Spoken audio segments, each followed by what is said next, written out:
I'm live and I'm fucking alive, yeah? They face revealed Cat Turd. Cat Turd doesn't want you to see this mugshot of him after getting arrested for shitting his pants in a Walmart and getting so red and mad and nude that he started shooting a gun at the employees. Wait, what? Are you fucking joking? No way. Are you serious? This is the guy that Elon Musk loves so much that he gave like literally unlimited access to Twitter to? According to Platformer, okay, here. According to Platformer, Twitter has a different standard for celebrities, including Musk himself. There is a Twitter prio list, okay? This is the first story of the day. That's not real, right? There's no way. Anyway, this part is real. This part of the story is real. I don't know about this fucking guy, but this part of the story is actually real, okay? Platformer, which has been doing a lot of great coverage on Twitter, especially, came out with a banger article talking about the secret list of Twitter VIPs getting boosted over everyone else.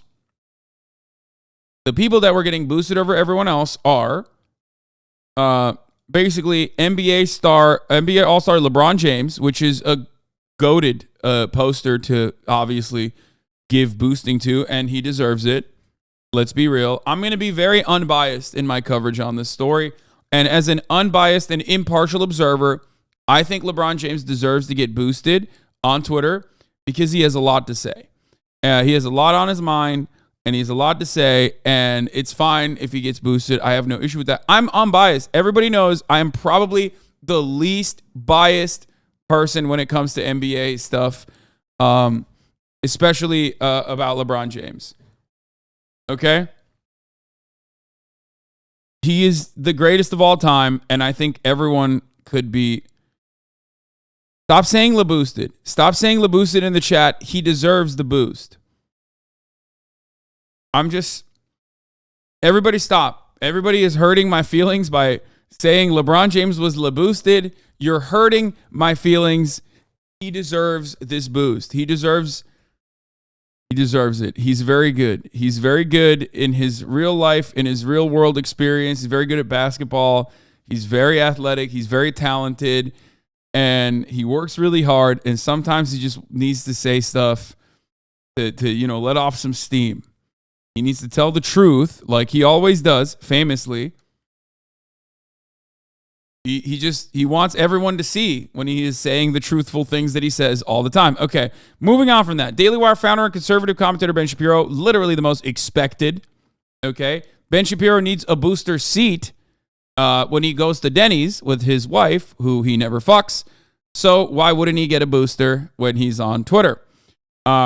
Pseudonymous conservative commentator Cat Turd 2, also unsurprising. Ben Shapiro, Elon Musk is a conservative, and he loves sucking off conservatives harder than I suck off LeBron James. Like, you guys think I'm, like, dick riding?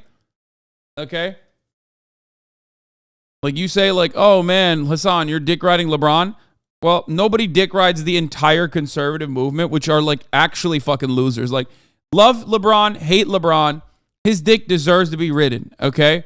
It's like, I'm not the only one who's trying to dick ride LeBron. Rihanna is dick riding LeBron. At that point, it's like, I'm up there with the gods, okay? Meanwhile, Ben Shapiro is not even the LeBron of commentary, okay? Like, come on now. And yet he still gets this boost because obviously fucking, Elon loves the conservative movement.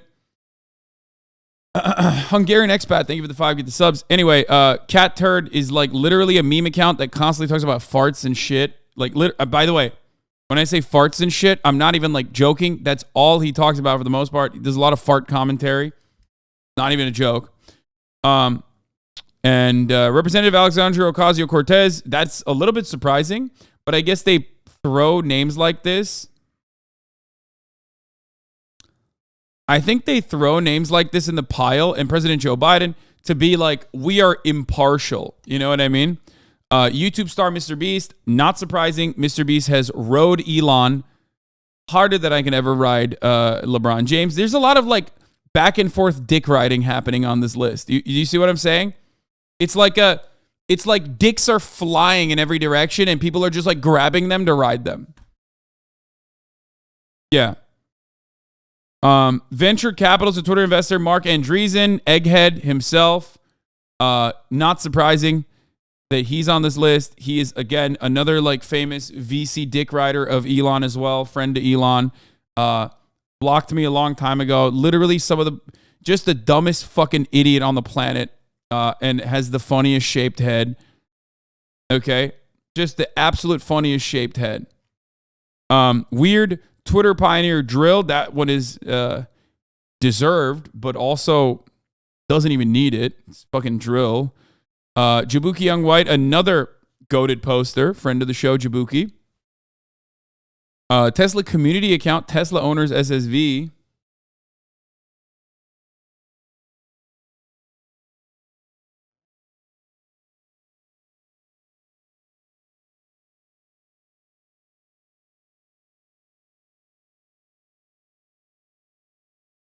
Hasan dubs himself the LeBron James of Twitch streaming. What? When did I even say that? I don't even remember that. Anyway, Tesla community accounts, journalists Matt Iglesias, Glenn Greenwald, Noah Smith, and Adrian Wojnarowski. I don't know who the fuck Adrian Wojnarowski is, but these are like three of the most annoying motherfuckers you could ever. Yes, you do. Wojbomb, he's an ESPN guy. Let's see. Is he fucking annoying? Because the other guys are incredibly annoying.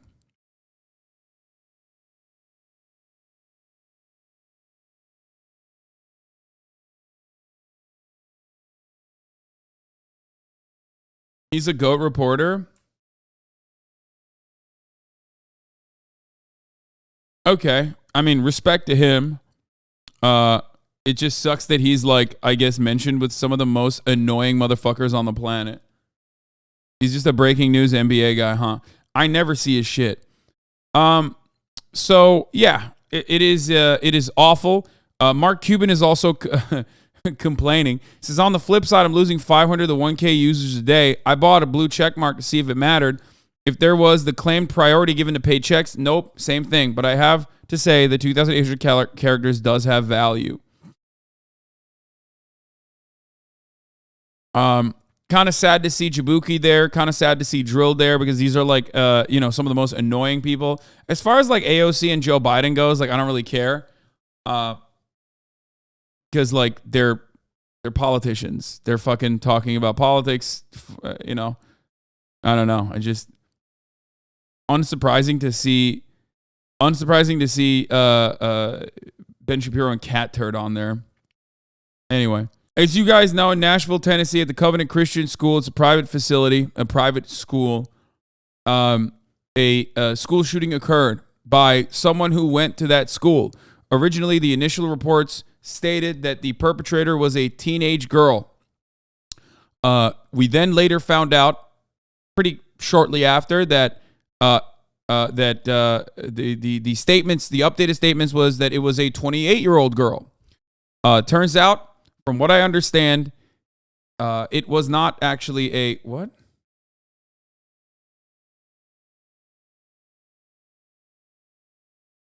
Are you okay? Take a week off. Okay. Like there's no ads running right now. The 3-minute ad break is over already. Anyway,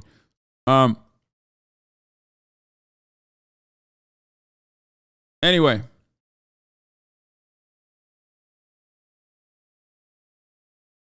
Gaming on his main monitor probably, and I just fucking banned him. Okay. Where was I? So, the second report was that it was a 28-year-old girl. That was also false. From what we understand, this was a trans man, okay?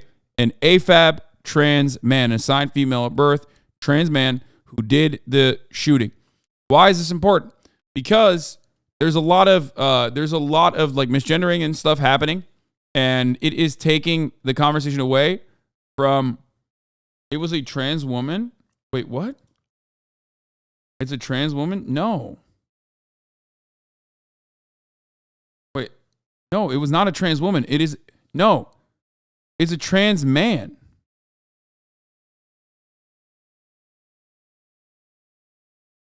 No, this is the reason why I'm using the terminology AFAB, assigned female at birth, because this is a confusing process for a lot of people.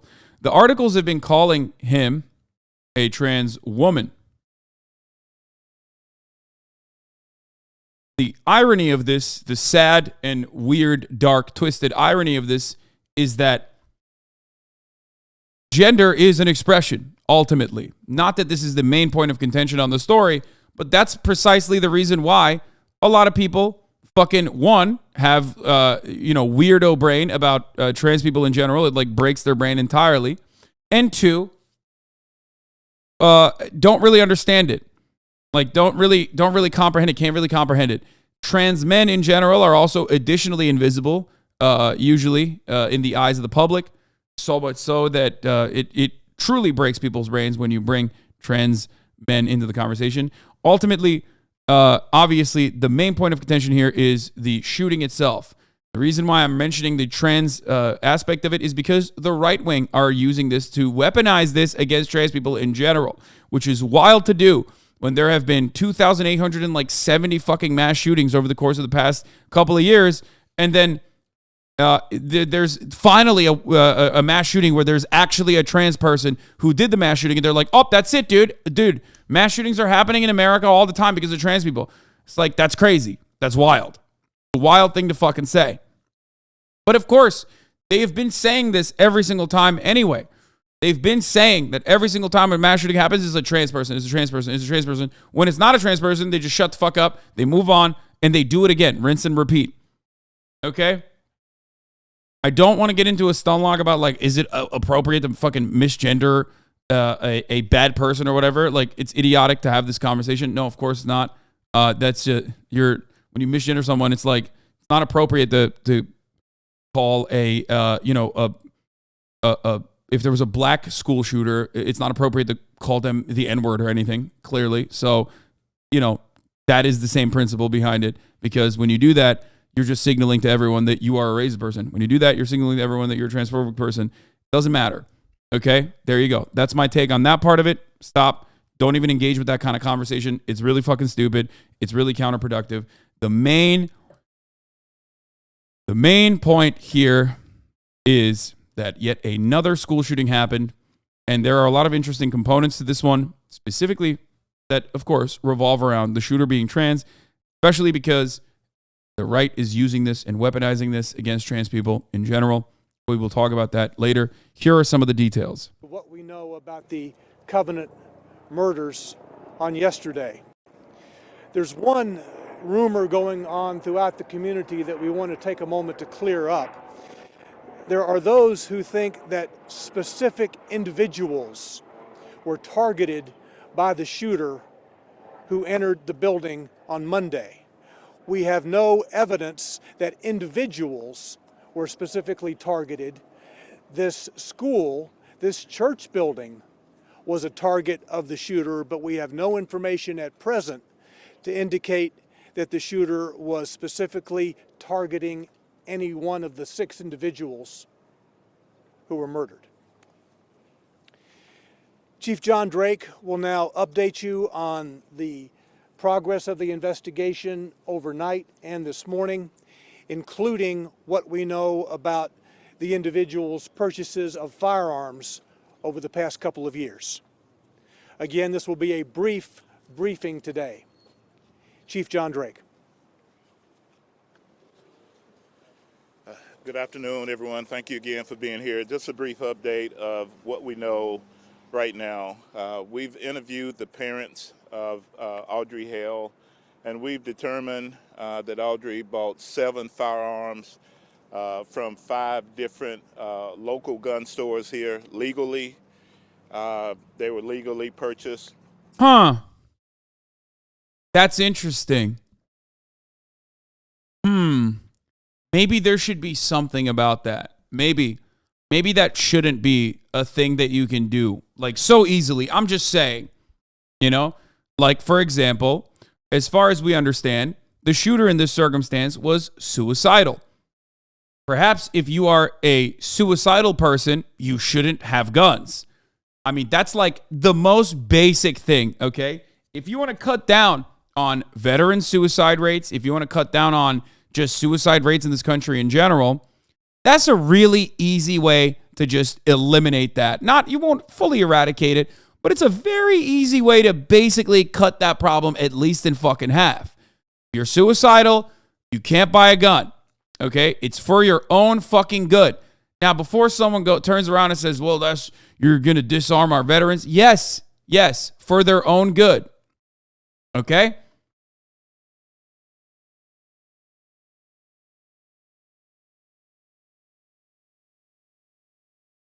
The Second Amendment lovers can suck my cock, okay?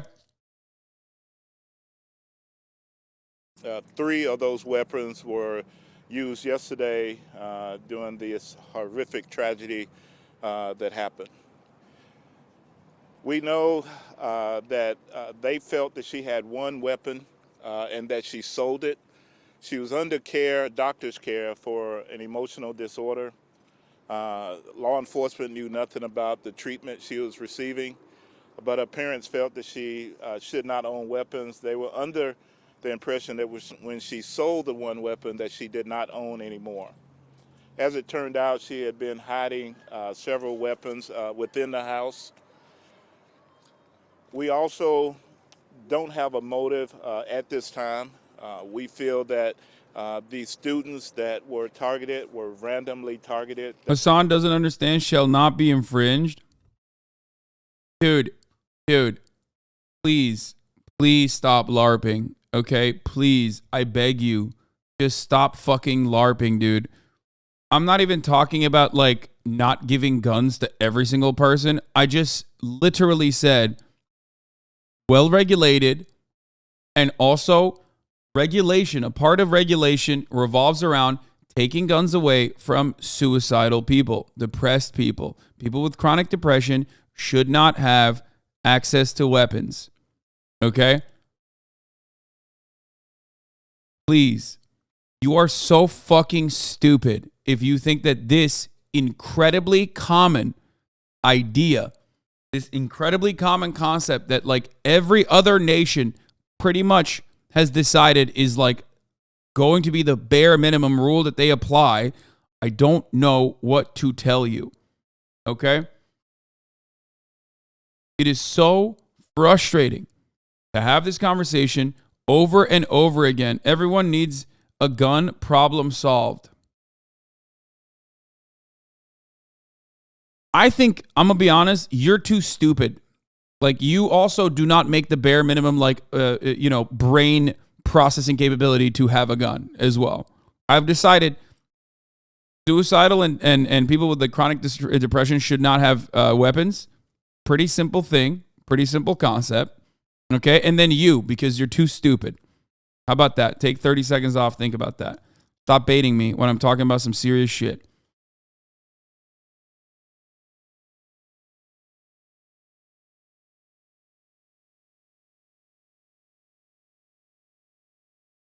Hasanabi got that California brain rot.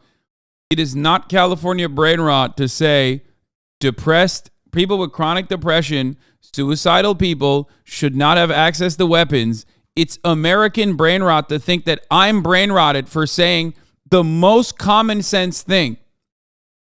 And it's not even because they will harm others. In the very rare instance, a suicidal person might harm others. Okay? Incredibly rare. The reason why I'm saying this is not because this will stop suicidal people from harming others. It's because this will stop suicidal people from harming themselves.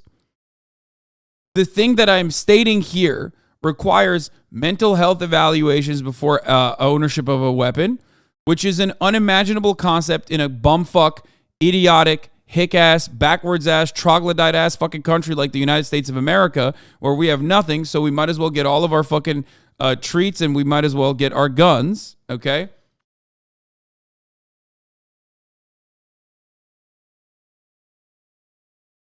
The real reason why I'm stating this, however, and many people ate the bait and didn't even realize it, is because when you are a suicidal person and you have a fucking gun, you oftentimes will use the gun to kill yourself with it. You will literally cut 50% of suicides in the country. A gigantic percentage of veteran suicides that come from literally just guns. Just being a veteran with PTSD, chronic depression, and a litany of other mental health complications, and having an arsenal is such a major issue that the United States Department of Defense, or the VA's solution to this, is this, okay? Here. You want to see how fucked up this country is, dude?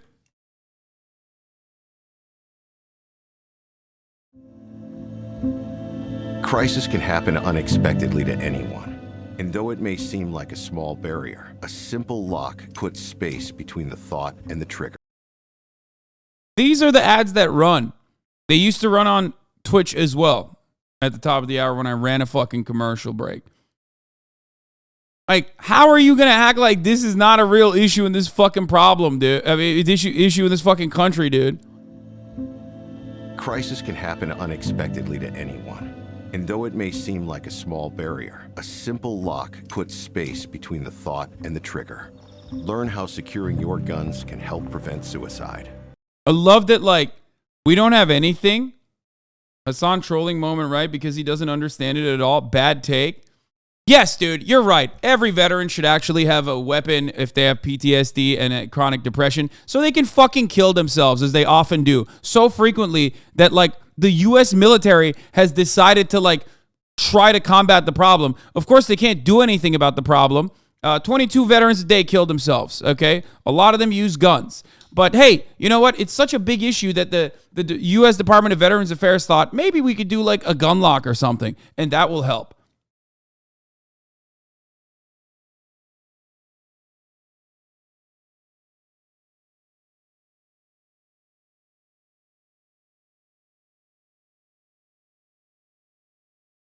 I work with veterans, and these locks can make a huge difference. However, the real goal is to remove access altogether. Yeah, no shit. That's my point. This is literally a Band-Aid that is demonstrably not all that effective. Can you imagine? It is such a big fucking issue, okay? It's such a big issue that the VA was like, please just, like, you know, have a moment of recollection before you fucking kill yourself with a gun. We can't do anything about the guns, okay? We can't do anything about that.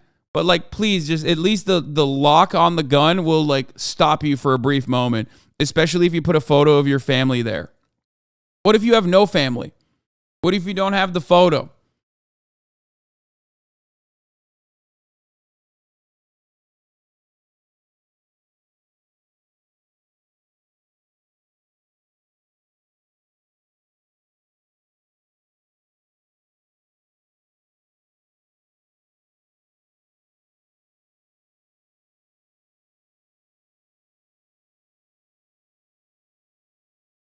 I'm a vet. Literally every intervention specialist from the VA will tell you to take your guns away from your peers if they're having trouble, or if you're having suicidal thoughts or depression, to give them to a friend. I've stored guns for friends in rough places while they get help. This isn't an insane take. I know. But every fucking jingoistic, military-loving LARPer in the chat is like, nah, brother, you don't fucking understand. Our veterans need to have their weapons on them at all times. Like, they're just... It's like literally fucking idiotic kids in Iowa who are like fantasizing about guns and fantasizing about the yee ass dumbass fucking vets and how they fantasize about how veterans are, not really thinking about how, regardless of a person's political background or whatever the fuck they've done, they shouldn't have such an easy way to fucking kill themselves, especially in a country where veteran suicide rates are so goddamn high. You don't understand, brother. What they should do is buy another gun to shoot the gun while they're shooting themselves in the fucking head. 2 guns. That's how you fix it.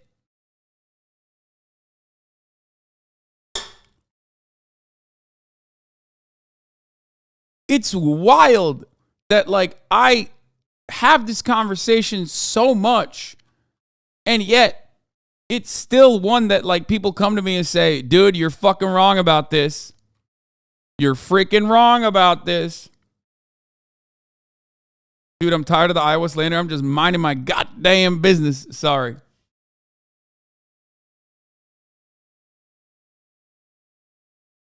Yeah, you remember who thought that you should arm fucking veterans? Chris Kyle. Guess what happened to him? As he was dealing with like someone with crippling PTSD. Oh, that's right. He got fucking shot at the gun range. Okay. So maybe not the best idea. Just absolutely fucking murked. Yeah. He got Chris Kyled. There was not any particular student that she was looking for at the time of the incident. And that's what we know as I speak, and we'll take any questions that you have. So in the manifesto, there's several different writings about other locations.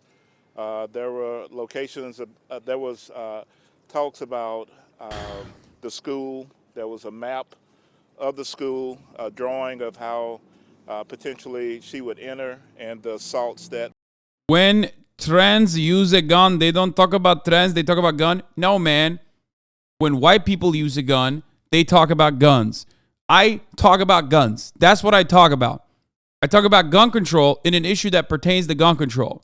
It doesn't fucking matter if the shooter is trans. We are in the United States of America. Of course, inevitably, some trans motherfuckers are going to do mass shootings too. Everybody gets a piece, okay? This is America, baby. The land of the free. Do you understand? It's unimaginable that like every single person for every single background is not going to eventually do a mass shooting in this country. Of course. The most American thing you can do, baby. That's how it works.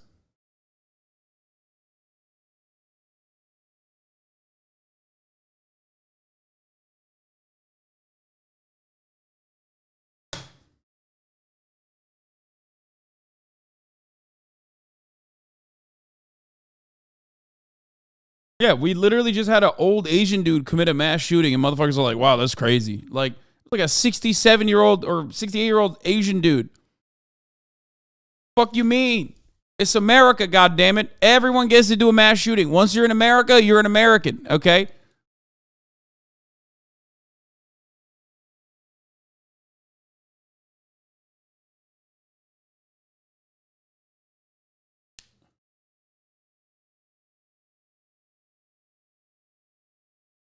That would take place.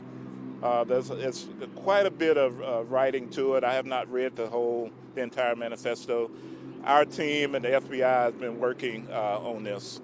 Chief, can you clarify where exactly the victims were located? You mentioned the common area.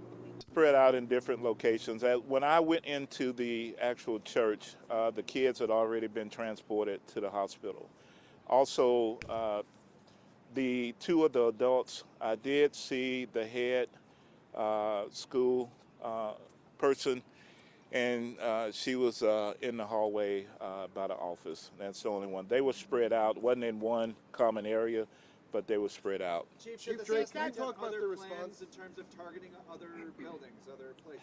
There was some writings in the manifesto about other locations, but as far as it being an actual target, I can't confirm that at this time. Chief, can we talk about your body cam footage? Did you feel like your officers did everything right? I'm sorry. Chief, why was CNN just about the 6 victims who were killed? Where exactly were they? Were they walking through the hallways when this happened? And I also heard peripherally that perhaps the head of the school may have ran towards the shooter. It's very possible the head of the school could have done that. I can't confirm that one way or the other. I do know she was in the hallway by herself. There was a confrontation, I'm sure. You can tell the way she was laying in the hallway. There was the custodian, the African-American, as she shot through the door to enter. She sprayed rounds through the glass, striking him. You could see where he came to rest. As far as the others, they were just spread out in different locations. Chief, you mentioned ammunition was there. I can't say it was a confrontation, but they were met. She met the head person in the hallway. This man right here. Yeah. Thank you. Chief, you mentioned the guns, the multiple guns, and that the shooter was under the care of a doctor. Is there any law in this state that would have allowed police to take those guns away from this person had it been reported? If it had been reported, there's not a law for that, but had it been reported that she was suicidal or that she was going to kill someone and had been made known to us, then we would have tried to get those weapons. But as it stands, we had absolutely no idea actually who this person was, if she even existed. So. Chief, can you talk a little bit about the time? What else did the parents say? Did they expect anything like this to happen? So we know yesterday the Miss Hale was leaving out of the residence. She had a red bag. They asked her what was in the red bag, and I think she just dismissed it because it was a motherly thing. Listen, okay. For everybody who's like hyper focusing on the misgendering here, it's understandable to get upset about the misgendering as a trans person, but also remember that like part of the reason why they're misgendering is not because it's deliberate, but because they just don't fucking have a way of this is a trans man, okay? Trans men oftentimes are just like fully seen as invisible. No, they're not doing it because it's a murderer. They're not like weaponizing transphobia. They just don't fucking know, okay? They don't understand it. So everybody, calm down. They literally just do not get it. That's it. That's why you see a lot of people say, that's a trans woman. That's a trans woman when no, he was not a trans woman. He was a trans man, okay? Like, they don't even understand it though. It's not on purpose. So just recognize that there's going to be a lot of this shit. There's going to be a lot of this shit nonstop for the fucking entire week. It's just that people do not personally get it, okay? And I didn't look in the bag because at the time she didn't know that her daughter had any weapons and didn't think any. You're going to defend a murder? I'm not defending what? I'm not doing that at all. I am not. Again, they lost a child, so it's very traumatic for them. So, Chief, I think you were first. Yeah. So, could you talk about the police response? I know they engaged the shooter pretty quickly once they got to the school, but can you talk about the events that led up from when they got the call, what time did they arrive at the school, and could you talk about that time? Because it appears about maybe like 14 minutes or so. yeah, so they got the call at 10:13, and by 10:24 they had engaged the suspect. As they arrived on the property, there were police cars being hit by gunfire. The suspect was in an upper level. We believe there's been some training of being able to shoot from a higher level.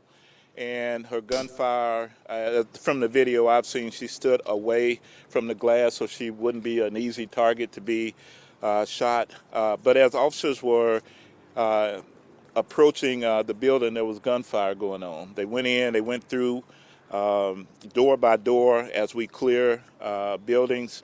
They heard gunfire and immediately ran to that and then took care of this horrible situation. And how long did it take officers to actually get to the school initially from when the first call came in?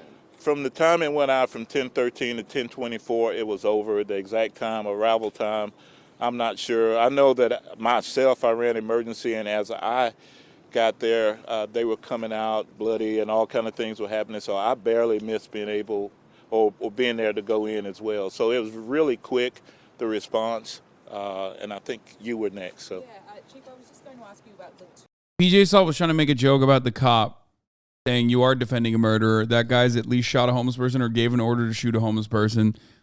Just tensions are. Here's the thing. Tensions are supposed to be high in the situation, but I'm going to keep it a buck. I don't think they are. You want to know why?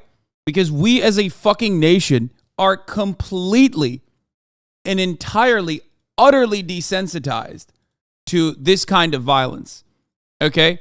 Straight up.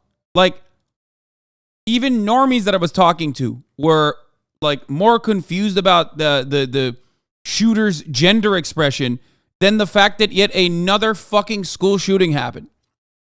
Okay?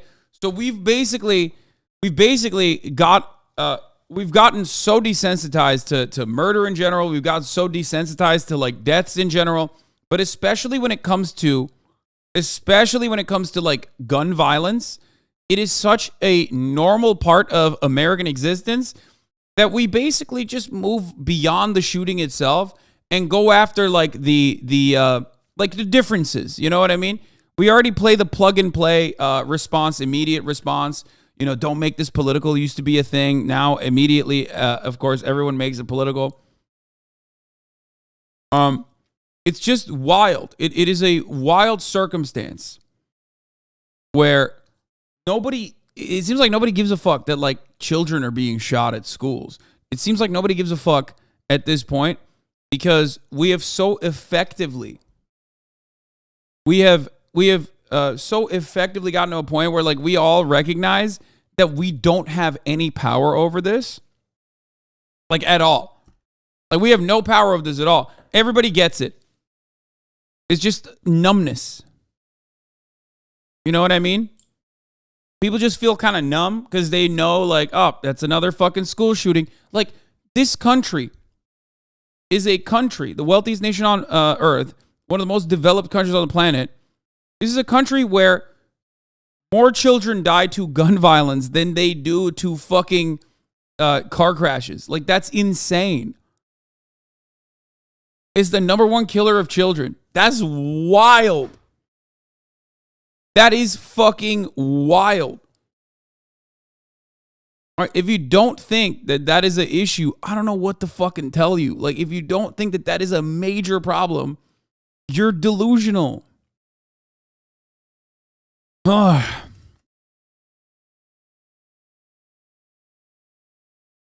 And you can tell that not only do people don't give a shit, but like right-wingers are basically like fucking salivating and putting the cart before the horse, just jumping on this as an opportunity to be like, yeah, finally we got a shooting where it was actually a trans person. And they're fucking salivating. Like they can't stop talking about it. Tim Pool has been doing that classic like, oh, look at this crazy thing.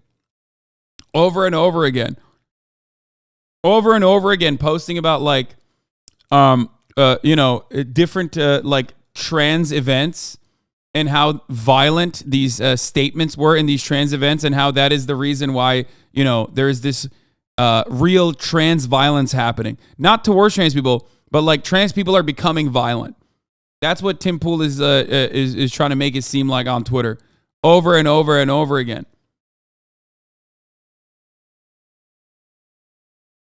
The Parkland shooting was also a turning point where it became acceptable to shit on survivors and victims' families for speaking up about it. Pretty much.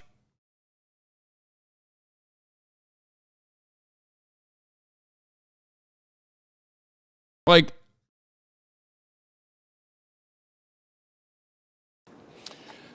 to my knowledge, I do not remember if those two in particular have been in that situation.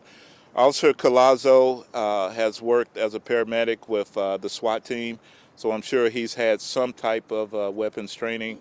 I was really impressed that with all that was going on, the danger that somebody took control and said, let's go, and went in and took care and just try to end this situation. But as far as being in this before, I'm unsure. You, sir? Sir, a friend of the families has reported, a friend of the Hale family has reportedly said that Audrey was autistic. Can you speak to that if you know if that's in fact true?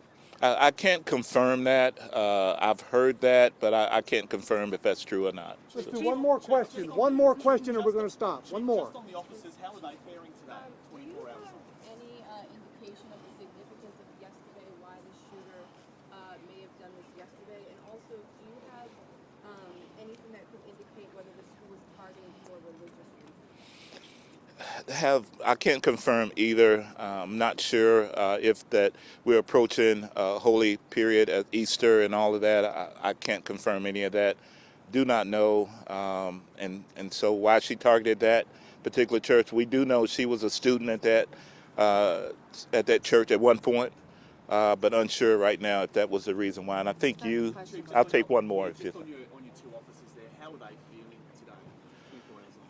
So I talked to them earlier, and they're trying to decompress, trying to make sense of all of this. I talked to President Biden He's going to reach out and talk to them as well. They're just trying to do whatever they can with their families and just kind of remove themselves from all of this. So. Thank you all very much. Thank you. Thank you. Chief Drake, would you say the 14-minute response time from getting the call to arriving to the school, is that acceptable? Is that something you want to look back at and see if that was, that there could have been a quicker response time? So I'll answer that. We evaluate each and every situation, and so one of my principles is we're always looking to. Another sick massacre at a small school. Police raced to the scene where 6 were killed, including 3 9-year-old children. George, it makes you sick to your stomach to see other students hurried to safety, the terror visible on one child's face through a school bus window. The president ordering flags be flown at half-staff as we are learning more about the victims and a possible motive. In just a few moments, we will hear from Nashville's chief of police, John Drake, with more on the investigation where it stands right now. But first, Eva Pilgrim is there for us live on the scene in front of the school. Good morning, Eva. Stop acting like you care. God hates mainstream media. I mean, I don't think anybody cares at this point. Like, I'll be honest with you. So many mass shootings have happened at this point. So many school shootings have happened at this point that, like, so much gun violence happens in America in general that it is literally treated like a hurricane, like a natural disaster. Like, it's just a everyday part of existence. Like, it sucks, but it doesn't fucking matter. Like, that's kind of how it is. There's no expectation even from our legislators to do something about it. So much so that they can basically just come out and be like, yeah, we're not going to do anything about it. Fuck you. Actually, I was literally elected not to do anything about this particular matter. You know? That's part of the reason why people are so fucking focused on the shooter being trans. Like, they moved away from the actual issue. They moved away from, like, the actual issue of, like, yet another school shooting immediately. Like, they don't even give a fuck. They were just, like, more excited that it was a trans person finally, you know? And it's not, I mean, look, this is anecdotal, but, like, I see it from normies. Like, I talk to normies all the time to get a better grounding on, like, how people are perceiving issues. And even normies are just like, oh, another shooting, another school shooting, lol, memes.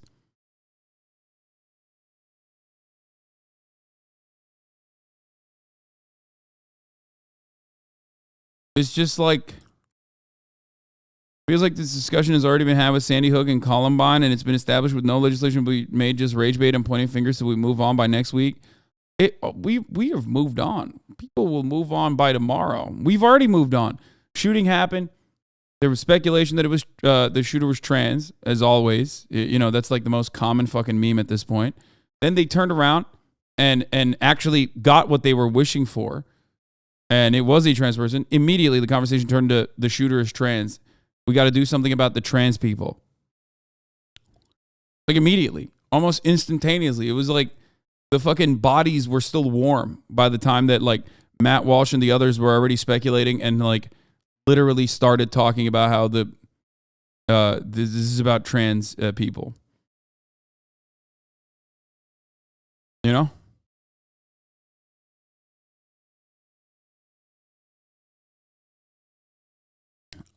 Don't know what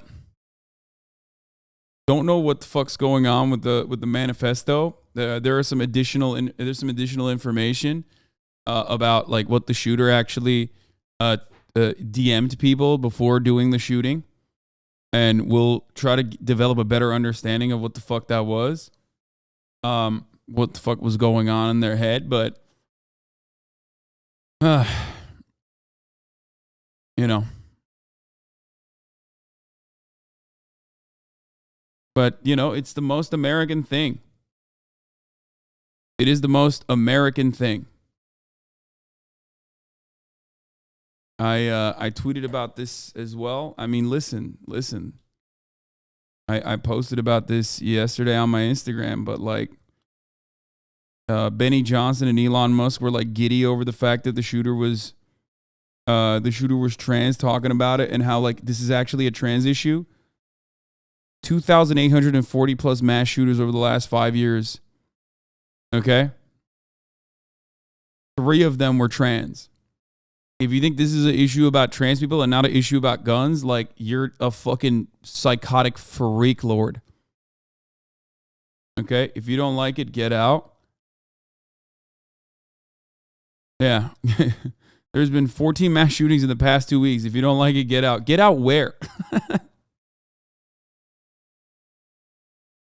You know?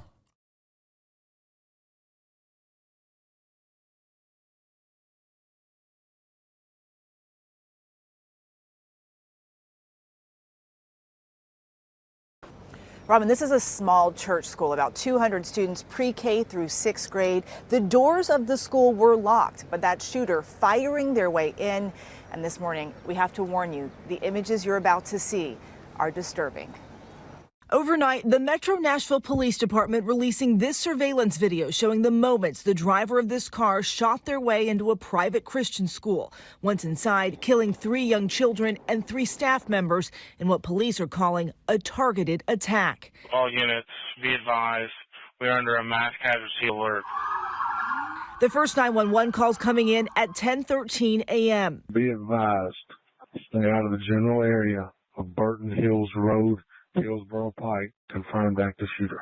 Authorities identifying the shooter as a 28-year-old female, Audrey Hale, saying the shooter identified as transgender. The surveillance video showing That's the wildest part. That is like, leaving it at that is the wildest part. Like, what are you doing? Like, if you're going to say that the shooter is trans, don't say the shooter identifies as transgender. Fucking actually say what the shooter's gender is.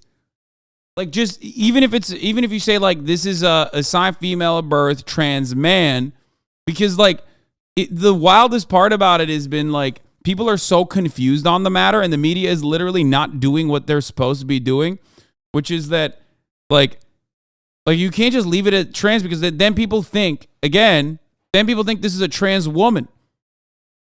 And that's not the case. Like, so when I talk about, like, the misgendering, I know immediately people want to say, Hasan, you're defending a fucking shooter of schools. Like, no, fuck that. He's a freak, okay? Psycho. Like, clearly, a broken person, okay? Awful to the goddamn core. It's an unimaginable thing to do. Everybody understands that. Everybody fucking recognizes that. That is well established. When I talk about the misgendering or the person being trans, the reason why I stay on the subject for a brief moment and explain it is because I care about the truth. You know what I mean? It's what you're supposed to do if you are in the media. You're supposed to actually explain what the facts are. And when you don't do that and you leave it like that, people are fucking confused. There are people in this community that thought this was a trans woman because of the way that the media was covering it. These are details. If you want to make these details, like, important, then at least have the decency to, like, cover it normally, like, cover it in the way that it actually is. You know what I mean? That's a brief aside, though, because the main point of contention here should be yet another motherfucking school shooting that happened. Okay?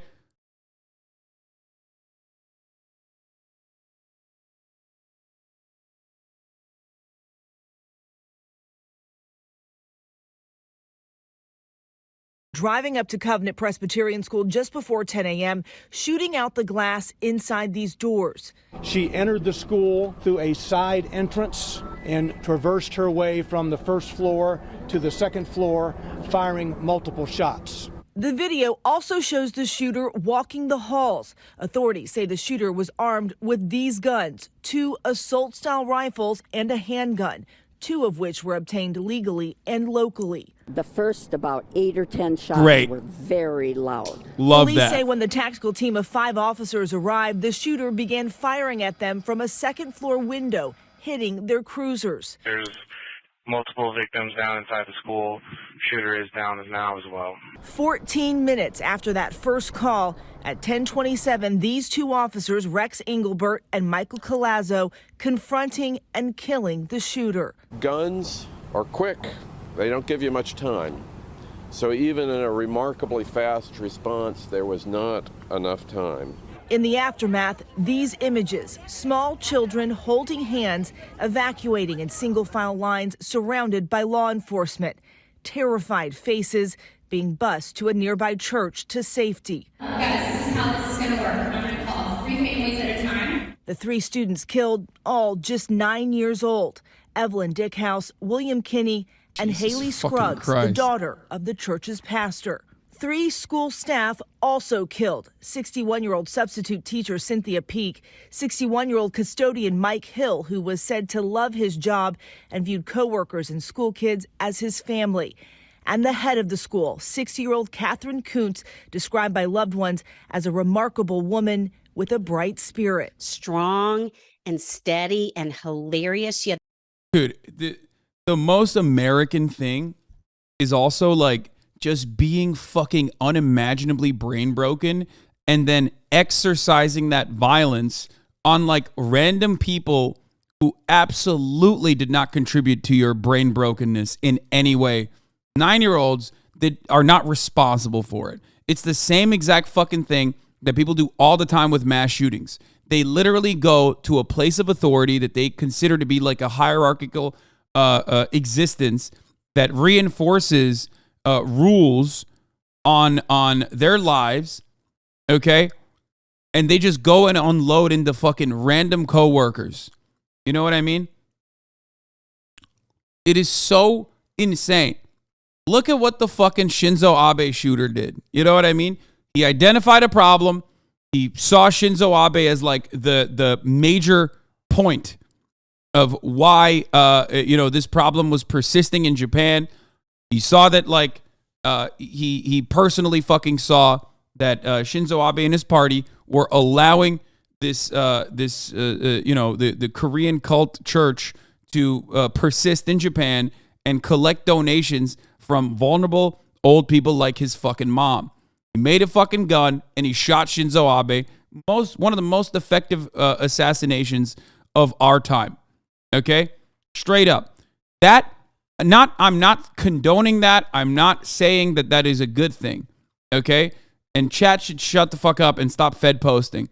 My point is that there was a targeted, directed political assassination in a country that has no gun violence whatsoever. Okay? When it comes down to it, in the United States of America, there is a difference. Gun violence is seen as a normalcy, as a normal part of existence in the United States of America, and the victims of gun violence in most circumstances are just random people that caught a fucking stray. You understand? Like, there is no reasonable motivation behind it. It's like people that are deeply, insanely fucking brain broken that are products of the system, and they just go to an area where they feel they're being oppressed from. In this circumstance, there might be additional details. Not sure. Apparently, there's some background on the Covenant Presbyterian Church with respect to a complex child sexual abuse scandal from 2002 to 2012. There was a 2012 lawsuit that alleges that defendants associated with Covenant, including Bachman, Eads, Avery, and Robinson, were involved in concealing unlawful child sexual abuse by John Perry. Okay, so that could be part of the motivation. Not sure. Still not deserved, obviously, because once again, the people that are being victimized in this circumstance are just random people. Like, the 9-year-olds are not at fucking fault. The custodian is not at fucking fault for any of this shit. So even if this was the motivation behind these actions, it's always random, innocent people that get caught up.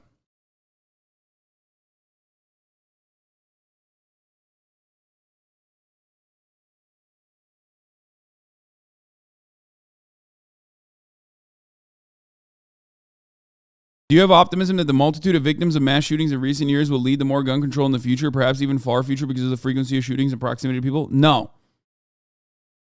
No.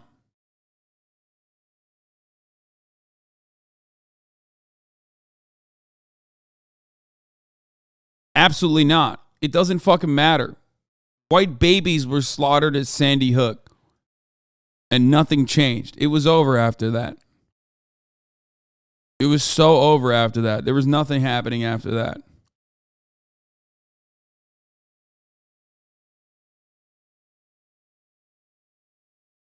Dude, look at this. Where is the statistic? Look at this. The leading causes of death for children ages 1 through 18 is guns, dude. It is more than fucking vehicular accidents, motor vehicle crashes. You think we're going to change anything?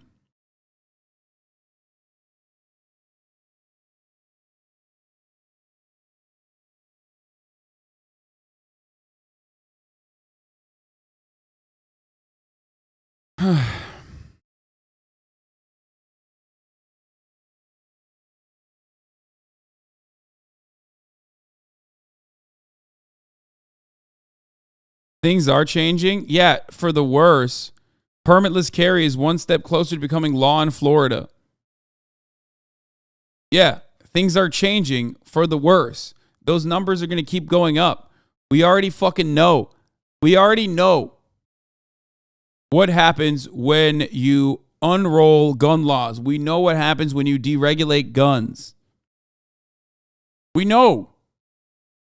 People talk about how fucking violent California is, but California's gun violence rate is like nothing in comparison to other nations, other states where there are more guns. It's that simple, but it doesn't matter because you literally think, oh, dude, it doesn't matter. California really violent. New York really violent. Little do you know that the direct link to violence, it comes from socioeconomic conditions. That's why South Carolina's murder rate or violent crime rate is actually 3 times almost higher than New York's. But no one would ever think that. No one would ever look at that state, those 2 states, and expect that to be the reality. It is the reality.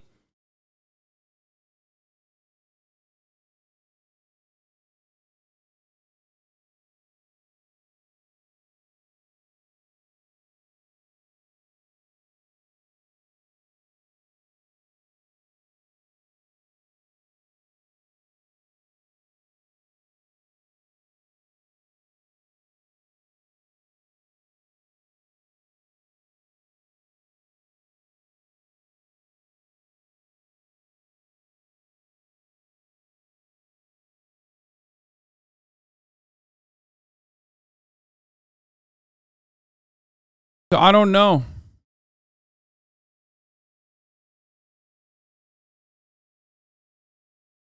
I don't know. I don't know what we do about this. I'm not going to lie to you. I'm fucking defeated. It's impossible to be optimistic about gun laws in this country. So we just look at the minor details, the differences between one school shooting over the other. And everyone goes back to the 2 sides that they have and play the role of team sports. Not saying that we give up. I mean, I'll continue my coverage on it. I'll continue yelling about it. But I'm not going to act like there is going to be positive change when I don't believe it. You know? Not coming. The sad state of affairs. Not coming. Had this amazing sense of humor. I can't imagine a better head of a school. As police now try to piece together the motive, authorities finding writings left behind in the shooter's car in the parking lot. I literally was like, I cannot believe this. I cannot believe this. One of the last people to hear from the shooter, Avriana Patton, an 8th grade basketball teammate who received these Instagram messages the morning of the shooting, including, "I'm planning to die today, and this is my last goodbye." Patton contacted the county sheriff's office, but didn't get a response until several hours after the shooting. Investigators searching the suspect's home, finding 2 more firearms described as shotguns, and a detailed map of the school with. Yeah, I mean, if you want to know how this fucking shit works, like, yeah, they're already like, the fucking freaks are already like making this about trans people in general. Like, Nashville PD released the body cam footage and trolls are using it to celebrate the killing of a trans person. Like, they're not celebrating the killing of a school shooter. Understand? Like, that's what's insane about this. It's like, it's understandable to celebrate the killing of a school shooter. It's so strange to do that, to just have the transness of the school shooter be the overriding quality. They hate trans people more than they hate school shooters. Do you understand? That's what's fucking insane.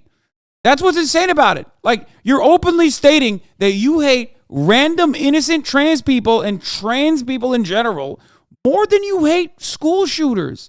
Well, of course, when you're 4chan, you're the archetypical school shooter yourself. So, you know, that's part of the reason. But it's wild. Entry points, even markings showing where the security cameras were located. Authorities say the shooter had no prior criminal history. And overnight, Haley Skaggs' father releasing a statement saying, "We are heartbroken. She was such a gift." And here is an incredibly sad statistic for us on this morning. The number one cause of death in children ages 1 to 19 here in the United States, gun-related violence. Robin. Absolutely heartbreaking.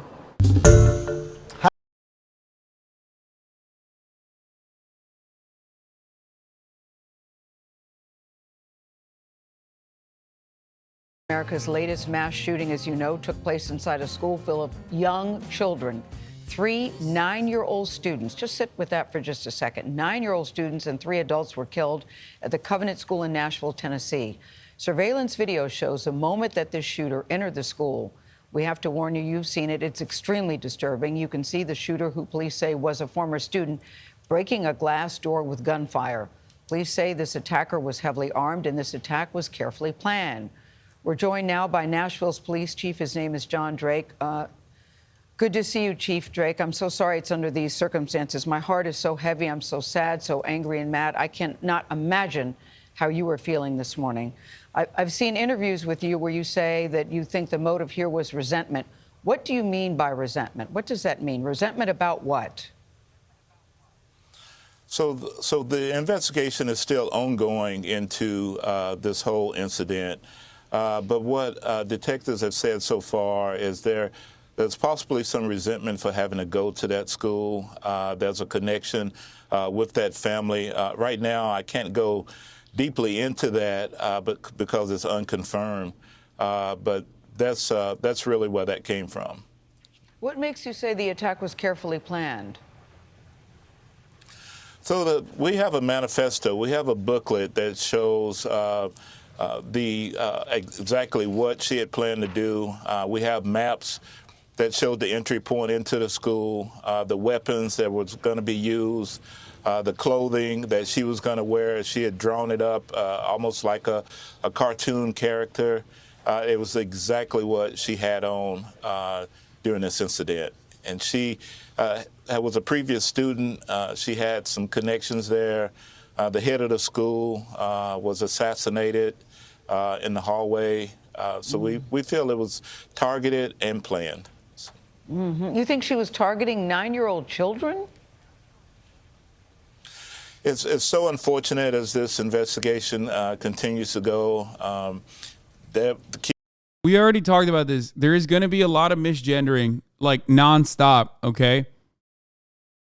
Please stop giving in to the right wing that will utilize this as a fucking opportunity to be like, oh, look, trans people and the people on the left only care about misgendering.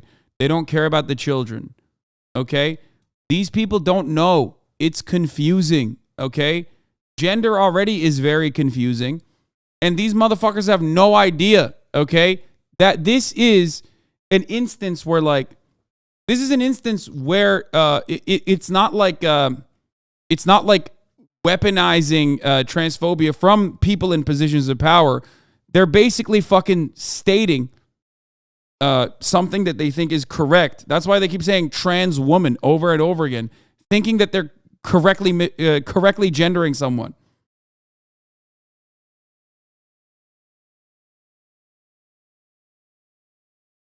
Okay?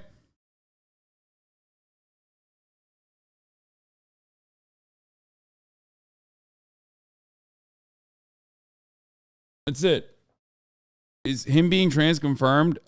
Yeah, from what I understand, from the limited amount of information that has been given to us in a sea of disinformation that's spreading like wildfire, I expect the media to do a good job and talk about the gender identity of the shooter, because it's a factually what you're supposed to do. It's a factually accurate thing to do, right?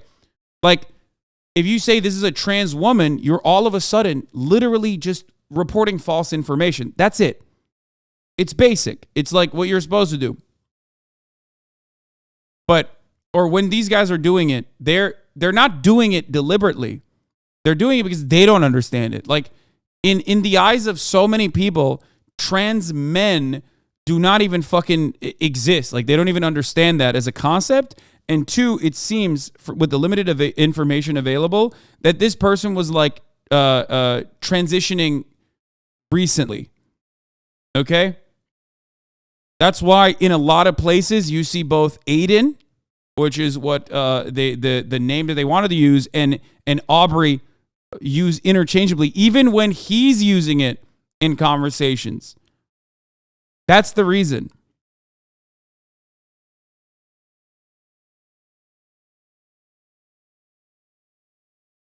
No, Chad is not fighting for a fucking child killer. Calm down. Oh, Audrey, not Aubrey. Sorry.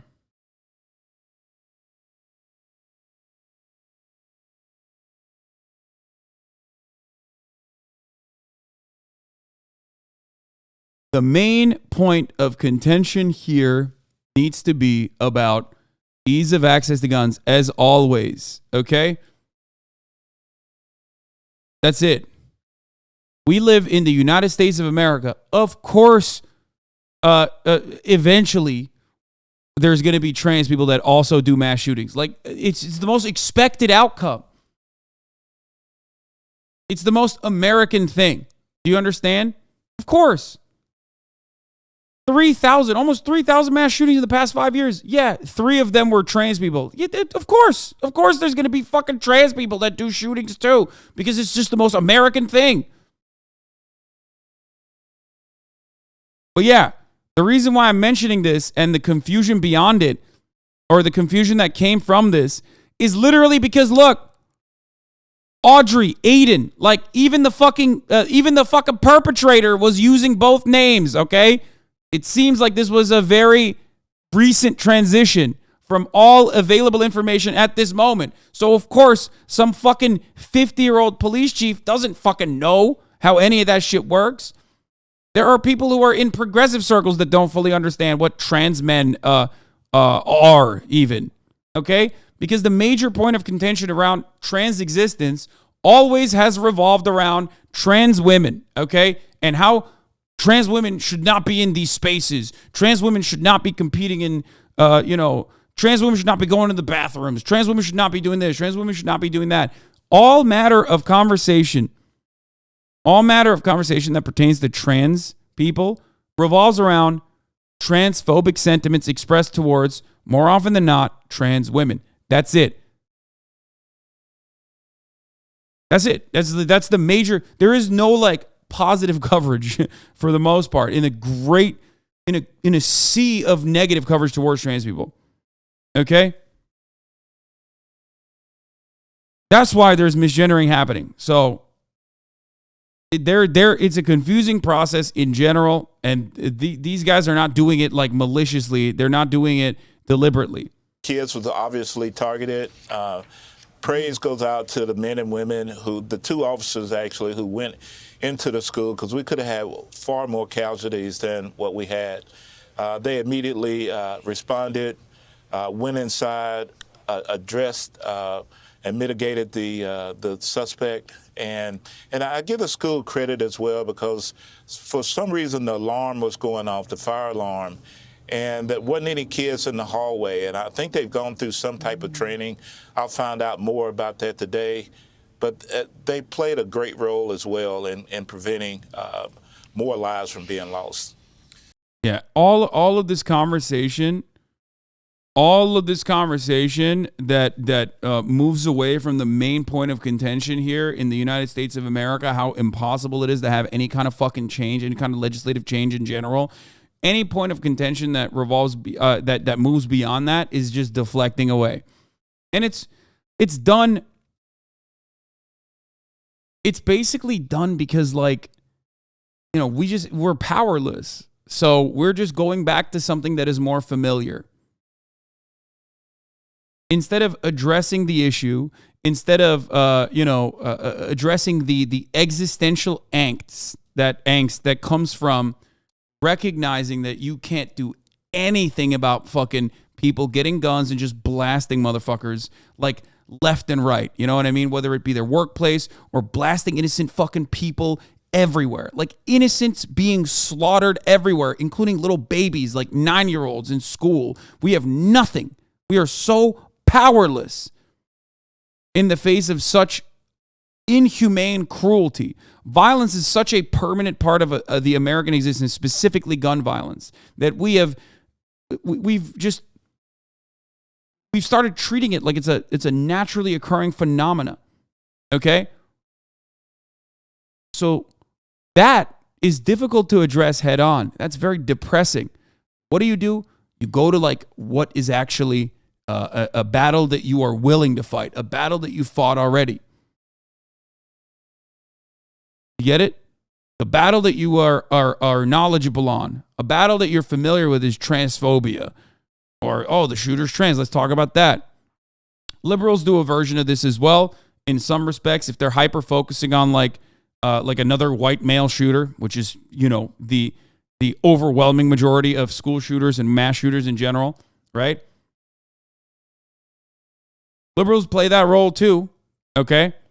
And in some instances, especially when there's a fucking manifesto that specifically pertains to like ideological underpinnings and a hate crime, that part is relatively relevant.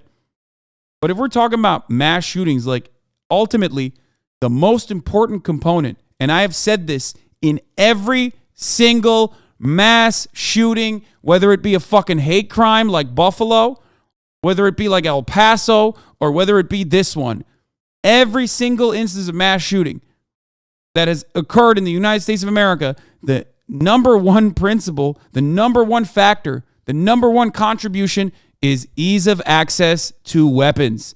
That's it. Not fucking video games. It's not anything else. You know, Chief Drake, you've spent a life in law enforcement. That involves seeing some things. I'm sure you've been in some tough situations. Could you take us back to the scene yesterday when you arrived? I heard you at the press conference, which I was covering live yesterday, talk about tears coming to your eyes. What did you see and how did it move you? The media is so fucking feral, dude. How did it move you to see 9-year-old corpses? Like, great. You're right, and that's our right as Americans? What do you mean? Yeah. As an American, you have the right and freedom to fucking not be able to purchase your insulin and die of diabetes. As an American, you have the right to be able to die to just random fucking weirdos coming to your place of work and shooting you in the head. Okay? It's just the beautiful freedom of living in the United States of America. You have a right to basically work at a shit, dead-end fucking job that is going to be that is going to have the remaining fraction of labor protections that it had by being cut into a contracted position anyway. Like you're fucking sulfur mining in Indonesia. You have that right too, as as capital squeezes every ounce of profits that it can from you. So good. So good. So awesome. Love all of these rights, man. It's great. It's fucking wonderful. And at the top of the hour, you have a right to no longer see the ads, okay? There's a 3-minute ad break coming, and you don't have to see them, okay? You can subscribe for $5 for free with a Twitch Prime by connecting your Amazon Prime account to your Twitch account, where you get 1 free Prime subscription a month. I'm going to go fucking heat up my goddamn chicken, okay? You can also avoid those ads as long as you get a gifted a sub. Golden Lamborghini 07. Thank you for the 5. Get the subs. Oh, here's a 3-minute ad break now. I can't be the only one that feels like, shit's heating up more than it used to, right? Or I wonder if that's just like my own personal bias as a human being.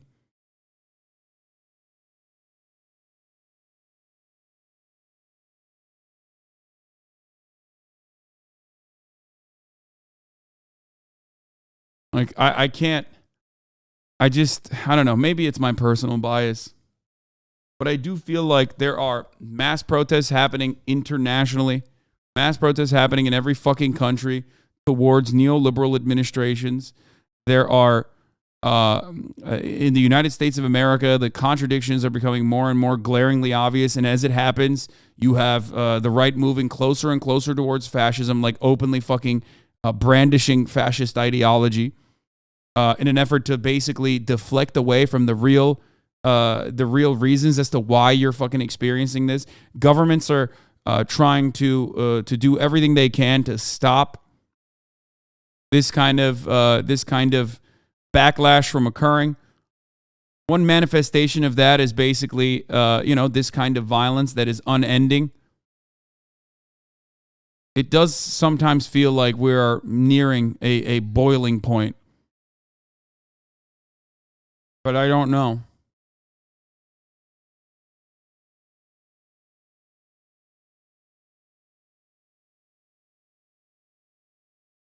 Okay, you can make the same argument for obesity. Sugar and processed foods are everywhere because the government allows it, yet obese people get shamed for it and told it's their fault, not the shitty food. But if that shitty food is guns, it's our right to die and kill others with a heart disease. Wait, what?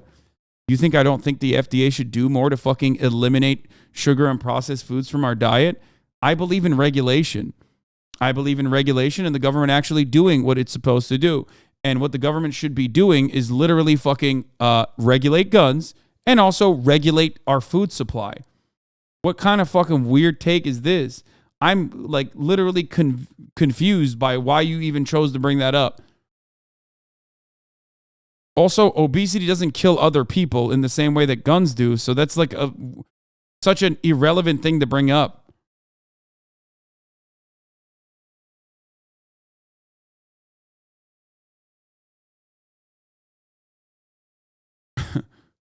Unless you like fucking fall on someone. Like, what is this?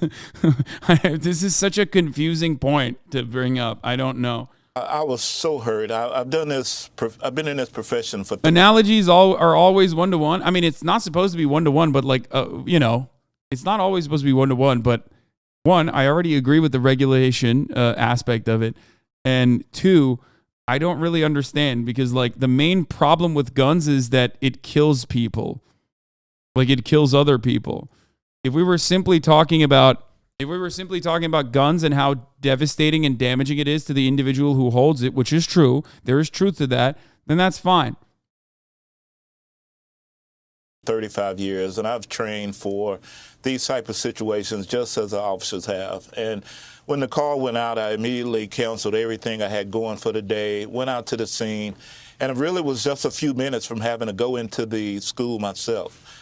I saw kids coming out holding hand in hand. I saw officers coming out bleeding. I saw just raw emotion. I had officers tell me they wasn't sure if they could do this anymore after carrying kids out of the building. It was just a tough scene. What can you tell us about the shooter? Have you talked to the shooter's family? What can you tell us about this person?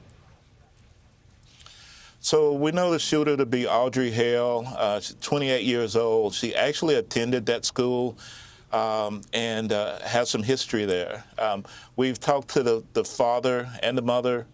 They lived on Brightwood Avenue. We went to that residence, interviewed them, searched the home. We found 2 more weapons there, and I believe some more maps pertaining to maybe some thinking about some other incidents. We strongly believe there was going to be some other targets, including maybe family members, and one of the malls here in Nashville, and it just did not happen.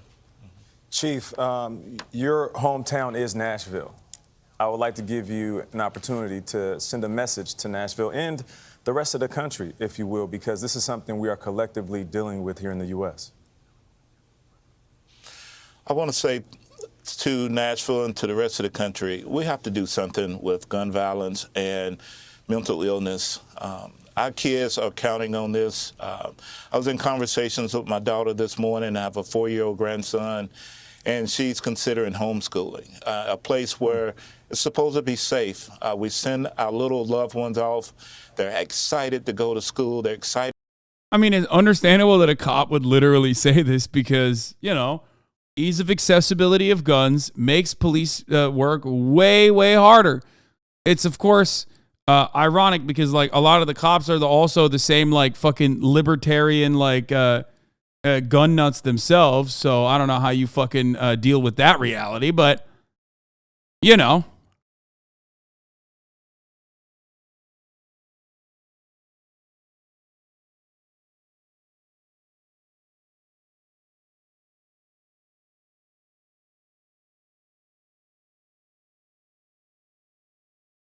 He's not saying it's guns. He's saying mental health. No, he mentioned guns too. But like the mental health one is like so fucking stupid. Rewind, he docks the parents. Okay, guys, if he did that, do you think we should watch it again? What do you think?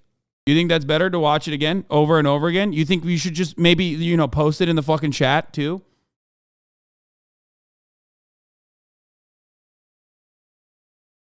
It's so weird. Like, chatters are so fucking weird. I didn't miss it. Shut the fuck up, please. Sometimes when you see something, just shut the fuck up. Here's a really good tip for people. When you see something that's like weird and out of place, one good thing you could do is shut the fuck up. Just shut the fuck up. Shut up.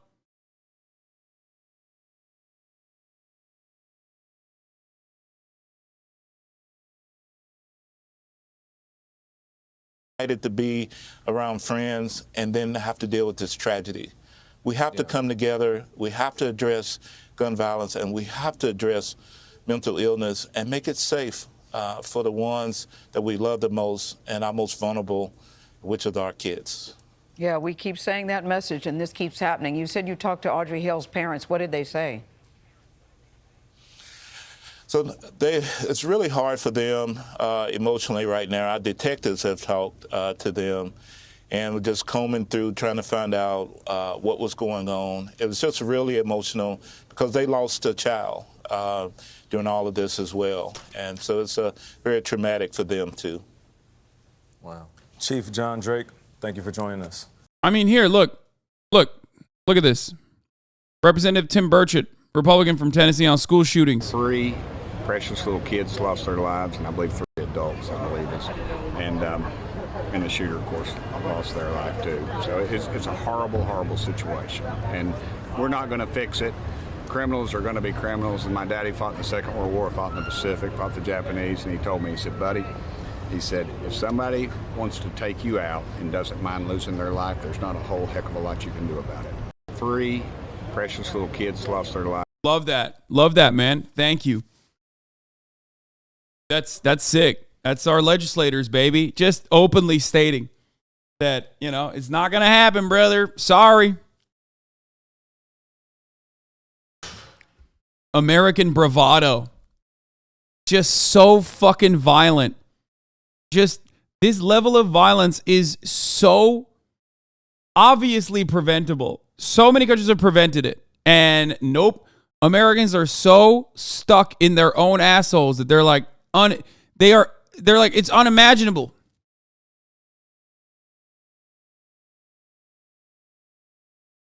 Yeah. We've moved beyond the only thing that can stop a bad guy with a gun is a good guy with a gun to basically like, yeah, actually there's a lot of bad guys with guns and there's not really much we can do about it. It's basically like a gun tornado, a gun NATO.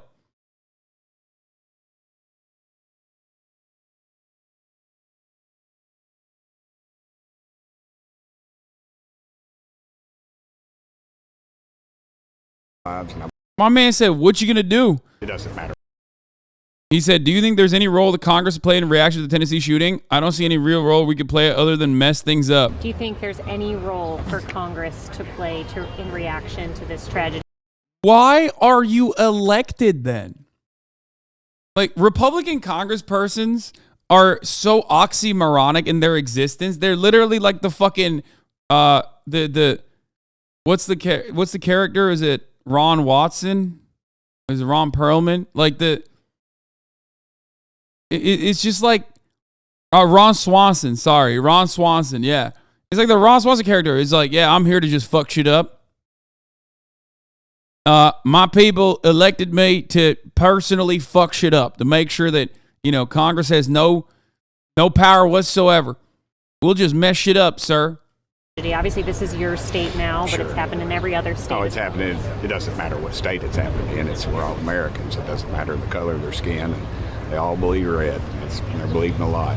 I don't see any real role that we could do other than mess things up, honestly, because of the situation. It's like I said, I don't think a criminal's going to stop from guns. You know, you can print them out on the computer now, 3D printing, and there's really, I don't think you're going to stop the gun violence. I think you've got to change people's hearts. You know, bro, this country sucks so much ass, dude.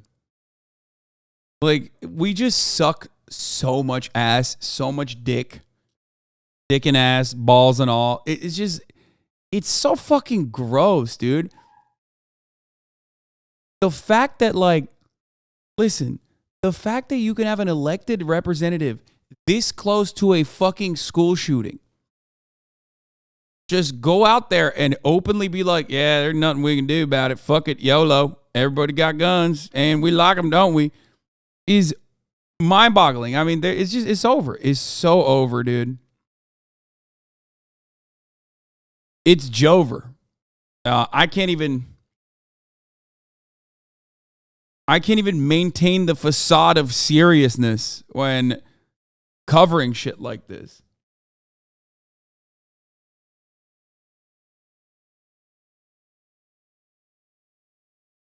It's so sad. as a Christian, as we talk about in the church, and I've said this many times, I think we really need revival in this country. Do you think there's any... I mean, it's not like people didn't try, protested, working as lobbies. There's quite literally no way to fix this. And with the Supreme Court fighting every single bill, it's so fucking over. There's no political solution. Yeah, you just got to cave, I think. Yeah. Leading cause of death for children ages 1 through 18 is now guns. Not drug overdoses, not suffocation, it's not cancer, it's not motor vehicle crashes, which is crazy. It's guns. Like, this is America. And this motherfucker literally said, yeah, they should be praying. It's like, bro, what are you saying? They should be praying for what? Praying for bulletproof skin? Like, if anything, you should be praying for a legislator, an apt legislator that actually sees the severity of the crisis and like takes matters into his own hands and like does something about it. They should be praying to, they should be praying to find someone who's not a fucking freak like you. What should be done to protect people like your little girl from being safe at school? Well, we homeschool her, but that's our decision. Some people don't have that option, and frankly, some people don't need to do it. My man said, in order to avoid mass shootings, just homeschool your children. Lol. That's awesome.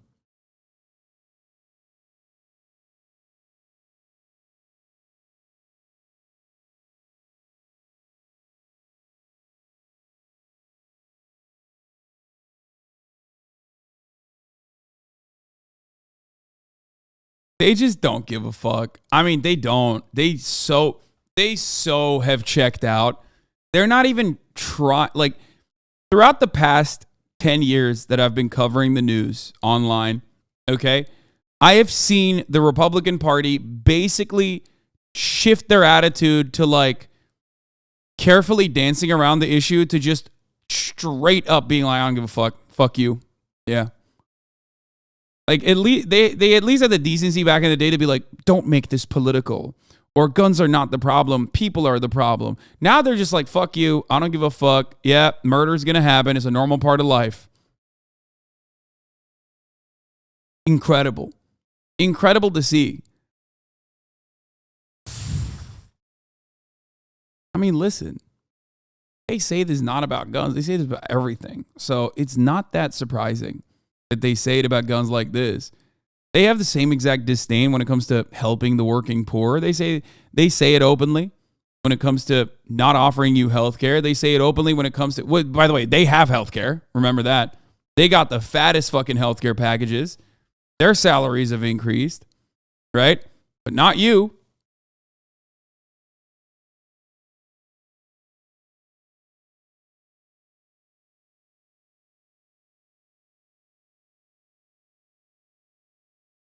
Fuck, man.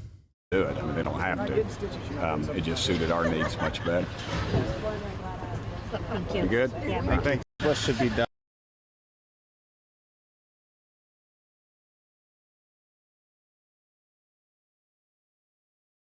That Let's hear what he had to say about drag shows, though. That's the biggest problem for children, I think. Dadgummit, we don't put up with that crap in Tennessee, and we should. Dadgummit. We're not going to fix it. Criminals are going to be criminals. Dadgummit. Yeah. You know, that's the real issue is drag. Yeah. Yeah, there you go. I think it's also a testament to how fakeless and pathetic Democrats are. How are freaks like this man winning elections anywhere in the country? How bad does a Dem have to be to lose this fucking demon? Dr. Felipe, I think the problem with the Democratic Party on this particular issue revolves around their ineptitude on other issues, not necessarily this one in general. I think what you have to remember is that there are a lot of people who think like him. That is the sad state of affairs in this country. Why do they think like him? What do I always say? Commodity consumption is the primary cultural signifier that these people have. And guns are a commodity that Americans love to consume. That's why you have so many gun fuckers, so many ammosexuals, so many people who love shoving murder dildos in every fucking orifice and making it their entire personality. That's what happens when this is a major political issue and it's fun. Fun to shoot guns. Okay? A lot of fun to shoot guns, and then you can feel like a badass on top of that, like you're protecting your family or some shit. Okay? It's the absolute worst possible scenario. You got nothing. You have no political power. It's tied to a fucking industry that's viable and robust, a manufacturing industry that's viable and robust, that makes a lot of money, lobbies Congress endlessly, and has been able to very successfully tie people into this as a political movement, tie people into ownership of their weapons and maintaining the ownership of their weapons into a political identity. When you basically pair that up with American bravado, machismo, and hyper-individualism, you get the powder keg that we are currently inside of. That's it.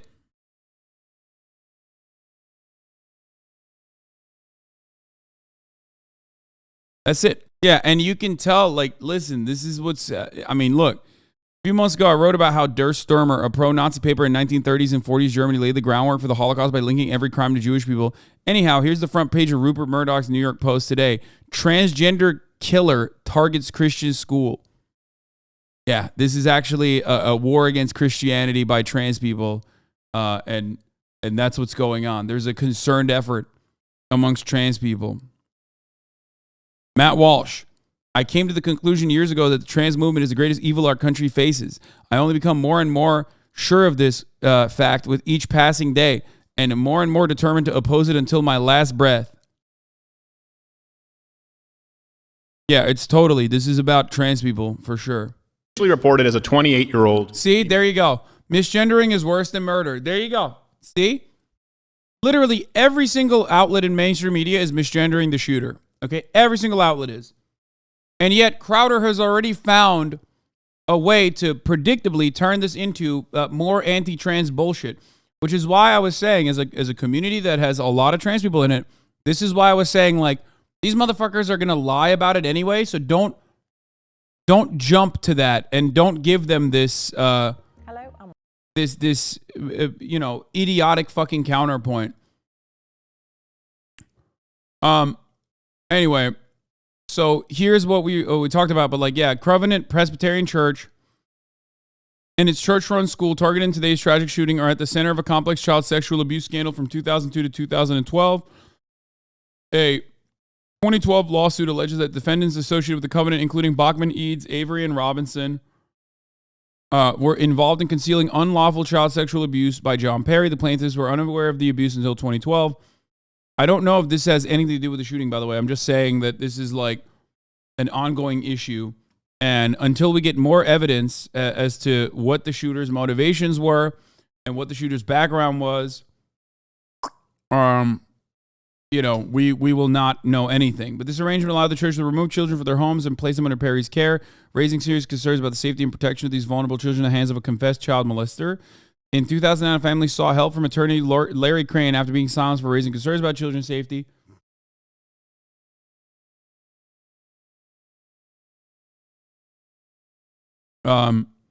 Additionally, the Davises sued Covenant Presbyterian Church and parishioner Dale Llewellyn, accusing the church of covering up for confessed child molester John Perry and putting children in Perry's so-called safe house.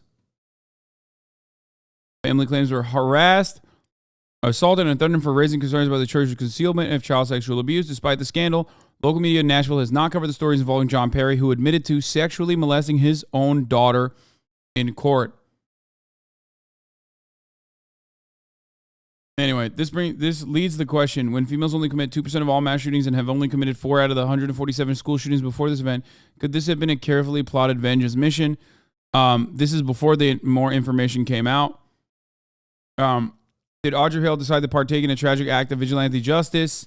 Like, again, it's like a lot of speculation, and I am addressing all matter of like incomplete information and misinformation that is being spread from either side.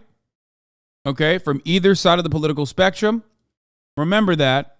The reason why I'm showing you this is so you know what misinformation looks like. We do not have any access to this information yet as it stands, okay? We don't know. We do not know. This is another thing that's like this is another piece of misinformation that's spreading currently. Okay?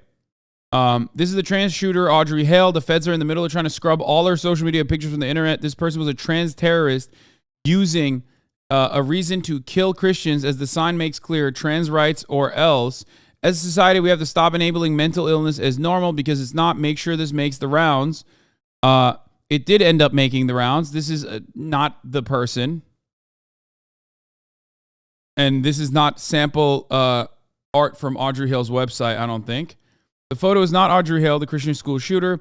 The photo is of a protester at the trans protest Monday in Oklahoma City.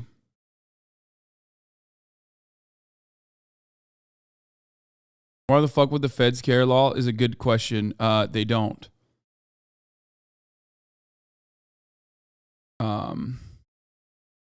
Anyway, but yeah, what else can you do in a country where the leading cause of death for children ages 1 through 18 is fucking guns, right? Last year, 3,597 in 2021, 3,597 children died by gunfire. 3,597 children died by gunfire in 2021. I was just tweeting something that I've been meaning to tweet about for a while, which was that over the past, this is what I was trying to tweet. Over the past 5 years, 2,840 mass shootings plus mass shootings have occurred in the United States. 3 of those shooters have been trans.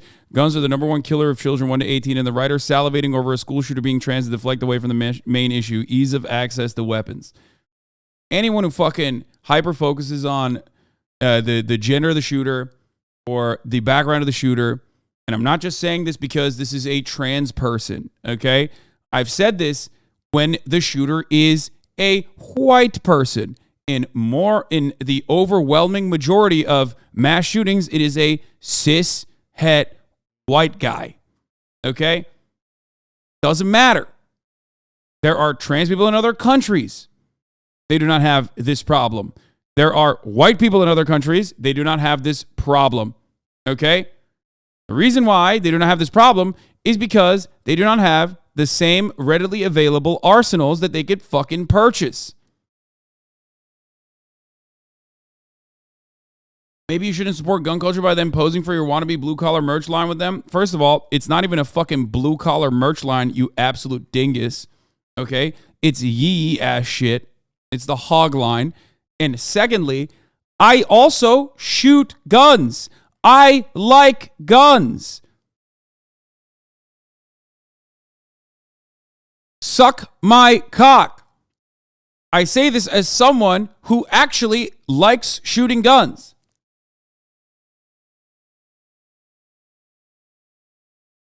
Do you not understand? Liking guns is the problem with American gun culture? Absolutely not. There are plenty of nations where they have gun control, a tremendous amount of gun control, and significantly less gun violence per capita. Switzerland comes to mind immediately. Now, of course, in Switzerland, because of ease of access to weapons, in comparison to comparable nations in the immediate vicinity, they still have a higher rate of gun violence. Okay? But ultimately, it is laughable in comparison to the United States of America. Why? Because they have gun laws. That's it. Bragging about that is not a flex, to be honest. I'm not bragging. I'm simply telling you my opinion on the matter. Okay? You are unfortunately never going to be able to combat the overwhelmingly positive attitude people have towards gun ownership. So the least you can do is try to change that towards something positive like advocacy for reasonable, common sense gun control. We can't even have that in this country, and yet you still have chatters going, dog, I can't believe you love having a fucking gun or you love shooting a gun. Meanwhile, it doesn't matter how much you yell at me about it because the gun perverts look to things that I say about guns here and go, dog, you're a fucking idiot. You're a libtard who wants every gun to be fucking taken away forcibly from every single American law-abiding citizen, hunters alike. Okay? And then some of you perverts in the chat, debate perverts in the chat, turn around and say, well, you like shooting guns. It's like I can never be in a position to have like a nuanced opinion on a subject matter.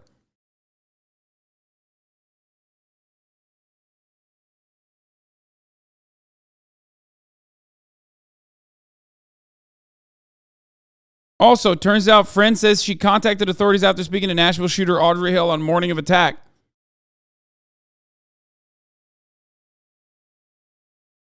Before I forget, given this contentious issue, you're repeating the same things over the years. Some motherfuckers are so dumb, too dumb to understand. Yeah.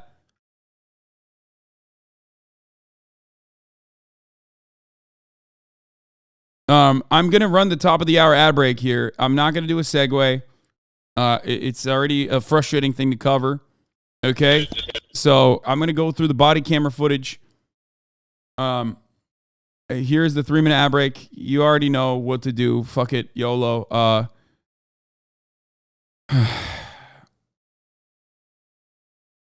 Obviously, until the moment where the shooting occurs. Going to be first floor main lobby of what? I'm making entry on the front side. I got a civilian that's sitting in here.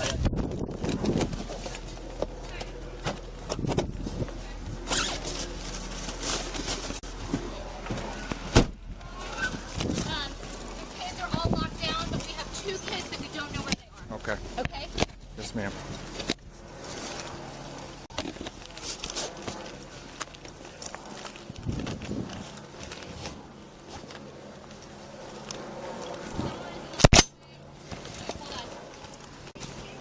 Yeah. Into my window zone. They're upstairs. Hey. Hasan wants gun control so only rich people like him can afford to shoot and own guns. Yes, that's what I want. I want guns only for the wealthy. You got it. Fucking idiot. Give me 3. Let's get 3.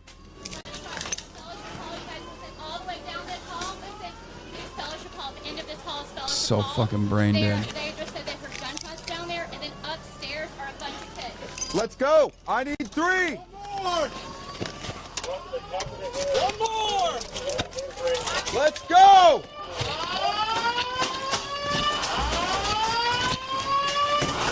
I mean, this is fucking, like, this is a school, man. This is a school. Did these cops just stand around and watch it happen like in Uvalde? No, they actually immediately leapt to action. They did a very good fucking job, and they neutralized the target almost instantly. So they did a really good job. And yet still a mass shooting happened. Because even though when cops do the fucking job that they're supposed to do, which is great, big W for them on this one, okay? There are still elements of cops obviously not engaging in a preventative action, okay, in this circumstance. But more importantly than that, you have to try to prevent it with the actual at the systemic level, okay? You actually are supposed to try and prevent this from happening in general. This is not supposed to be something that you're dealing with all the fucking time, or even at all, ever. You understand? Took 14 minutes from a 911 call for the shooter to die. Yeah. And they immediately, the dude fucking took out his gun. He took out his service weapon and immediately rushed in, okay? They did a great job. They did a great fucking job. That much is 100% true, okay? They did not pull a Uvalde. They did a great fucking job because the police immediately released the body camera footage, like immediately, okay?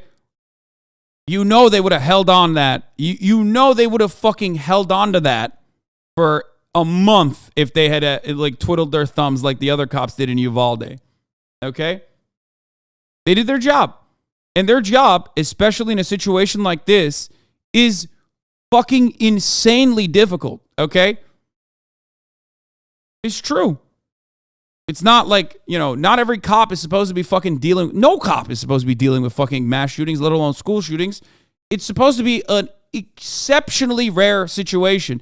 In America, however, it's not.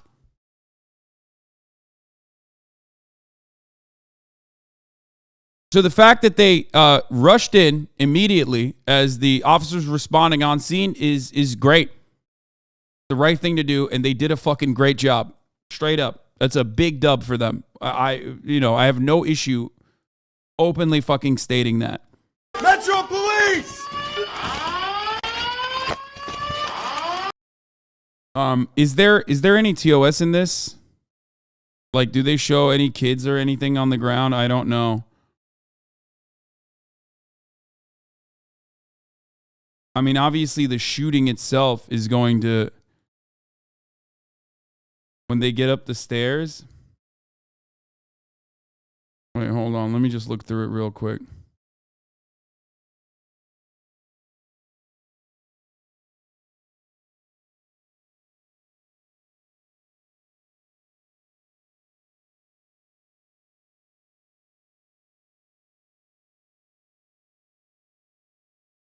Hold on.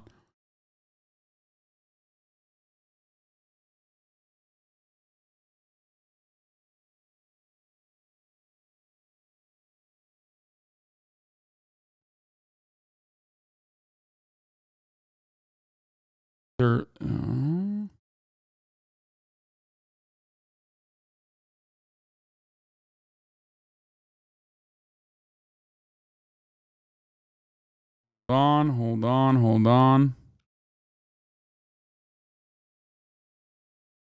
There's a dead kid on the ground at 521. No, they don't show that on this. This one is the Law and Order one. I think it's like, or Law and Crime one. I think like, yeah, I think this video is cleared of TOS. Anyway, they make an entry as we saw already. Metro Police! I said Law and Order, Law and Crime Network, sorry. Censoring this stuff is a massive mistake by the news media. Dude, are you fucking insane? No, of course it's not a massive mistake. These are children. Like, why the fuck do you want to see the dead body of a child, brother? Like what? You think that's going to make people understand that it's like devastating to have a mass shooting? No, like privacy to the fucking victims, number one. Like, they shouldn't be posting fucking snuff footage, dude. That's crazy. On me, on me. We don't know where he is. Metro Police, open the door. Bathroom, bathroom, small bathroom. Clear. Next, let's go.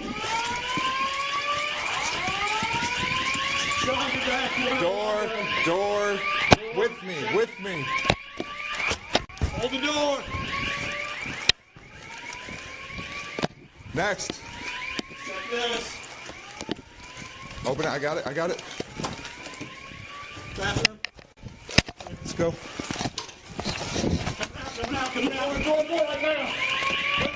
Yeah, understand that, like, when they're going door to door and clearing every fucking room, the reality of the situation is that, like, the shooter could literally be anywhere. Okay? The reality of the situation is that the shooter could literally be anywhere in that given moment and could just shoot at them from a tactically advantageous tactically advantageous position. So on that front, on that end, like, it's actually, oh shit, fucking Christ, dude.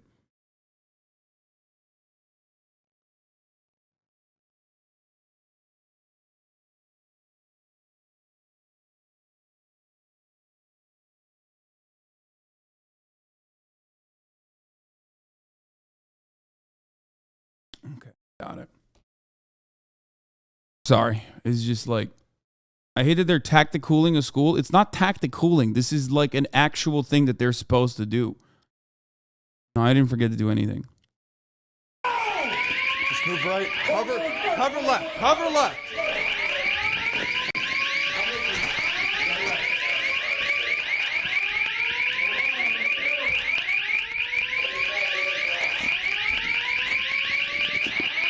Take this with me. Take this. No, that's locked. Take this door. Take this door. Take it.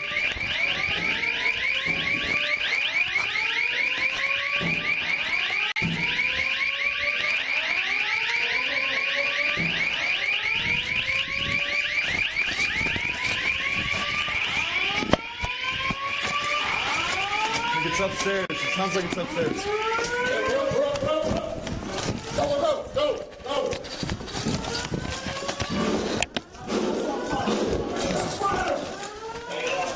So you hear the shots. I think those are shots being fired right there, right?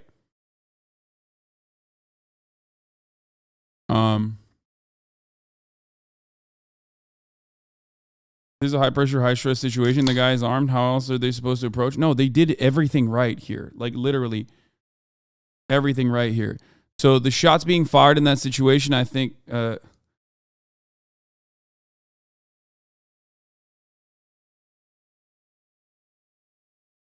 did the thing that was brought up during Uvalde. They were trained to just go in with the first. However, many officers are on the stream, which is why they're calling out numbers. Yeah, this is the actual standard operating procedure for standard operating protocol for cops in a school shooting scenario. That's exactly what they did. No shields, no helmets, no fucking waiting for SWAT. That's what they're supposed to do, and they did that. You saw them. They fucking came in, they came onto the scene, immediately took out their service weapons, and went right in. And then turned around and found the shooter and killed him. No hand sanitizer, no fucking checking your Twitter likes on the timeline as you sit outside. No waiting for fucking shields. That's what they did. Cops are supposed to protect citizens. They did do that. But 6 people dying shows it doesn't really matter. Well, it could have been more than that. In that situation, it's like not preventative, but at least they prevented more deaths from happening. Now, remember though, you're not wrong when you say 6 people died shows that it doesn't matter. Okay? Because you're not completely wrong when you say 6 people dying shows that it doesn't matter. Because our legislators are fucking up. Do you get it? Cops in this circumstance did the right thing, and yet 6 people still died. Why? Because we have no actual preventative measures at the systemic level. Do you get it? That's it. That's the major issue here. Because our legislators are fucking up. So even when cops are doing the right thing and they're doing the right job, they're doing what they're supposed to do, throw their fucking lives on the line. Okay?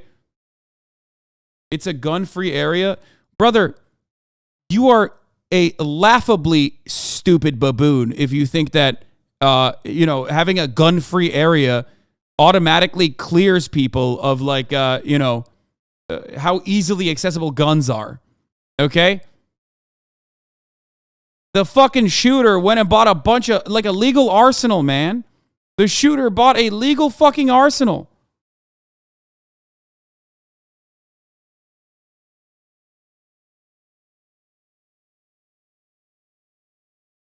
What do you think? It's like a fucking PvP free zone? Is that what you thought? Oh, man, my mistake. I thought it was a PvP unlock zone.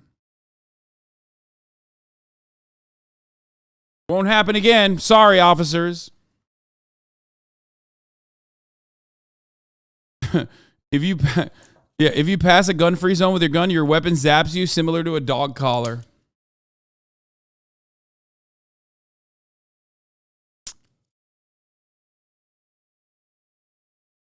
That could be kind of cool, actually.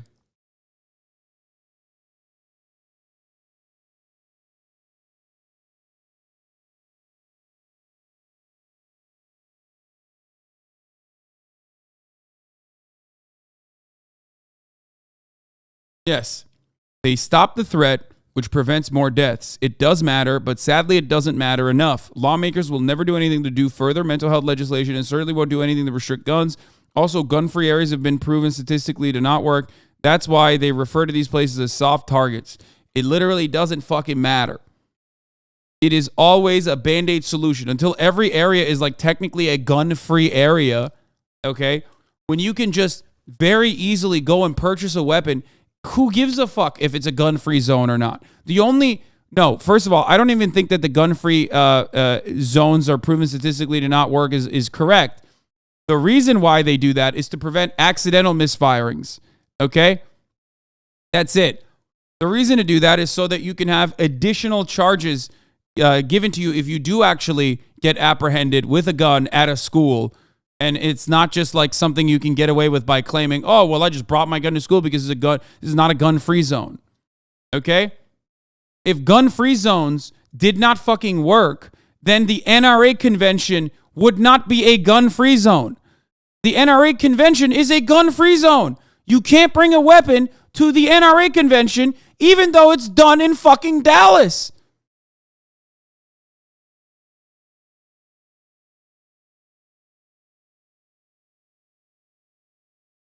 CPAC is a gun-free zone. The NRA convention's a gun-free zone. Why the fuck is that a gun-free zone if it doesn't work?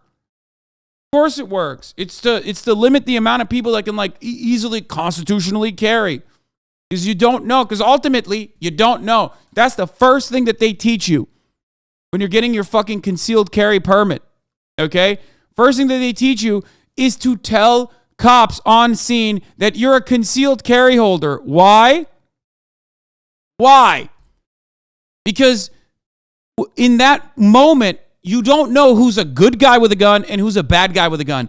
Every gun owner recognizes that reality and then chooses not to address it whenever there's some kind of fucking conversation surrounding gun control. Every fucking gun owner that understands that fucking reality will act like that's not important. If there was no distinction between, if it was so easily discernible to figure out who's a good guy with a gun and bad guy with a gun, you wouldn't have to literally openly state that.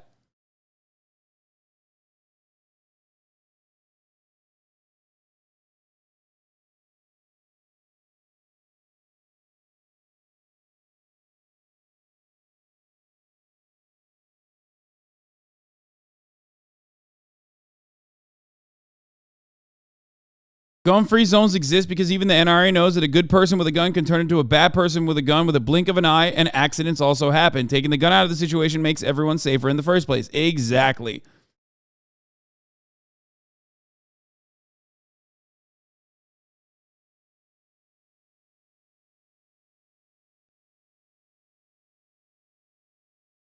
Huh.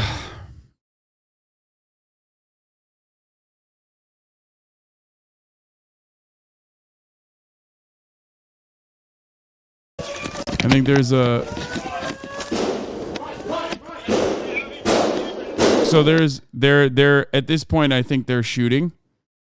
And the shooter is like shooting back, if I'm not mistaken. The video shows him getting shot. No, it doesn't. I think it's like blurred. But that's the shooter firing. You're hearing shots being fired from the shooter. There was a brief moment where they show like a blurred image.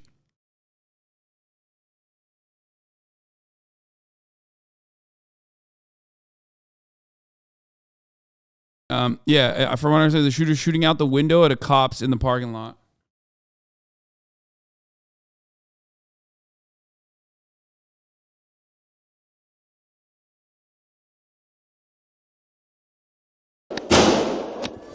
And cops are shooting in that direction now too. Like that was a cop that just shot right there. This is it. This is the moment. They don't show it, but this is literally the moment where they see and immediately fucking open fire on the shooter. Go. That's it. No hesitation. They see the shooter and they fucking rip into the shooter, rest and piss. Okay? Cop must no play Tarko doing a left side peek like that. Okay, dude.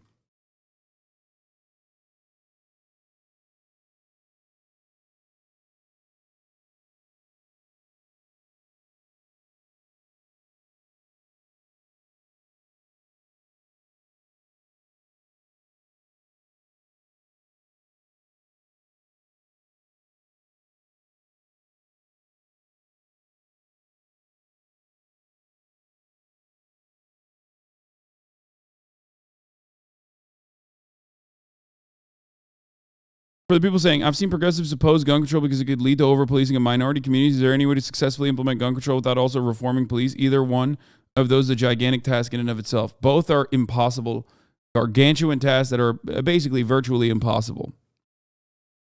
Okay? The reality is you cannot have gun control without a demilitarized police force either. They both come hand in hand. Just like you can't have Medicare for all without free college. These things have to work in unison with one another. I've never been an advocate for just simply taking away all the guns from the people and then giving cops all the guns so they can just fucking run around like the sick perverts that they are in every other circumstance, not this one, but in every other circumstance. Okay? What is this, Mike's take? Can we talk about how school shootings are a recent phenomenon? They pretty much never happened when I was growing up. Now it's constant. I think the media coverage surrounding these incidents and the toxic internet culture that exists contributed massively to them happening more and more. I mean, I'm sure that's a contributing factor. Yeah. Like Columbine was like such a unique moment that it actually did spark legislation. Like there was actual legislation behind Columbine. That's how unique it was. It was considered a unique tragedy. And now it's like straight up non-fucking stop. An assault weapons ban came after Columbine, which expired. They let it sunset. And then we went right back to it. Just straight up like where we had left it off. Let's blame it on video games and ban them also, law. First of all, there is a lot of difference between like talking about how rudderless young people are with respect to like school shootings, how like little like the greatest counter to this is video games are universal. Everyone plays fucking video games, but you don't have mass shootings happening in other countries. Okay? If violent video games created mass shootings, then you would have mass shootings everywhere. Okay? That's it. If trans people did mass shootings, you would have mass shootings everywhere. If exclusively white men did mass shootings, you would have mass shootings everywhere. Why do we only have it in America? Why? There's one factor. I feel like I'm going crazy talking about this over and over and over and over and over again. That's it. It only happens in America because we just have guns. That's it. They're so readily available. They're so easily accessible.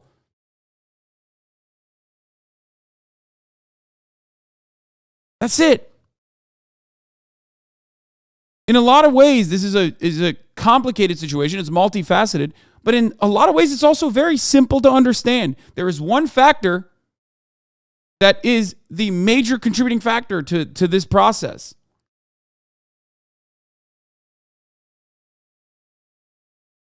In other countries where one mass shooting fucking happens, you want to know why there is no media contagion? Because they do legislation immediately afterwards. Okay, that's it. The government goes, oh fuck, we can't have this happen ever again. Stop it.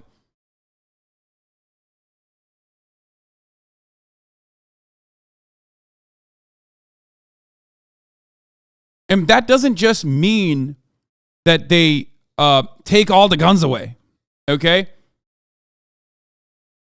They don't just do that either. Plenty of other countries, you still have guns. It's just harder to access. You should be able to demonstrate you know how to fucking use a gun and demonstrate proper safety measures.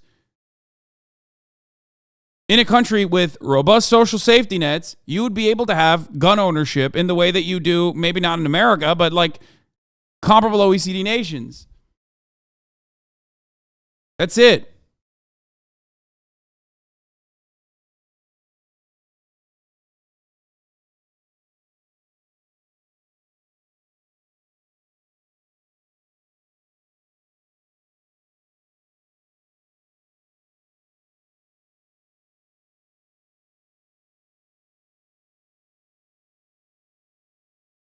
There was an episode of Penn and Teller bullshit about the link between violence and video games. They took a kid who played Call of Duty every... Kolga Bolga, thank you for the 100 gifted subs.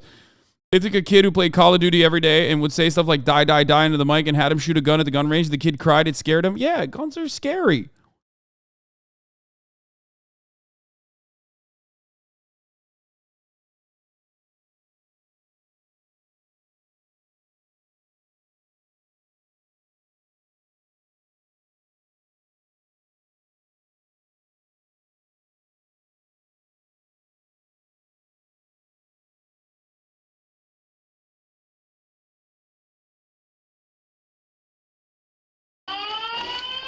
There you go, second floor.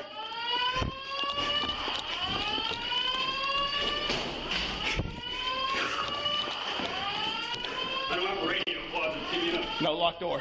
Where did they go in? First floor, first floor, first floor. Hold there, y'all. Somebody hold there. Hit that door.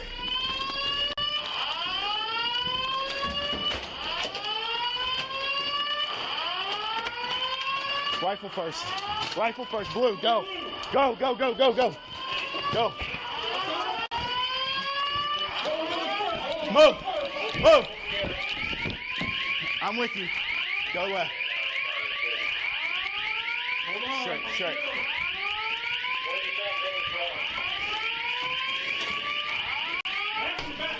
Right here, right here, right here, right here. It's locked. Go.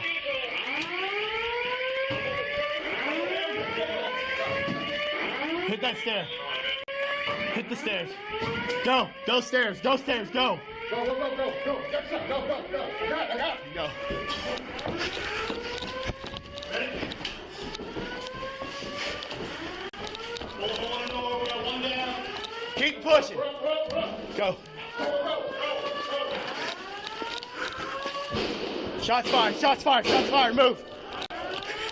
There's a blurred body of a child on the hallway that that I just didn't want to show you. That's it. That's the reason why I didn't.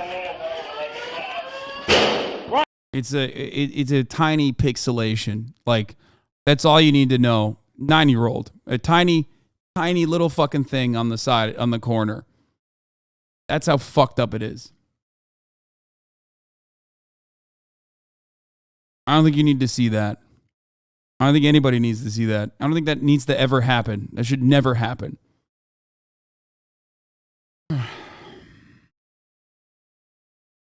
Are these cops bad? I don't get it. No, they're doing the right thing here. I would never. Right.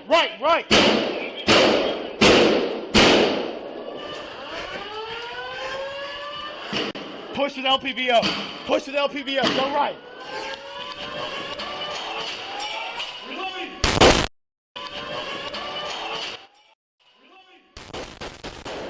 Okay, they don't show it. Yeah, there was basically no TOS in this.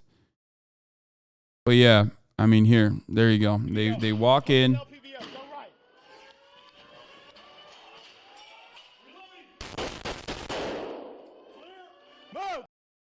That's it.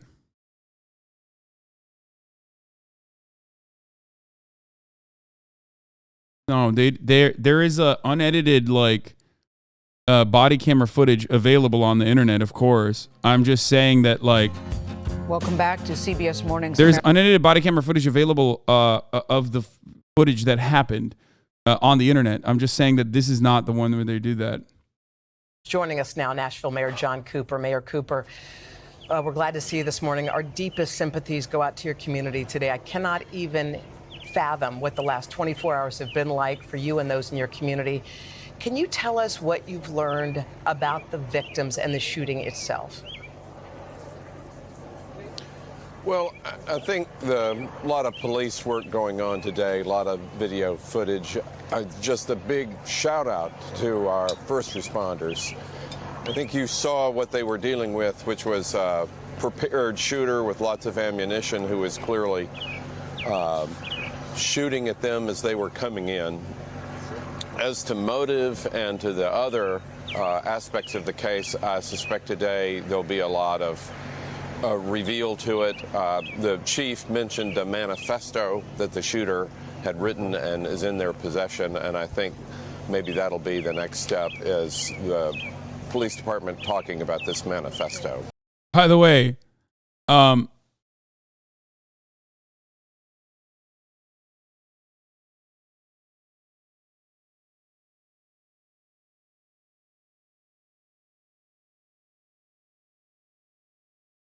where was it?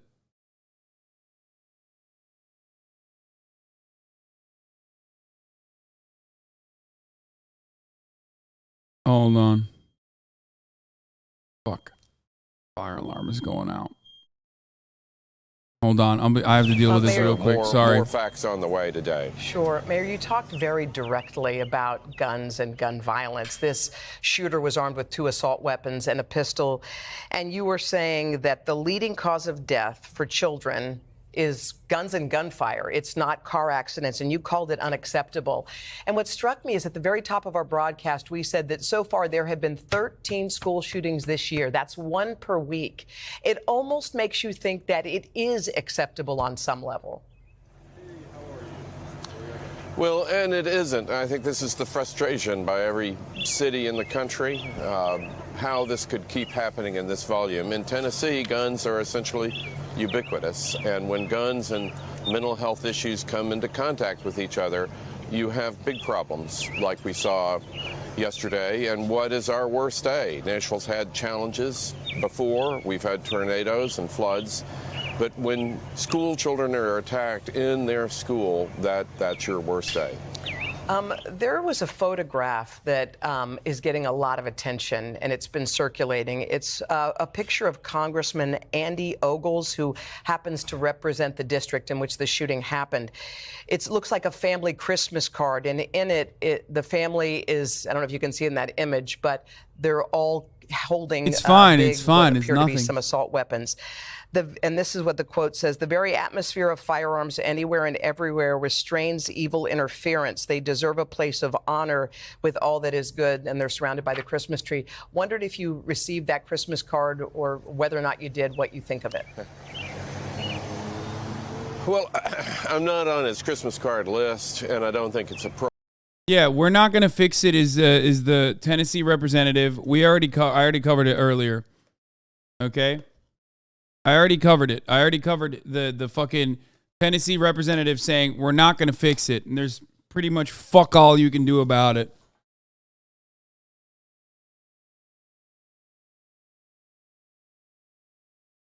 I love that people still say the problem isn't guns, by the way. There's still people in the chat saying the problem isn't guns. Yeah, totally, dude. No, you're right. Like, no, definitely.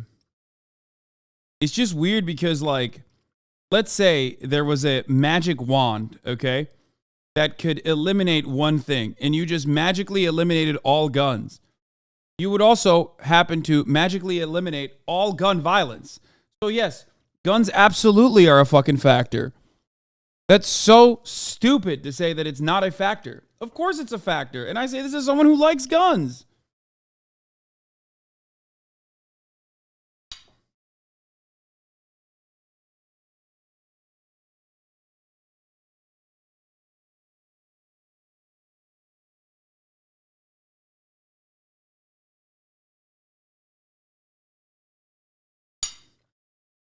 The issue is more complicated than that. But guns absolutely are a factor, and anyone who tells you that that's not the case is fucking insane.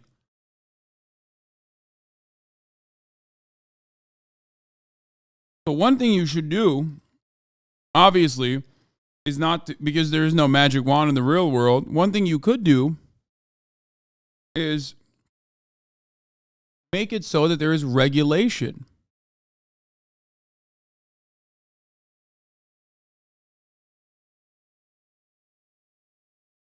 Appropriate, and I think the whole country can look at it and shudder a little bit and realize how inappropriate it is. Guns lead to tragedies, and whatever your political feelings are, we should not be celebrating the cult of the gun. And country needs to pick itself up and say no to an assault weapons lobby that, again, is making it too available and too convenient and too first of mind for people to go out and commit terrible acts. Mayor, you're just talking about that, like what can be done, and everyone keeps saying, well, they don't do anything in Washington. After Sandy Hook in 2012, Connecticut did something. They instituted universal background checks. They expanded the state's assault weapons ban, and they outlawed new high-capacity magazines. And here's what happened as a result of that. From 2014 to 2021, Connecticut saw a 41% reduction in homicides. In 2020, Connecticut had the 6th lowest gun death rate among all 50 states. There are some things that can be done, it sounds like, if this is an example at the state level. Is that something you could see happening in Tennessee? Nope. Well, I think it would be very challenging for Tennessee, but I think it needs to be brought up. And I think people need to understand that common sense reforms, which are not really onerous on gun ownership. Tennessee will ban the existence of trans people from public places before they ban guns. This is not happening. Does make a big difference, and gun safety and common sense regulations to kind of separate mental health challenges away from active gun ownership seem imperative. This is not, I mean, we used to do this a few years ago. What's happened is we've rolled back any common sense kind of understandings about how. Yeah, Tennessee would literally ban kids in public spaces before they banned guns.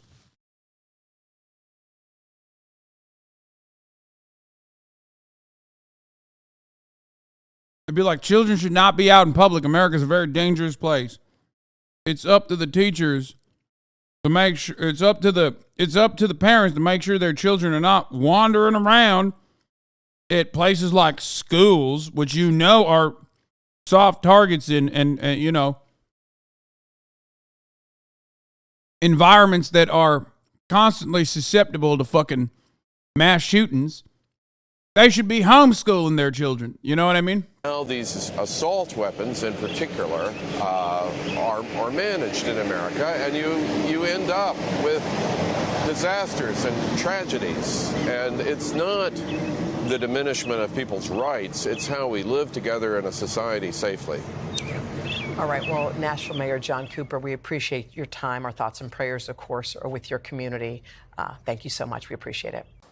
Hey, thanks for watching. Don't miss the Today Show every weekday at 11 a.m. I mean, low-key, Eastern, Tennessee would absolutely ban Shooter was schools. This was the final messages from the shooter. This was the final messages from the shooter to I believe a classmate.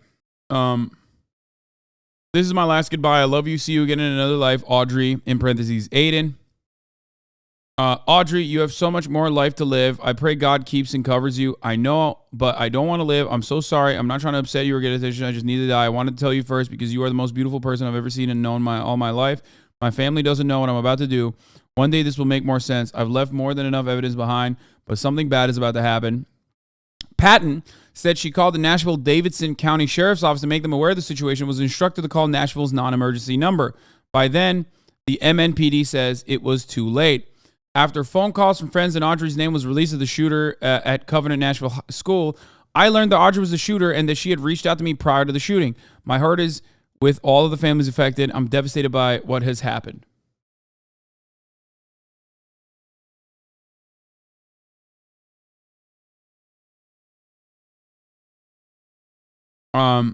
So there is that as well. The shooter had actually reached out to someone before committing this atrocious act of violence. Here's Eli Ehrlich, says, over the past 5 years, only 3 of the estimated 2,840 mass shooters were trans. Trans people are at 1-2% of the general population, but only 0.04% of mass shooters. 98% are cis men. I realize the right doesn't care about statistics, but at least we can show how ridiculous they sound. How much hormones like testosterone and medication for mental illness with a transgender Nashville shooter taking? Everyone can stop blaming guns now, says Representative Marjorie Taylor Greene, who looks like she takes, probably some level. Like, she looks like she takes Anavar. Like, it's weird that she literally is like a CrossFit weirdo who definitely is cycled at least at some point in her fucking life, talking shit about people taking hormones.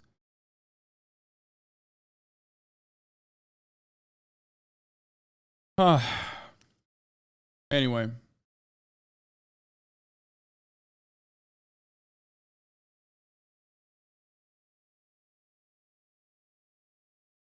Marjorie Taylor Greene has, well, okay.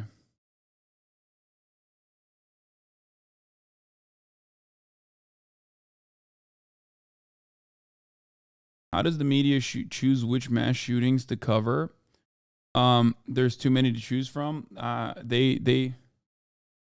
Okay, anyway. Someone said Anavar doesn't masculinize. Okay, shut up. My bad. Okay. Human growth hormone / is it trenbolone that makes you masculine?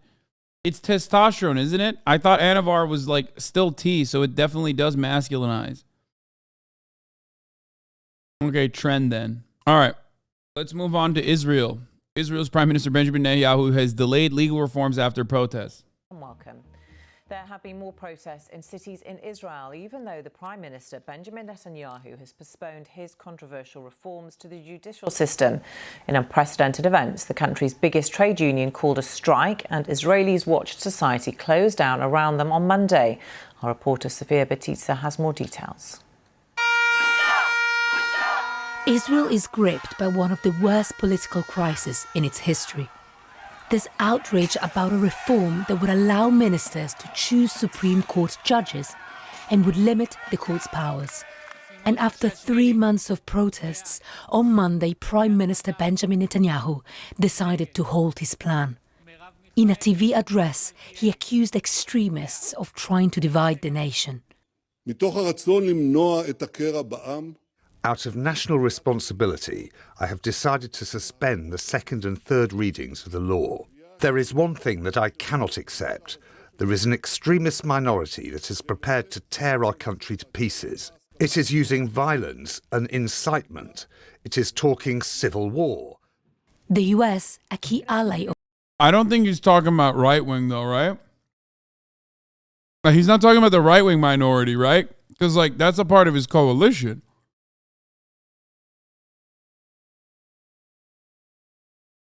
Where's the Philly accent? I mean, when he's in Israel, he doesn't drop the Philly accent. But when he's talking, listen to him talk to like the Sunday shows, bro. And you'll hear it. of Israel welcomed the move. Compromise is precisely what we have been calling for, and we continue to strongly urge Israeli leaders to find a compromise as soon as possible. But will this be enough? Shortly after the announcement, a planned nationwide strike was called off. The delay will buy time for Mr. Netanyahu, but it's not going to solve the problem. Demonstrators want this bill to be scrapped, not delayed. And that's why last night, tens of thousands of people again took to the streets. It's not a victory at all. This struggle will have to continue. It's pure lies, as usual. He's just taking a break in order to come back stronger. Police used stun grenades and mortar cannons to disperse protesters in Tel Aviv. But there are people in Israel who support Netanyahu's reform. They were protesting last night too. It's time for a change. The people elected this government, and we want this government to elect the Supreme Court, and not for the court to elect itself. This is how democracy works. The legislation will now be considered fair. I love this motherfucker being like, this is how democracy works. Bitch, you wouldn't know what democracy is if it slapped you in the fucking face. You don't want democracy. Shut the fuck up. Literally, he's like, come on, bro. We want fucking immediate authoritarian fascism internally in Israel, like the ones that we've dealt out to the fucking Palestinians. Of course, at the behest of some of the most psychotic far-right maniacs, like that fucking weirdo, okay?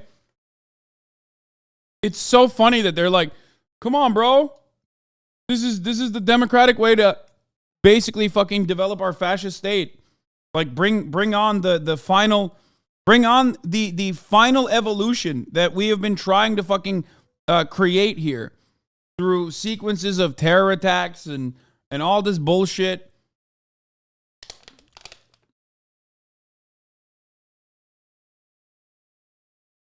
That's how it always is.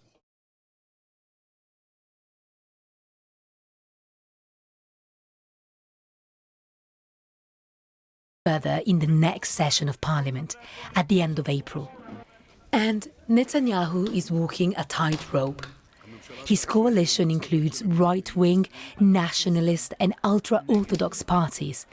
He depends on them to remain in power. And they've insisted that the reform must be passed at all costs. So the government is unlikely to back down. Sofia Bettiza, BBC News. Well, Guy Ziv is a professor at American University and author of works on Israeli policymaking. He told me more about how the situation became so intense so quickly. Netanyahu really underestimated the determination and the resilience shown. Bro, these authoritarian right-wing bitches, the ultra-nationalist right-wing fucking far-right sickos in Israel, don't even know that you're supposed to do it. You're supposed to undermine the Supreme Court through 35 years of like deliberately fucking padding the Supreme Court election process by creating like a Federalist Society type situation, a scouting and farming program through all of the most conservative institutions of higher learning. That's what you're supposed to do, dog. What do you mean? You can't just like do it like that. But of course, they're so used to authoritarian fascism in Israel when it's done to the Palestinians that they think like, oh, we can do it to the fucking gay Israelis and we can do it to the Israelis that want to like marry a non-Jewish person. You know what I mean? That's at the heart of this conversation. That's why the concept of like Palestinian emancipation or human rights abuses that Israel engages in towards Palestinians cannot be removed from this combo. Because Those motherfuckers are so entitled. The right-wing sick freaks are so entitled because they always hit the fuck Palestinian button. And up until this moment, it has worked. It's worked in undermining civil liberties and actually ruining fucking, living opportunities and job opportunities in Israel, because ultimately there's always a bigger enemy. There's always a bigger enemy out there. It's the Palestinians in every shadow. Okay? And now, push has come to shove, and they're fucking speed running and doing a glitch exploit speed run towards fascism. And it turns out the Israelis themselves, who have also turned a blind eye or have been totally captivated by the anti-Palestinian propaganda, okay, up until this very moment, that made them literally refuse to recognize how fucking psychopathic the far-right Israeli government was and has been, okay, are now going, oh shit, what the fuck? Whoa, what the fuck's going on? Yo, chill. Of course,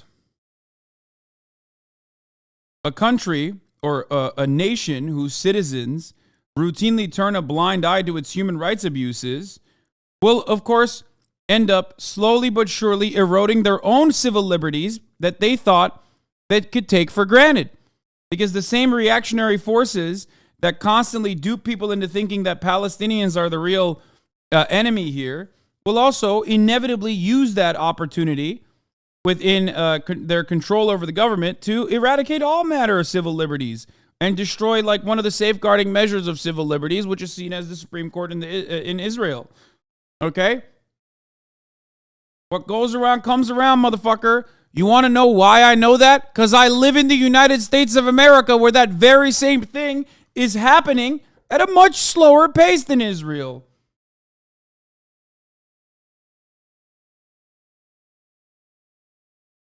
And you still got motherfuckers in the chat going, Palestinians are the real enemy. Yeah, totally, dude. Yeah, definitely, bro. You got it.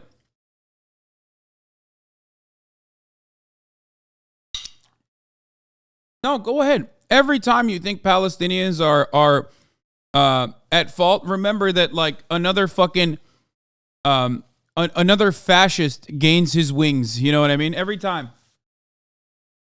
Anti-Semite much? Suck my fucking cock, bitch. Okay? Suck my fucking cock. Oh yeah, anti-Semite much. Remember, I'm anti-Semitic because I recognize the existence and humanity of Palestinians. You are a shame. Okay? There are many Jewish people in here who would be ashamed if I were to monolithize a fucking entire religion of people. Okay? You dumb bitch. You are the one who is purposely conflating Judaism, okay, and Jewish existence with both Zionism and also on top of that with devaluing and dehumanizing Palestinians. That's fucking disgusting. Fuck you. I mean, actually, fuck you. Yeah, it doesn't work here, brother. I mean, like, you know. I don't think it's going to work here. It doesn't even work that well in like American mainstream media anymore. The whole like, oh man, I saw a sign that says free parking and I thought it said free Palestine.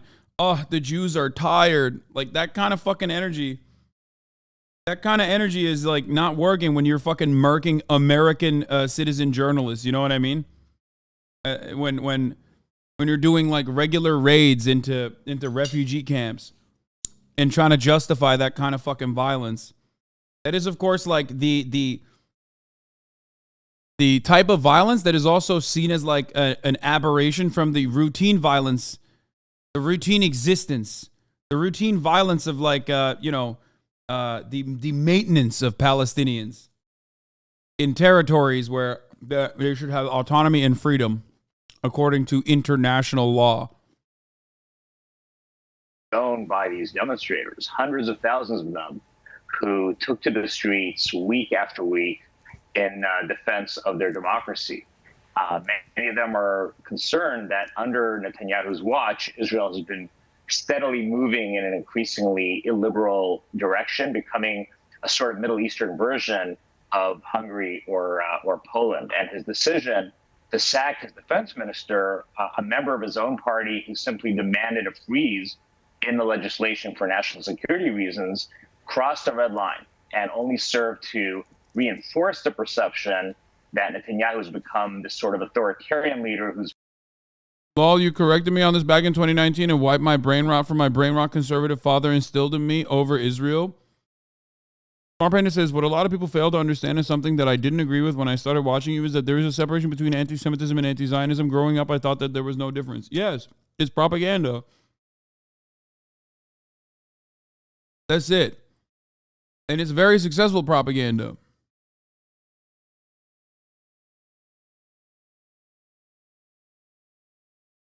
It's ironically anti-Semitic or unironically anti-Semitic to conflate the nation state of Israel and its actions with the international Jewish community. Okay? Like when the Arab world or some members in the Arab world or some members in the Muslim world do it, you fucking correctly call it as anti-Semitism. But then Ben Shapiro does it or Bibi Netanyahu does it and it's like, no, that's actually valid. What the fuck? You know? It's additionally funny to make this argument because the largest supporters, the biggest Zionists in this country, in the United States of America, are not the American Jews. They're the evangelicals who believe that the chosen sons and daughters of God, the Jews, according to their scripture, need to take over that entire land so that Jesus can come back to earth and fight the devil in Megiddo and have a second coming and a rapture. You know, do you know what happens to the Jews in the rapture that don't convert to evangelical Christianity? They go to hell. It's not like a pro a Jew or pro-Israel take at all. So remember, the largest group of supporters of Israel in the United States of America are not even the American Jews. They are American Christians that have like the, my Second Amendment is there to protect the first type bumper sticker motherfuckers with like a fat Israeli flag right next to it. And you're like, why is this lifted F-350 pickup truck have a Star of David in the back?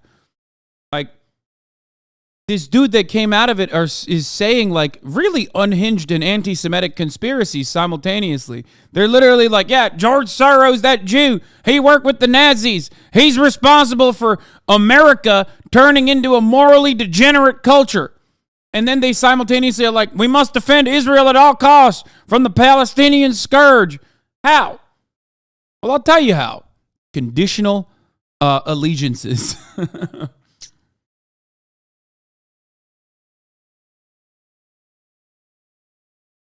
This is exactly what we're taught in Sunday school. Even as a Reformed Jew in New York, it took a lot for me to understand that all the education that was instilled in me for years of propaganda in order not to be able to separate the idea of being Jewish and being pro-Israel Zionism. Yeah. He's putting his political and his personal interests ahead of national security interests. And this was a decision that sparked... Oh, by the way, here's another fucking example. Ben Gvir, right now, that psychotic freak terrorist fuck. Okay? Like the Kahanist pig, Ben Gvir, who himself in like the 60s would have been victim to what is he? He's fuck. I'm gonna fuck up his ethnic background again. Who himself would have been victim of like racism as a Mizrahi Jew. Okay. Who, of course, is like a Candace Owens type, but for Mizrahi Jews, okay? Well, which that distinction no longer exists, really, because, it's more so acceptable that, like, Mizrahi Jews are also, they've been made a part of the overarching white concept like you see in America, okay? Anyway. That type of racism is long gone now. That's why all the fucking Middle Eastern Jews that normally would have been fucking shit on at a different point in time can do become the most insane, unhinged nationalists that, you know, have a party called the Jewish Power Party. Anyway, regardless, that sick fucking pervert now has his own Gestapo. Literally. And they call it the National Guard. Like, they're not even fucking hiding it. The party is called Jewish Power Party. And the fucking secret police that Bibi Netanyahu gave him, this Kahanist terrorist, is called the National, isn't it called the National Guard? And he gave it to them. He gave it to Ben Gvir so he would shut the fuck up because he had to extend the timeline of when he will undermine the Israeli Supreme Court by a month. Why is it that a Kahanist pig dog piece of shit, a terrorist, not by my standards, but by the Israeli government standards, so you understand how fucking extremist he is, okay? And I don't mean he was a terrorist because he's Palestinian and he threw a rock as a 14-year-old. I mean, like, he is too far to the right with, like, violent extermination of Palestinians for the Israeli government. That's why they called him a terrorist. He was not allowed to serve in the IDF. That fucking guy now has his own secret police.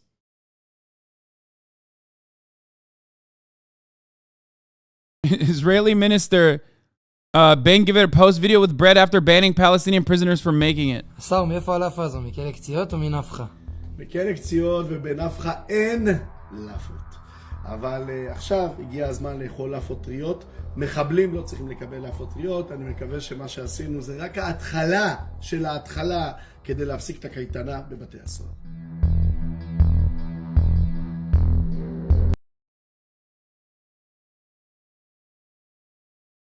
Calling the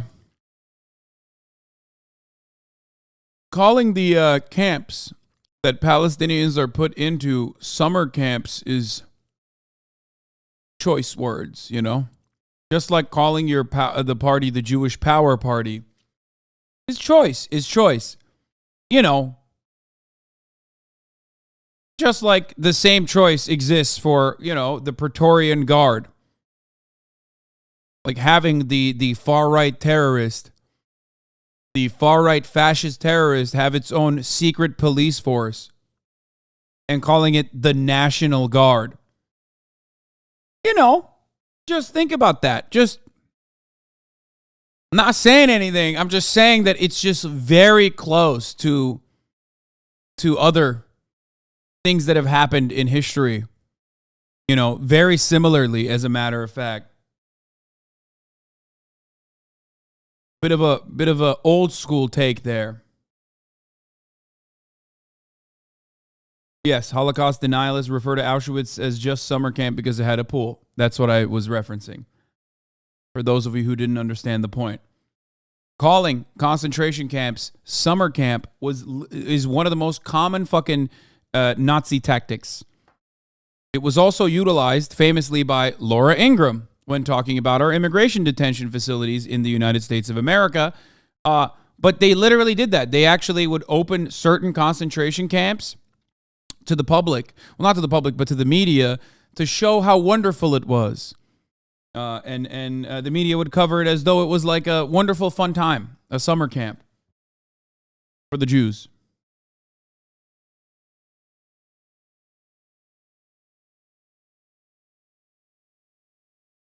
What? Not that I disagree with you, but as someone who understands Hebrew, he was saying the prisons are like camps where there are convicted criminals, not the refugee camps. Brother, I understood that. He's saying the prisons are like camps. The convicted criminal. First of all, in order for a Palestinian to be considered a convicted criminal under not even like Israeli liberal courts, but instead under the military courts, you don't need to do much. You just need to be Palestinian. That's it. So the idea that those are actually like convicted criminals is fucking insane. And also, he's basically saying like the conditions in such a situation is similar to summer camp, undermining the conditions in those prisons. while he is simultaneously trying to fucking make those conditions worse. Oh my God, Joe Rogan getting mad at... You're not going to achieve effort equality. There's certain people who are just going to always work harder than other people. This idea of like, we need to redistribute. I was watching this maddening conversation where this fucking dork was trying to say that all money over $3 million that a person makes should be taxed at 90%. Like, that's great for you to say, because you're never going to make $3 million, you fucking idiot. But that's so stupid. The idea behind it is so stupid. The understanding where that money goes is so stupid, because you're not going to... It's so ironic.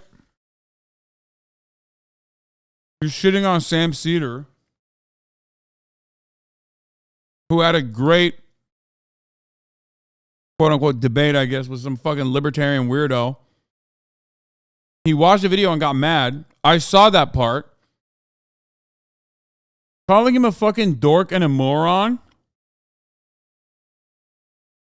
is so funny, because you also literally admitted you don't understand how, like, tax brackets work. Like, you can't call the other guy a moron while simultaneously demonstrating your lack of understanding of how tax brackets work. Like, that's not how that works. It just means 90% taxed after 3 million. That doesn't mean like 90% of all the money you make. You can still make more than 3 million. You can still, your end of the year return will still be fucking higher than 3 million. It doesn't work that way.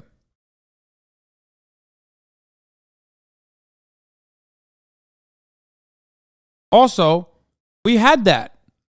We had that.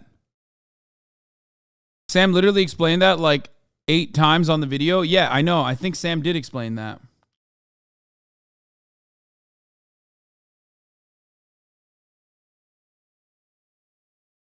I kind of want to watch that video. It's pretty funny. No, Joe Rogan and everyone else basically thinks it's true because some people will turn down.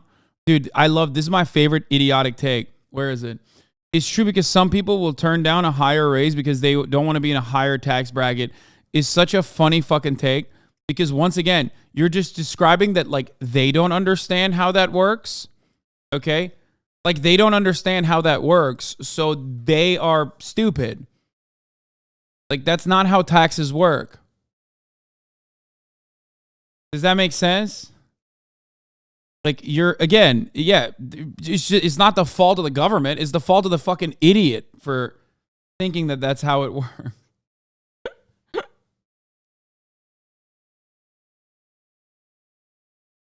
was literally what I thought when I was dumb in 14. Yeah. That's exactly how that works. Wait, what?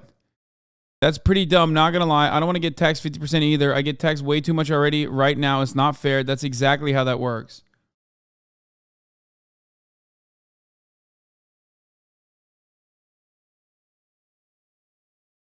Oh no. Bro, do you know how tax brackets work? Do you understand how tax brackets work? Like, you don't make less if you make more. That's not how that works. You're literally describing that you don't understand how that works.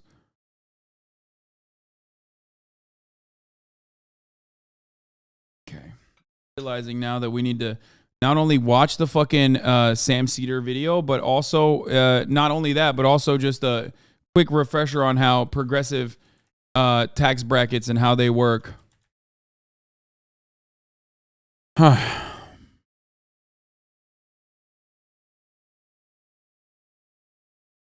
That's just a common meme. You've definitely seen that before. You know, financial literacy is super low. Here's a chance to not shit on someone. See how it goes. No, I'm not. I'm not. But like the issue here is that not only is he wrong, but he also is like, yeah, the only time it comes close to working like this is when you lose benefits. That's it. Like your overall, when we're talking about your tax burden, like you're not going to make less than someone making less than you because the government taxed you more for it.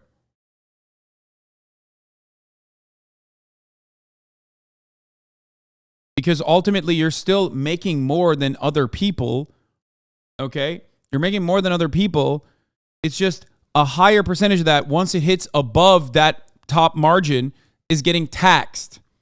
But you're still going to make more people. I mean, you're still going to make more than other people. Okay? What? All right, Spartan. Let's talk about taxes like we're battling the covenant. First, you need to gather all your necessary documents, like your earnings statements and receipts, with the same attention to detail as when we're looking for Forerunner artifacts. Don't leave any stone unturned or the taxman will catch you like a grunt in a trap. Next, you must determine your filing status. Are you single like a lone UNSC Marine on a mission, or married like a couple of hunters bound together? The status you choose will have a significant impact on your tax rate, so choose wisely, Spartan. Then, you calculate your taxable income. This is the amount of your earnings that the government will tax you on. It's just like when we're taking out enemy infantry, one by one with precision and focus.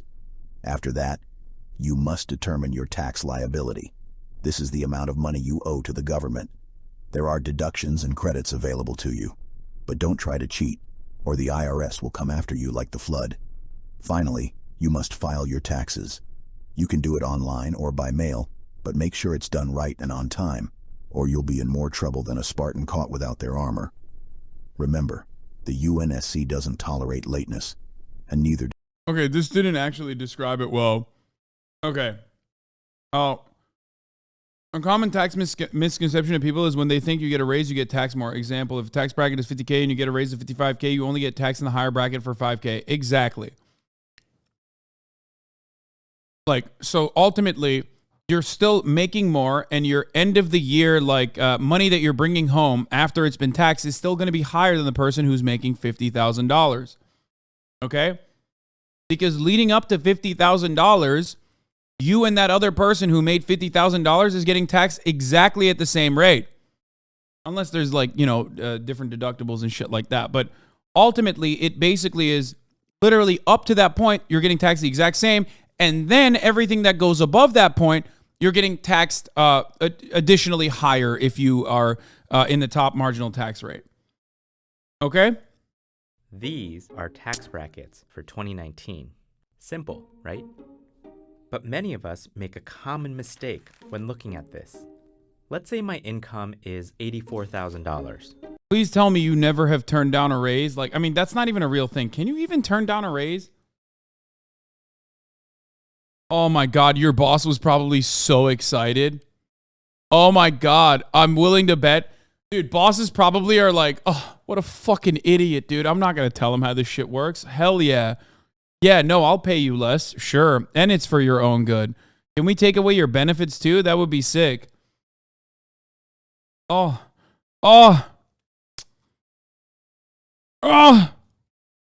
God, we are so stupid as, like, the American working class is, like, so fucking stupid. You might think that puts me in the third bracket, so I would owe the federal government 22% of my income.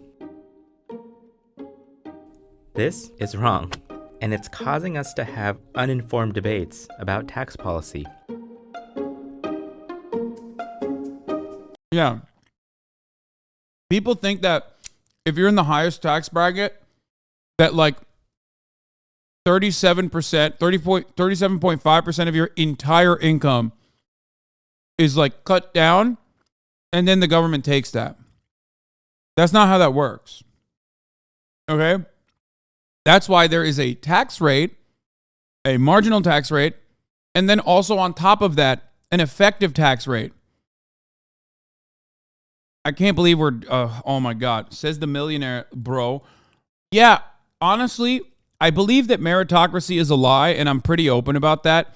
But right now, I'm beginning to realize maybe I am fucking a little bit smarter than the average dumbass. Because, like, holy shit. Yeah, this is like unimaginably stupid to advocate for. You are literally advocating against, like, an accurate assessment, an accurate dissemination of information, like the truth about the matter.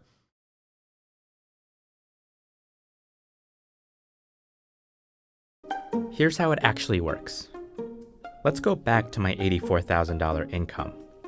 Now, instead of thinking of tax rates as brackets, we should think of them as pockets. But first, there's one special pocket we need to talk about.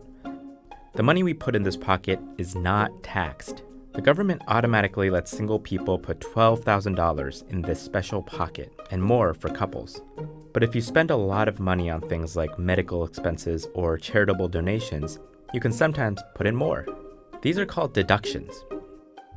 With the $70,000 that's left over, you can start. Like, a gifted sub at the top of the hour is not a deduction. Okay? People still do it regardless because they want others to avoid the ads at the top of the hour. But it's not considered a deduction.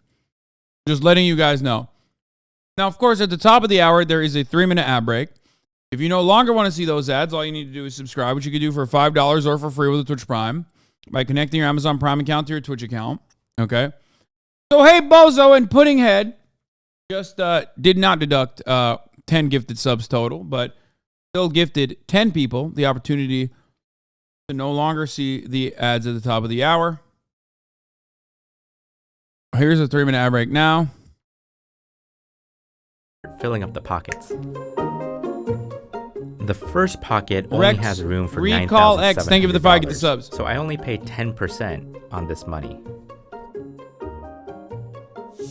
Then I pay 12% on the money in the next pocket.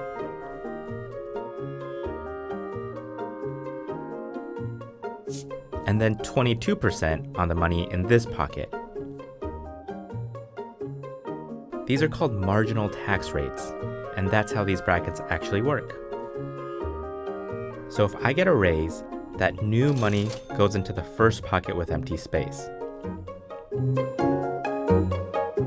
When space runs out, we put it in the next pocket. So the raise, and only the raise, would be partially taxed at 22%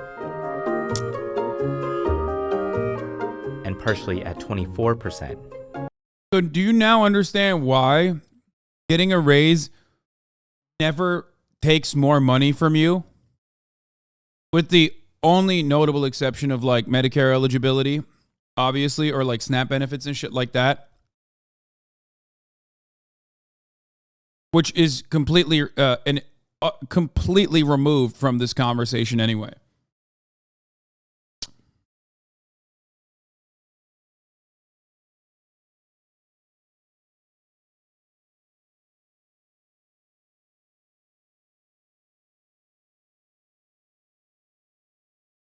So you're only taxed on the money that moves you to the next bracket. Yes.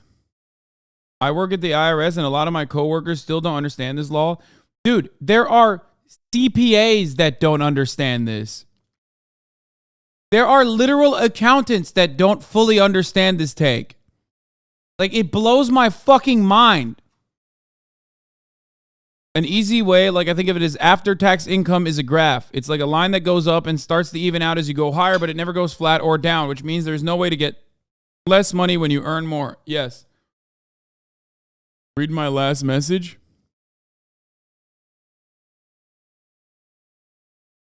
What? That's his point? He's being sarcastic? What do you mean?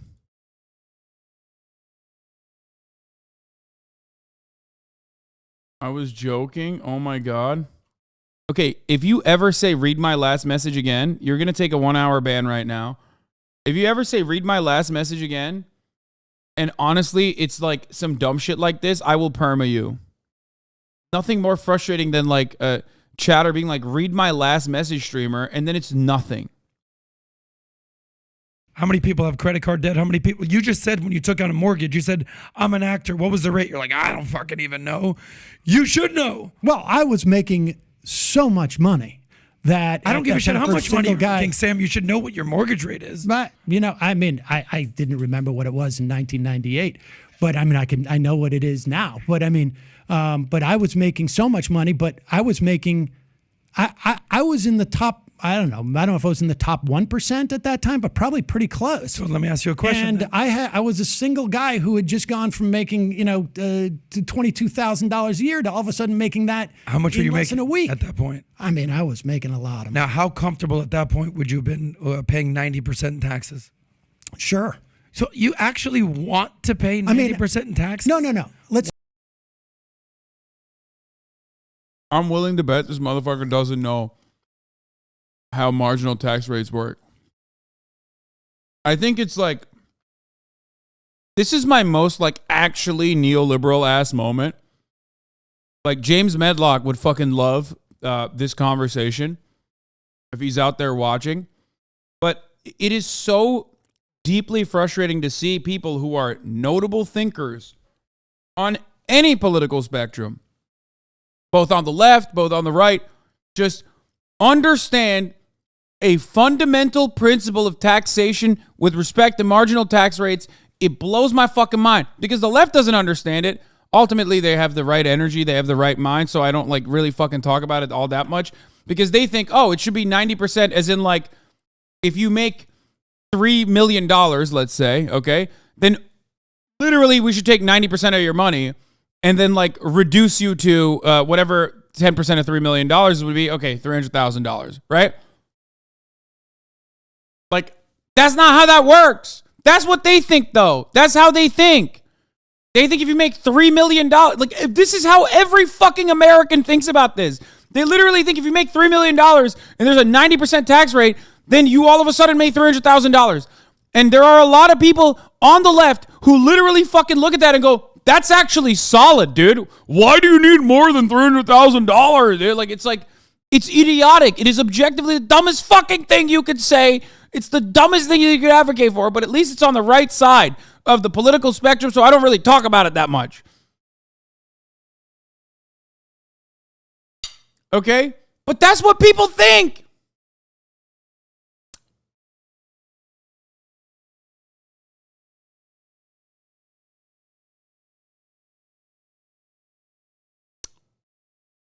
This understanding is split a little across party lines.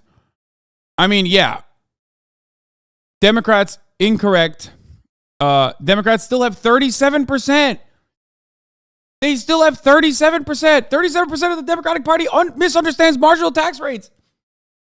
Come on, dog. How do you not see that this is objectively an issue? I get why 62% of Republicans are... This is just as surprising. The fact that there are 38% of Republicans who understand the marginal tax rate, and yet like that's a very high number, and this is not low enough.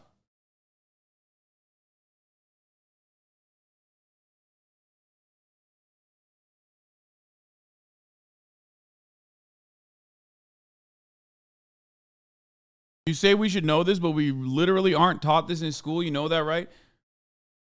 I mean, I don't know where I learned this, but like I learned it somewhere. You know what I mean? It's not like I was fucking, I didn't materialize with this information in my brain. I don't know how people like don't have any curiosity as to how like taxation works. But hey, guess what? A lot of you in the chat just learned something entirely new today. Surprising that it's like a new piece of information because it's so like fundamentally important. I don't know how else to describe it. But there you go. So when politicians say they want to raise the top tax rate, doesn't necessarily mean these pockets and your money are affected. They're talking about tax rates on the pockets way over there, which are only used once people have filled in these smaller ones. Marginal tax rates are a pretty simple concept once you get the hang of it. So the next time a Yeah. I get why Steve Scalise says it, because he's a fucking shill piece of shit. And also because he's stupid. But yeah, there is no moment in your life where you are going to get a raise and then like actually end up making less money than you would have without the raise. Okay? Like, for that to exist, here's how I will explain it. For you to get a raise and then all of a sudden be in an entirely new tax bracket, and for you to lose money in that process, the top marginal tax rate would need to be 120%. Okay?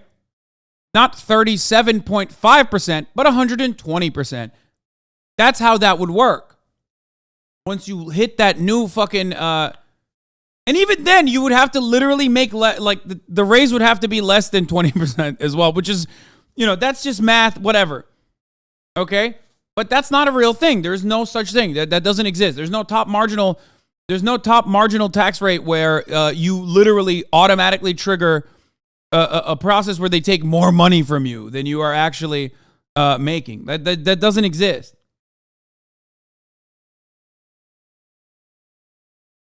Okay?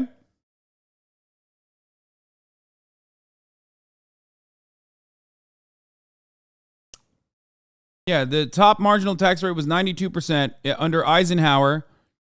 But of course, it never went over 100%.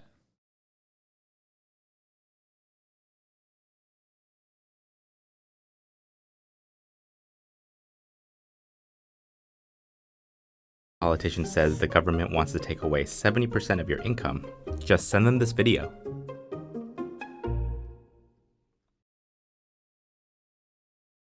Does that make sense to you guys now?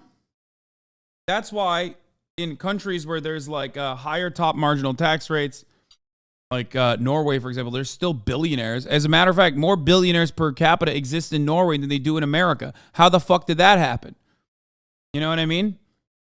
How could that ever happen if they had like a max cap on wealth?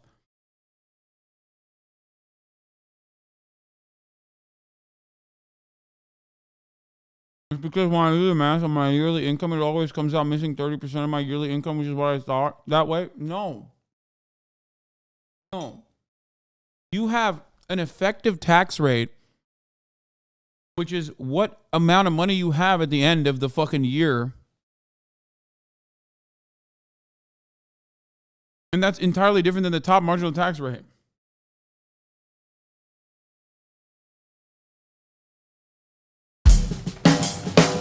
These 10 people represent everyone in America. Oh, shit. Let's watch Sam Seder explain it Let's now. be clear. I think it should be 90% over for the every dollar you make over $3 million. Yeah. That would not have impacted me at that time. But I would have been happy to pay more taxes. But why would anyone? You know why I'm laughing? Because it's always. It's always more money than you made, fucking idiot. Let's tax the people a little richer than me. It's always let's tax it was, the guys it was that a lot richer. But I'm just going back. If you're saying 20, I'm just going back. If you're saying 22 a week, you were making $1,098,000. That's a lot of money. No. Well, it wasn't 20. You said 22 a week. That's $1 million a year. No. That was the year before. I mean, but you're making money. I was making a bunch of money. But I'm just going back to when we had the Great Compression, which was when we had the least wealth inequality in this country.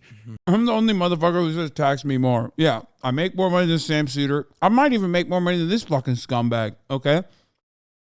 Mostly because he's a con man. And yes, I think you should be able to tax richer people more.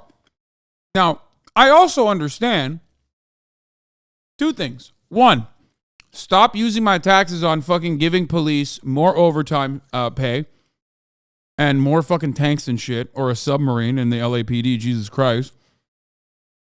And two, if you truly want to address the crisis in this country, especially with the mega wealthy,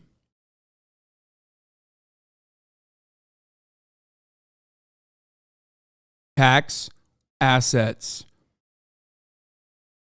Capital accumulation should also be taxed at a higher rate. Most of the mega wealthy never touch their assets. They just keep it in the stock market and then buy, borrow, die. Talked about it a lot. Now, this is actually a tiny sliver of people. This is like, we're talking like 15,000, 20,000 people max. Okay? And yet their assets and their earnings collectively make up for like what 99% of Americans are paying and making.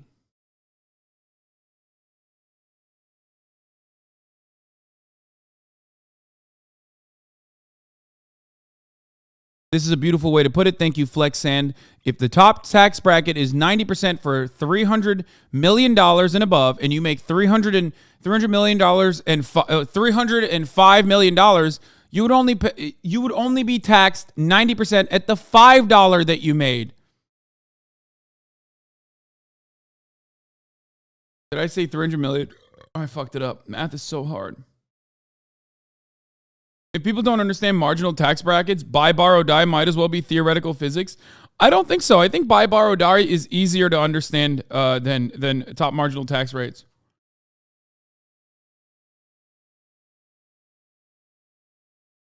Jeff Bezos, in many respects, is not liquid. Okay, his net worth is directly associated with the Amazon stock price. But when you have unlimited net worth, okay, when your net worth is that fucking high, you can go to a bank and get a 0% interest rate loan that you never even have to fucking pay back. So despite the fact that you are that wealthy, you could just go to a fucking bank. Sometimes back in the day, it wasn't even 0%. Chat. There are Chat's gonna fucking lose their minds when they hear about this. Banks would pay you if you're rich enough to take money out from them. There are negative interest rates, brother. What are you talking about? Because they want you as a incredibly wealthy person to bank with that bank.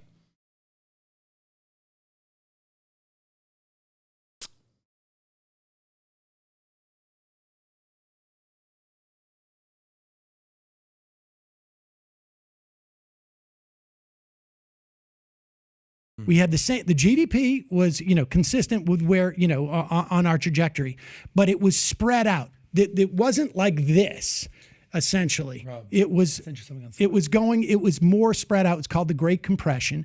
And I'm just using that figure. I mean, look. Hasan's tax evasion accountant says, true asset taxation would be tangible. Do not let any finance bro say it's not possible. There's accounting guidance that can be used by the IRS to apply such a standard, not to mention property taxes exist. Thank you. This is the fundamental point I make all the time as a fucking homeowner. You can always tax assets. Any motherfucker that tells you you can't do that in the stock market is lying to you. Why are they lying to you? We tax assets all the fucking time. As my tax evasion accountant correctly points out, we tax properties. Shut the fuck up. But of course, they refuse to do that because that would, greatly undermine the American stock market. And it could possibly cause some financial chaos. That's not even false. That could happen. But make no mistake. When people say you cannot tax people's stocks, you cannot tax people's overall wealth, they're wrong. And not only are they wrong, but the reverse of that works all the time. The reverse of that works. They use their loss in the stock market. They are super fond of calculating their losses in the fucking stock market as a way to get taxed less. But yeah, gains on the other hand, you can't tax them. You just can't do that. It's impossible. Impossible. You can actually tax the losses though. You can use the tax.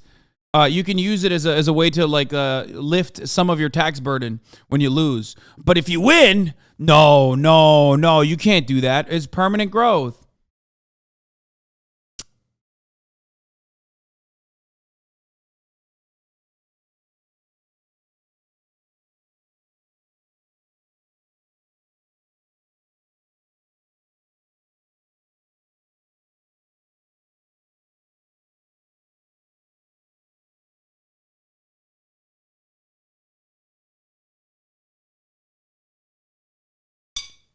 I'm going to be a finance bro here, but you can only write off the losses just like when you sell, just like capital gains. Yeah, but you write off the losses because you fucking sell.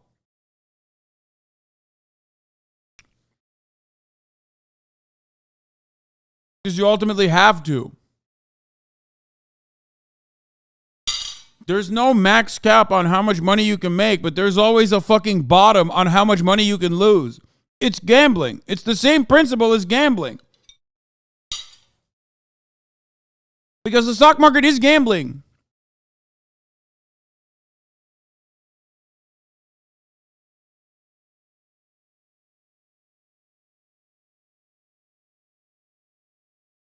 That's why people always say gambling is the only place where you can make 1,000% of what you put in, but you can also, and very likely to do so, lose 100% of what you have. The stock market is the same.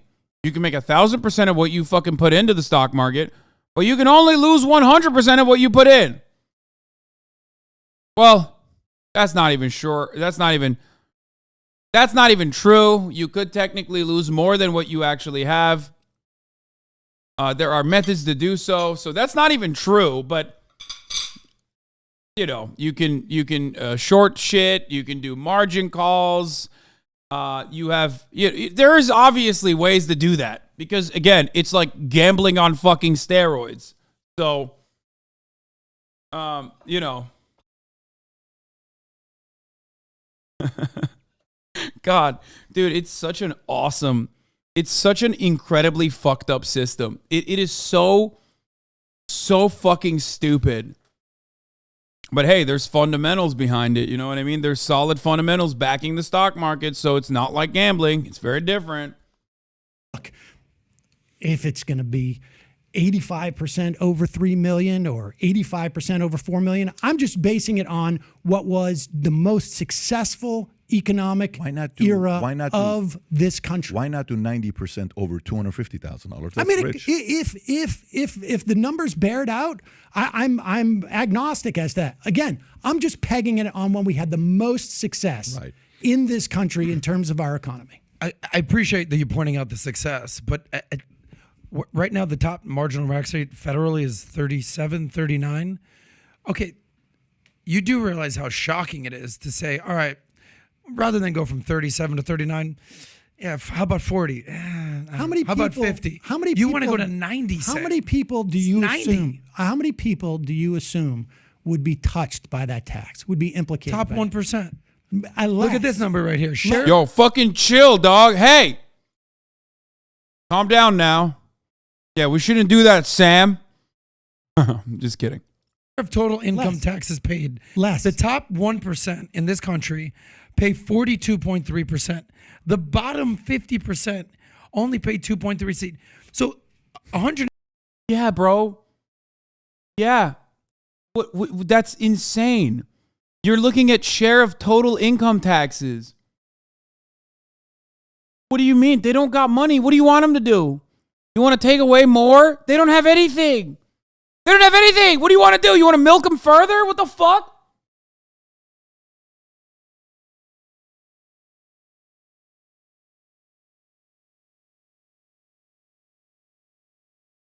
And 50 million people are paying nothing in taxes. Right. And you want to keep the 1% paying more and more and I think more it's and actually more? even less than 1%, to be honest with you. I think we're talking about 0.05%. Sure, but let's tax them even more. Oh, I specifically want to make it illegal to be almost as wealthy as you. Not quite, but a little bit more. Like I want to make it not illegal. You're not going to go to jail. So nobody can be no billionaires. No billionaires in America. Absolutely. Sam, 100%. Why? Don't you want America to be known for greatness, for innovation, for capitalism, for all the amazing things that we've done in this country? My definition of you want to greatness. go to like Nordic.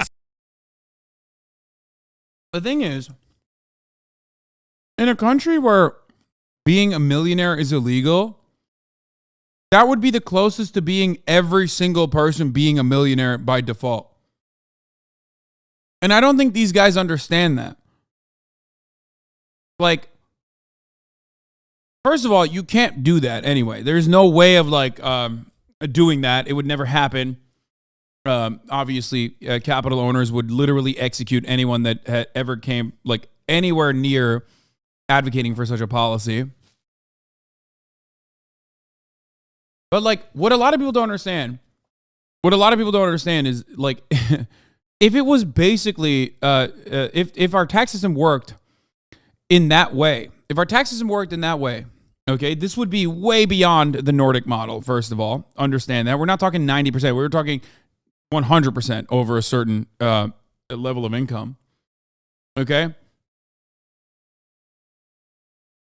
But if it worked that way, then every single person, because of our coffers and the way that we could fund social safety nets, basically every single person would be living in a level of wealth that you wouldn't even need more money. Okay?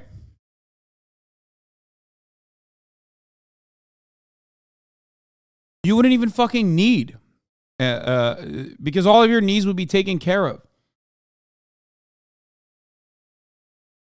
Oh God, Chatter was right. This is finance, bro. Fresh and fit. Yeah, it is. And Sam is the sexy, slutty e-girl that they brought on to bully. Okay? And what they didn't realize is got a whopping hard cock, a little bit harder than they can chew.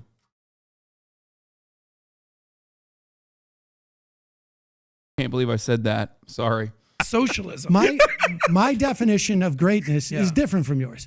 I'll give you an example why I think billionaires are a problem.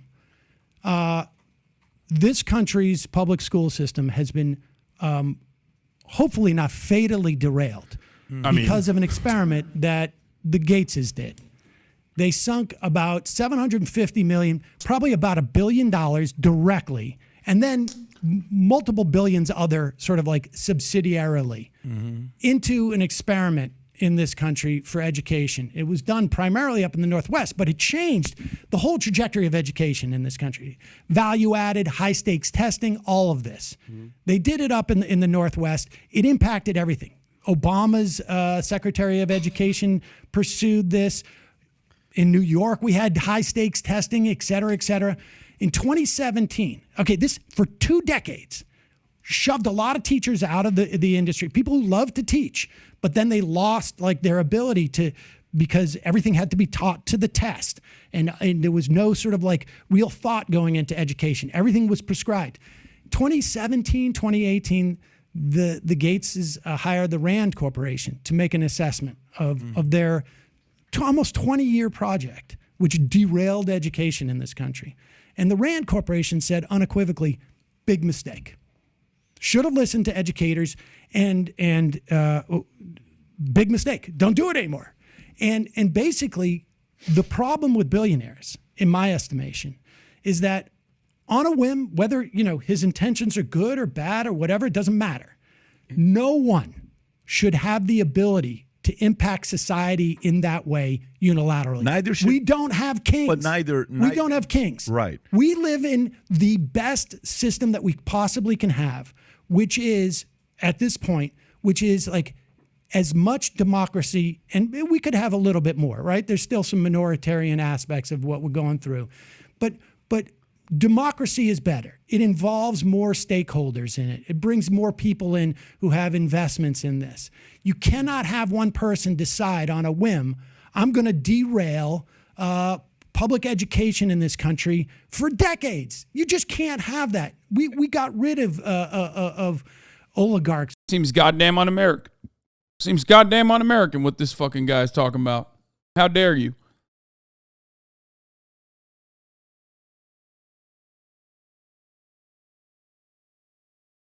I can't get over the top marginal tax rate conversation.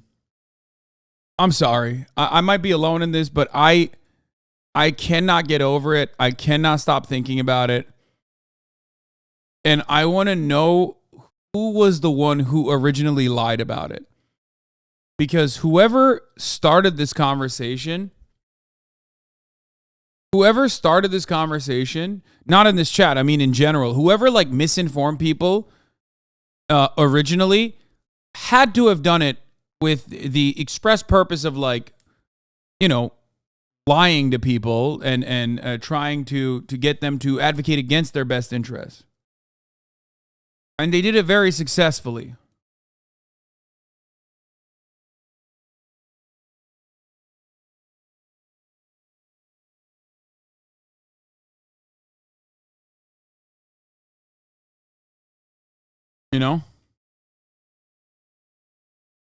I wonder if it was Ryan Reagan. I wonder if it was Ronald Reagan. Like it was during the Reagan era. Maybe it was before that. I want to know.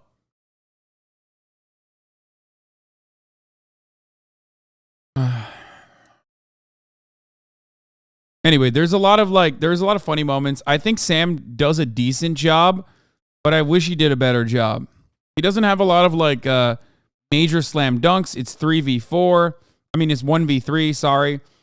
So I do feel like I do feel as though maybe it just maybe it could have been better if it was one-on-one. You know what I mean? One v3 is too much in this K-Kona hole.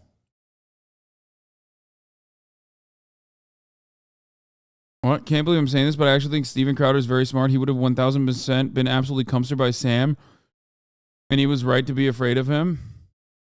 Oh, yeah, you're saying that, yeah, he was right to be afraid of Sam. Yeah, no, Sam would have destroyed him. Are you talking about the misconception of taxes still? Yeah, I am.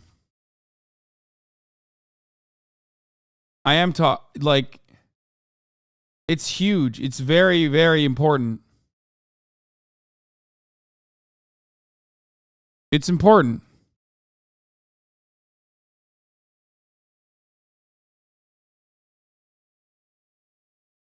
I don't know.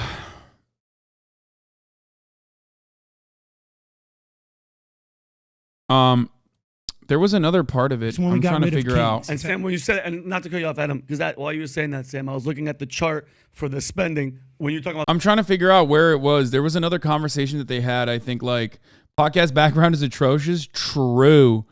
Education. There was another part of this conversation that got derailed again, but they just don't fucking understand it. And it doesn't matter because a lot of right wing commentary is rooted within ignorance anyway.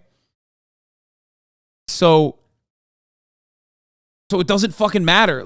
Their audience is already too dumb to recognize it. You know what I mean? They're too dumb to recognize it.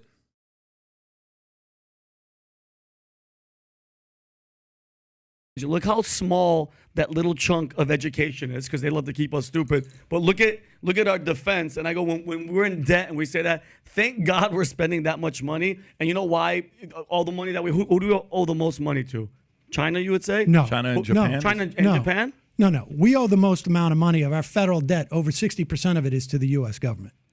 So we owe ourselves. Yes, basically. that's correct. We owe Social Security. We borrowed Vinny, money what from there. point were you making? So my point was making, thank God we're spending that much money, because whoever we do owe this money to can't come and get it. You don't see nobody coming. Oh, you're talking about military defense. Military defense. Okay, yeah. So your argument is that there's so much money. That's what I'm saying. Let me get back to your Yeah, they were. Oh, that's what it was. Yes, thank you, Chatter. They were conflating net versus gross profit. They thought 90% on gross profit and would have to downsize. And Sam tried to explain it to them no, you don't get taxed on your net. You're getting taxed on your profit. We're talking about taxing on your profit. And they kept making it seem like you would get you would have to literally downsize in that situation. And they basically tried to get him to concede to that point. And it almost felt like they got away with it too. Half of the audience probably on the lowest level of the most random pyramid schemes. I mean, they're literally on the lowest level of the most random pyramid schemes and also on the lowest tax bracket in general.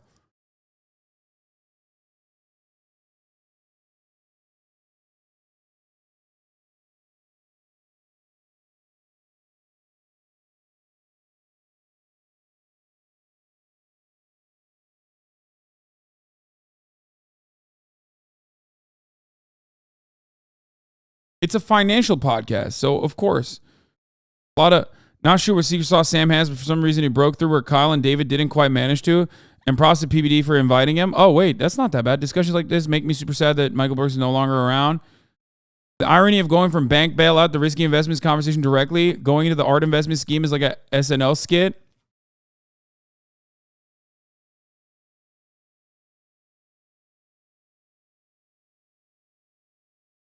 I mean, we know one person that purposely misunderstood, or maybe did not purposely, but just completely misunderstood the point and got angry and then talked shit about Sam, which led us to literally look at this video in general.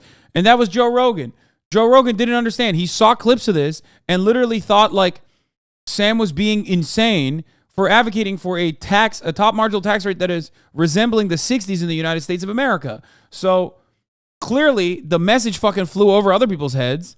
He literally looked at that and went, wow, what a fucking loser this guy is. And Emma is right. Why doesn't Joe Rogan have Sam on to discuss? Well, it turns out Joe doesn't want Sam to ever be on his platform. That's it.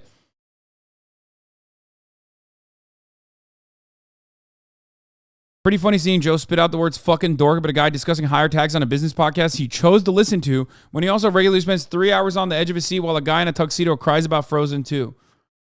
Oh, such a good take. Joe Rogan is not scared to lose viewers, man. Joe Rogan, rich people are very smart on certain metrics that unfortunately poor people are not smart on. Class consciousness being one of the most important metrics. You don't have to be very smart to be a rich person, but you do actually develop class consciousness fairly quickly. Okay? And rich people are very good at not only developing class consciousness, but engaging in class warfare. Okay? It would be very dumb for Joe Rogan to have someone who is a prominent, smart propagandist like Sam to be on his platform. To lend him a platform like that would be dumb in that regard.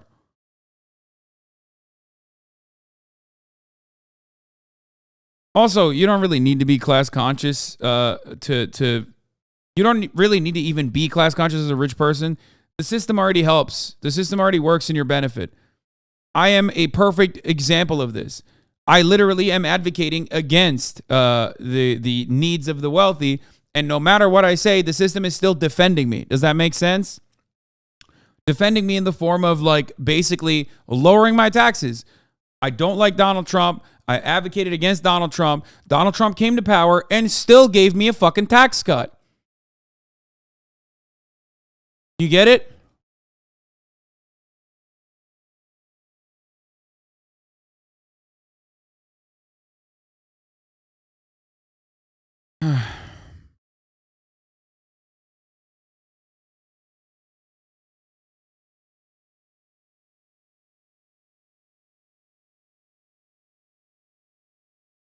Anyway, PBD was asking him if he'd still be able to operate majority report if AdSense revenues cut by 90%.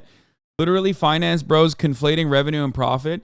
Yeah, that's what's like really fucking weird about this conversation is that like they're conflating revenue with profit while also simultaneously making it seem like the AdSense structure that you are paying into, that you are literally like creating revenue for another company that's taking away your profits with taxes.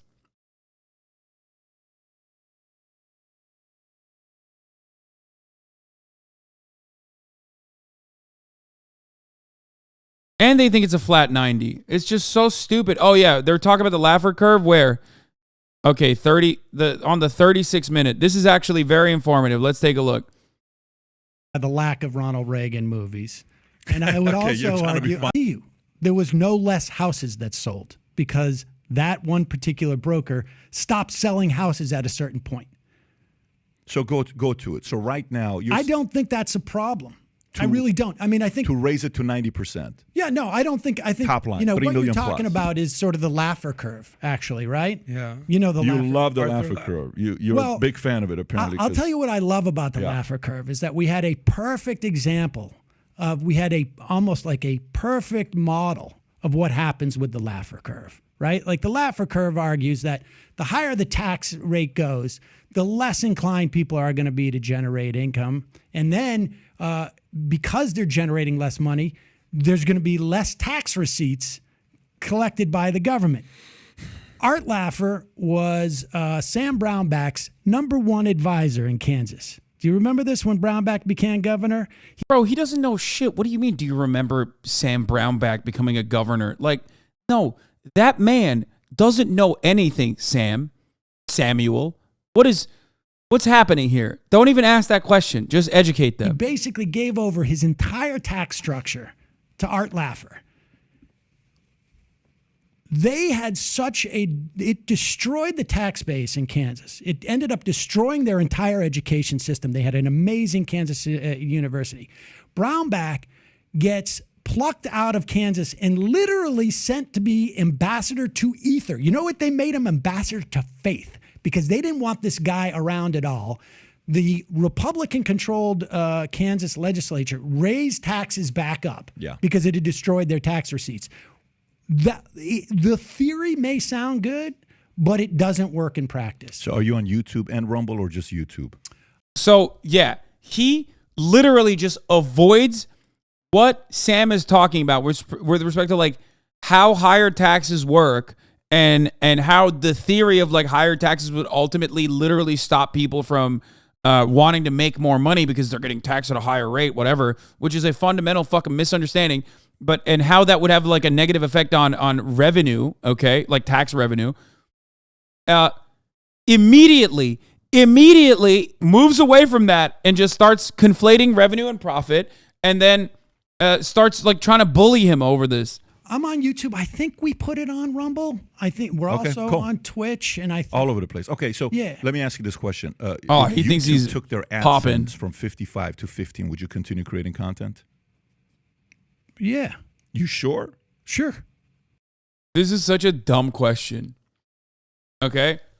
Because if YouTube took the AdSense from 50 to 15, okay, if that's what you're saying, that means they're taking, instead of taking 50% of your revenue that you're accumulating for YouTube, okay, with nothing in return. Like, they're not giving you anything in return. They're just taking your fucking profit, okay? They're taking the revenue you're generating for YouTube and just pocketing it, okay? Instead of doing that, they took even a larger percentage, okay? If they took literally, if they gave you back 15%, because I think, did he go from 55 to 50 or did he go from 50 to 15? I didn't really understand him. They're giving you the infrastructure though. Brother, they already made that math, they already made that math calculation, okay? They already made that math calculation. There's no, how has it been operating this way thus far? They have the capacity to do so.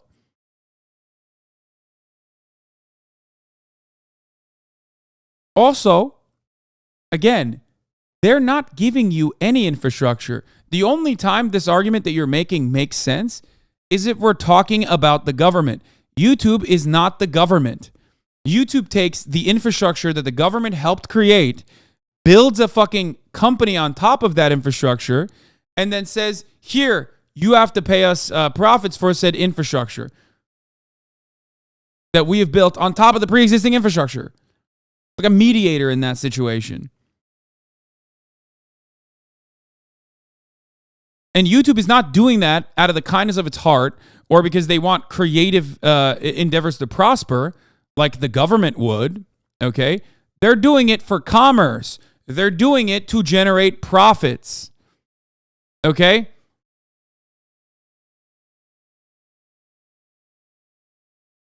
You'd continue creating content. I wasn't doing YouTube for a long time. How do you make a living today?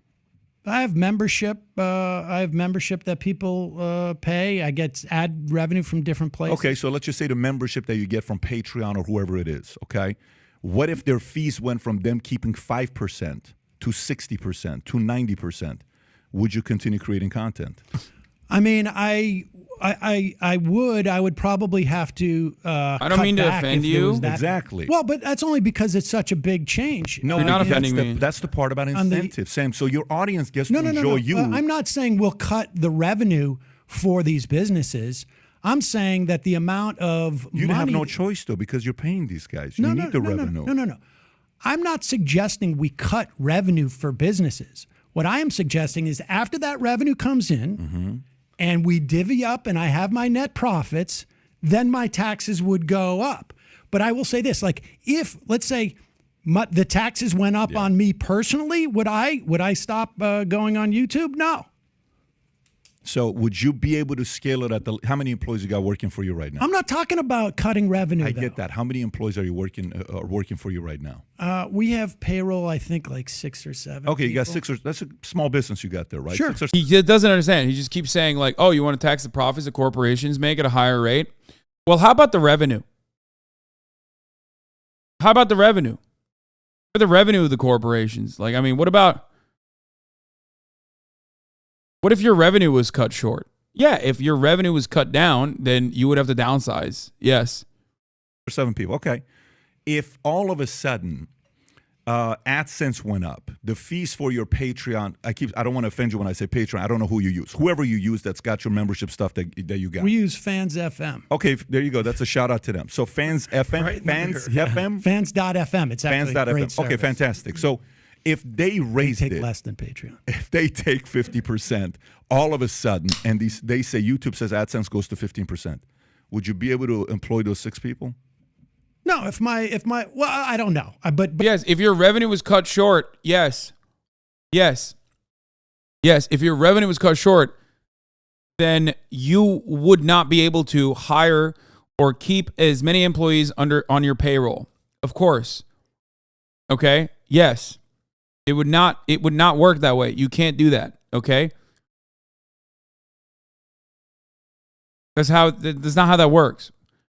But that payroll is already literally like you're paying. That's a business expense. He's talking about taxing profits. But probably Maybe that's because you're rich. No. Probably not. But I'm not suggesting that we cut revenue for businesses. I'm suggesting that what is left over from revenue, if it's over $3 million, that goes into the pocket of the owner. Profit is calculated after cost, payroll included. This Chode's argument is stupid, but he doesn't understand it. Now, if I was a more cynical person, I would say, okay, that he is like being stupid. He's playing the role of a stupid person because he recognizes that his audience is stupid, and he's like purposely lying when he knows better. But honestly, I think he's just that stupid. I think a lot of people that are rich are just fucking dumb. Okay? I genuinely think that a lot of people that are that rich or that level, especially podcast bros that make fucking like finance podcasts and shit, are just very stupid. He used to work in insurance. I mean, even that doesn't tell me anything. Bro, we just established that there are motherfuckers literally that work in this field, specifically in the accounting side even, that don't fully understand how top marginal tax rates work. You know your bosses don't fucking fully understand it either. Like, actuaries are not accountants, yeah, but they do higher level math than fucking accountants do, so he should technically be way smarter, but better math doesn't necessarily mean you understand tax brackets, and better math simply doesn't mean you understand the American tax system in general. And why would you when... Also, I doubt that he was a fucking actuary. I don't believe that. Really? There's no fucking way, dude. That's like... No, he is not A-worded enough to be that, I don't think. Also, if you increase taxes, then you would incentivize companies to do capital expenditures instead of dividends or buybacks. Capital expenditures count as long-term expenses and would decrease companies' net income. So instead of paying taxes to the government, a company would buy a factory. Actuaries are bigger math nerds than us. Yeah, he's not like... No, I think he was an insurance salesman, which is like... I don't believe that.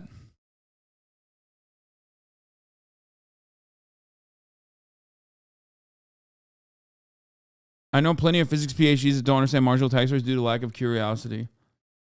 Owner of this enterprise, that... To be fair, not all A words come with the math buff. Yeah, my A word did not come with the mathematics buff. Yeah. That $300 million and $1 gets taxed Let's at have fun with this. 90 cents. Let's have fun with this. So here's a question for you. And I kind of know what your answer is. And I want to be clear on something. Yeah. I'm doing this. I subscribe to this not because I think that we need the money or that this is going to, be a panacea in terms of like how we would spend this money. Yeah. But I see in this country a massive Dr. Colossus. Thank you for the 50 big ones. Problem with wealth inequality and the commensurate political inequality that comes with it. We have wealth inequality in this country like we've never had before. I don't disagree. So there's not a disagreement there, but the solution is where we're going to disagree. Yeah. Let's kind of process that together. Yeah, go ahead. So my the whole friend. thing. Like I remember when I first got out of the military and I went into the financial industry. It's 1999. I know nothing. It's 2000. I know nothing about now. The speaker gets up. Wow, have you Not much has changed, my friend. I'm just going to say that. been noticing that the rich keep getting richer and the poor keep getting poor? I'm like, okay, my dad's at a cashier at a 99-cent store 15 years. My parents got divorced twice. I hope you said to that guy, you ain't seen nothing yet. Yeah. Wait to 20 years but you're from now. right, It's going to though. be completely out of control. But you're right, though. But why is the question? So here's a question for you. So you're saying above $3 million, that money that the owner's going to keep, we got to tax them 90%. Fine. Okay. So you believe the money, like when I was in the military, you would buy a product for the Humvees, and they would say, yeah, we pay $600 for this piece. We're like, dude, this piece is $40. Right. People thinking this guy is Cuban are really funny because there is one group of individuals that are more Cuban than every Cuban that you've ever seen, and that's Iranians, okay? This man is, I would be shocked if he's not Iranian, okay? I'm almost, I don't know his background at all, but he is definitely, I don't know anything about him, okay? But I know one thing. He's Iranian, okay? He's Persian.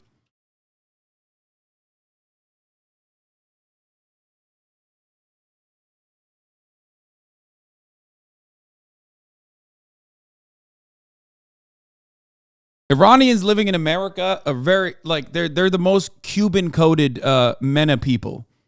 Okay?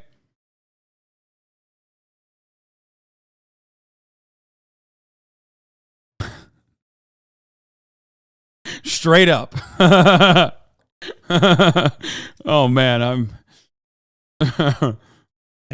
Why the hell are we paying $600 for? Well, the contracts. You know how they are, man. The government always pays a lot because they're dumb. They always pay more than it's usually worth. A $40 piece for a Hummer, they're paying $600. I'm like, that's an awesome business for the other guy. Yeah, we have horrible oversight in the military. But this is the point, though. This is the point. And I want to actually sincerely get your thoughts on this, on how we address this. So if somebody overpays for a product, that person's either got to be fired or they're an overspender or a terrible negotiator. But it's one of the three, right? Okay.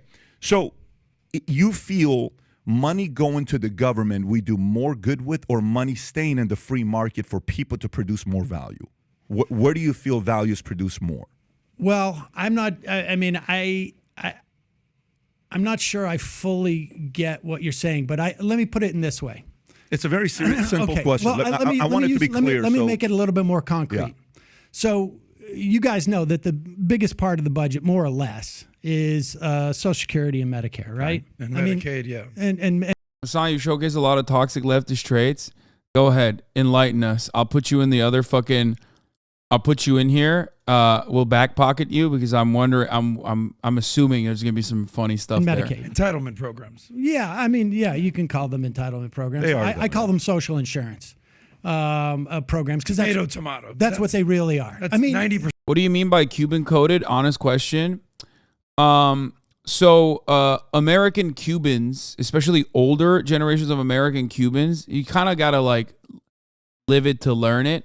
Have a lot of reactionary values, okay, a lot of reactionary principles, and Iranians that live in America, older Iranians especially, are very similar with their attitude towards right-wing politics.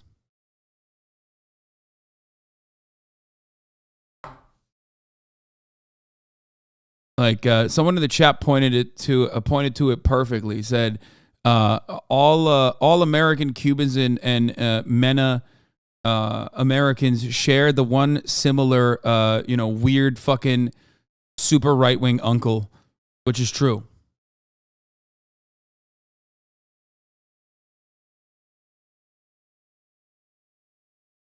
Yeah. But Iranians went to LA versus the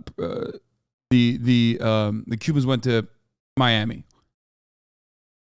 Percent of the budget, I want to say. No, the military is about 850 billion. Social Security is like 1.7 trillion. I think Medicare is probably close to like 700 billion. It's about 60%. And then there's other. But more. It's a high number. It's a big number. You're right. It's a high number. You'll find that it's. I think our guy gave annual nothing. budget is somewhere around like 2.7 trillion, and the military is like 800 billion, 900 billion. You know, that you can see anyways, that they show us. Yeah. But nevertheless, Social Security, Medicare, the two biggest things that the government does are wildly popular. Medicare, you come from the insurance business, you probably know this. To administer health insurance, there's like 15% cost in the administration of that health insurance. For Medicare, 3%. Far more efficient. Far more efficient. And copays are less. I mean, and the whatever you want to call it, consumer satisfaction. I don't like to think of citizens as consumers, but the satisfaction's huge, through the roof, particularly when people use it. It's people appreciate it who don't use it. You know, if I got my parents, they're on Medicare, I'm pretty psyched about it because I don't have to take care of them. My mother's in a nursing home now. It's Medicaid that's doing that. I'm not responsible for that cost. Social Security, through the roof. In fact, I think even a majority of Republicans want to expand. But popular is not a way to qualify something. If I went out there and satisfaction. If I went to high school and I said, guys, I'm giving dime bags to everybody weed, I'd be a very popular kind of high school. So that is a wrong way to qualify. You said efficiency. Yeah. Medicare, 3% administrative costs versus 15%. That's like the kid that's running for class president who's like, every Friday we're throwing a pizza party. Well, Yeah, dude. Something that is like unironically has to happen so that we just don't like throw our elderly off a mountaintop when they get to an age where they're no longer a productive laborer. It seems to me like it's very valid, Like, what's the alternative? Like, if you're poor and your children can't take care of you, we just like kick you off of a mountaintop Midsommar style? Like, is that what you want? It's so fucking stupid. Like, oh my God. People that make like social safety nets that are necessary for society to fucking function out to be like pizza on Friday are so fucking delusional. They're all such idiotic baboons, bro. Oh my Lord. Finance podcast, by the way. These guys are like explaining how the world works, the world of finance.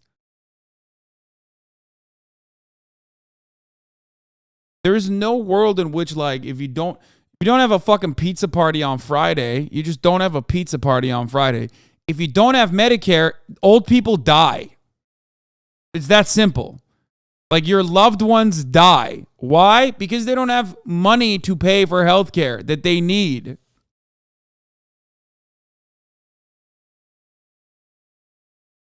Of course, if you recognize that, you have to recognize inelastic demand, which is like a basic econ concept. We're talking fucking neoclassical economics, micro and macroeconomic principles. You learn about it immediately, okay? It's like one of your first or second fucking courses you learn about, okay?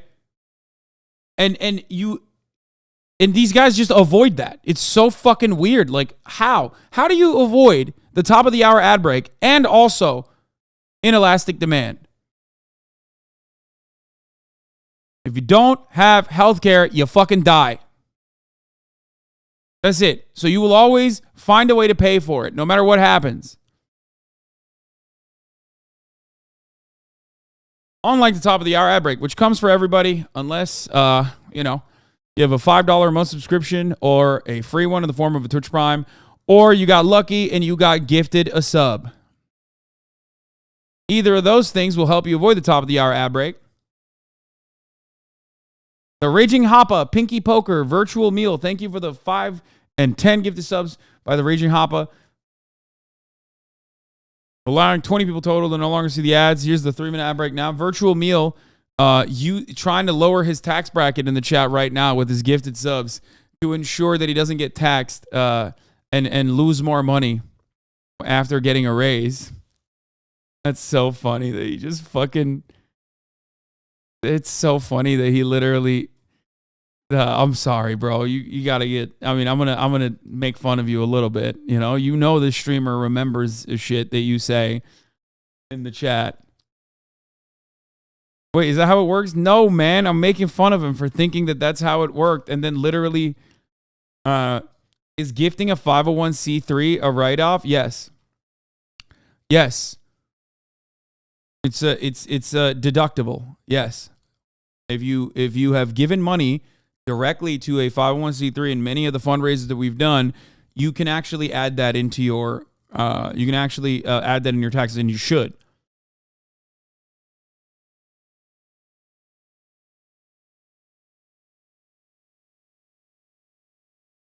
To get everybody's vote. But who's paying for the pizza parties? Well, workers. In fact, I would argue that we should be actually removing the cap on Social Security taxes, because right now, it goes only up to $160,000, right? There's a cap. Traditionally, Social Security has captured or touched 91% of the country's income. You follow me? And now it's somewhere down in like the mid 80s because of wealth inequality. But your argument on the flip side of it, the argument can be as well to say, well, at the beginning when they came out with Social Security, there's only a few thousand people in America that was actually using it. It was not meant to be for as big of a behemoth of what it is today. No, it kept 2/3 of our elderly out of poverty. It keeps 2/3 of our elderly. Nobody's arguing the benefits of Social Security. Only add it to your tax if you qualify for itemized and not standard deduction. Yeah. But that's not the argument. The argument is, originally when it came out, it wasn't for the bigger percentage. You had to wait. You had to wait until you build up. No, you didn't have to. You had to have capitalist work and overtax them to be able to fund it. That's what you had to do. But let me go back to the question. I think what you are saying, just to all manner of like right-wing arguments basically reduce the taxation as theft, which is Sam Seder's perfect. That's his space. You know what I mean? Look, fun trick. Every time you talk to a guy like this, they're always going to basically dance around openly stating that taxation is theft. That is if they're fucking smart, they'll dance around it. These guys aren't particularly smart, so they jump to that gun immediately. The moment that they say that, you have to ask them, how do we build roads? The moment that they ask that, how do we fund the government? Okay? And they say, oh, we don't need a government. Then you say, okay, if you have property, okay, how do you protect it? If you have a business dispute, who gets to decide? Roads and courts, okay? Always those two fucking fundamental points. That's why minarchists will admit that there is need for an existence of courts and an existence for roads, at least. Okay? Every time you talk to someone who is of a different flavoring of libertarian, which a lot of right-wingers are, just ask them, how do you fund the roads? How do you fund the courts? They literally do not have an argument for that. They don't. Okay?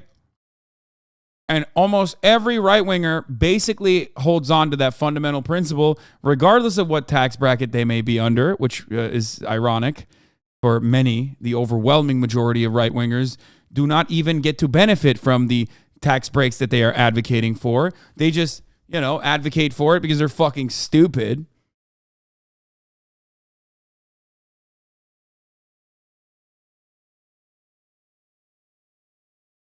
Can you expand the court argument? I remember the road part.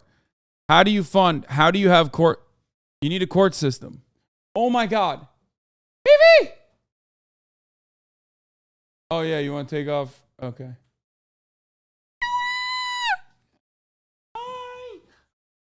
So big. Did she grow?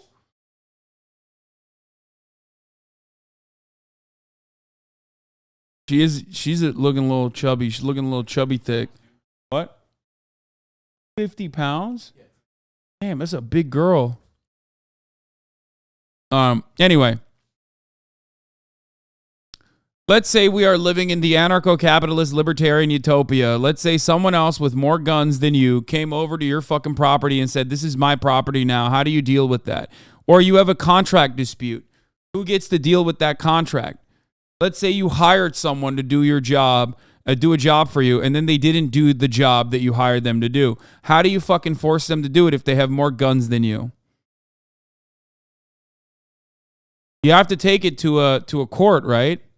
And the court has to be impartial. Like, they have to be impartial. No one is going to abide by the non-aggression principle. Let's be fucking real. And the non-aggression principle always is going to be overridden by whoever has more guns.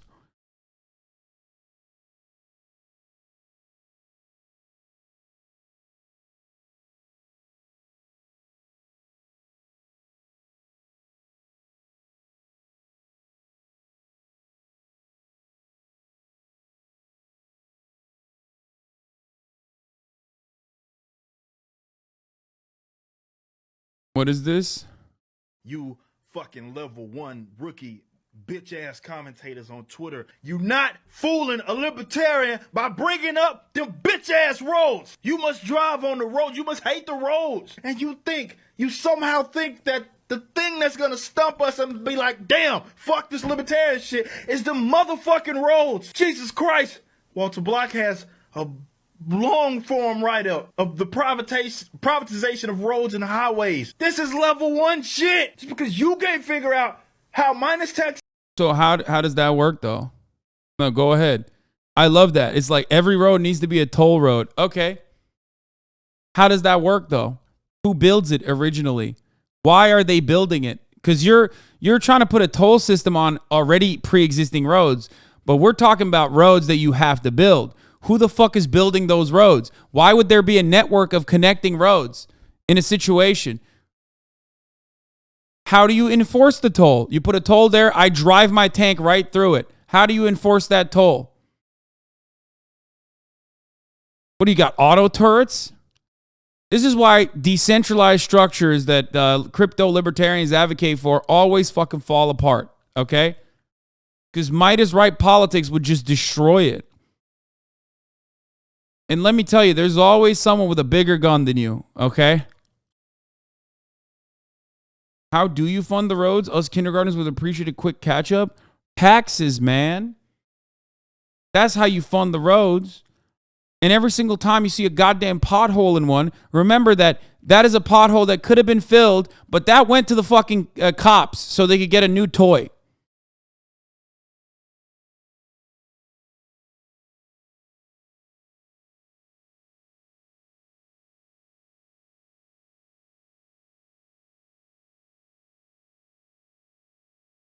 Taxation, people would say, damn, I need to get over there. What if we built a goddamn flat space? If you think people can't. The greatest irony is that, like, because industries have a tendency to monopolize, okay, without any sort of government interference, like, that's what all companies want to do, is basically become a monopoly so they can control every aspect. This is done through a process called vertical and horizontal integration. Amazon is a great example of this for e-commerce, but there are many such examples. At least if they don't monopolize, they turn into an oligopoly, like the airline industry or like the ISPs or like the railroads in the United States of America. And what basically libertarians advocate for is still a centralization that will occur. It's just, do you have even a marginal say in that process or do you not? Which is why a lot of libertarians ultimately become like monarchy cucks, because you basically are advocating for, again, a monopoly. You're advocating for either an oligopoly or a monopoly where there is no competition, because businesses thrive when there's no competition. That's what businesses try to do. So ultimately, in the libertarian paradise, you would still have that level of centralization, okay? Or you would have some form of a planned economy like Amazon has, like Walmart has. These are planned economies that basically rival entire economies of nations, for the record, okay? The only difference is you don't get to have a say in anything.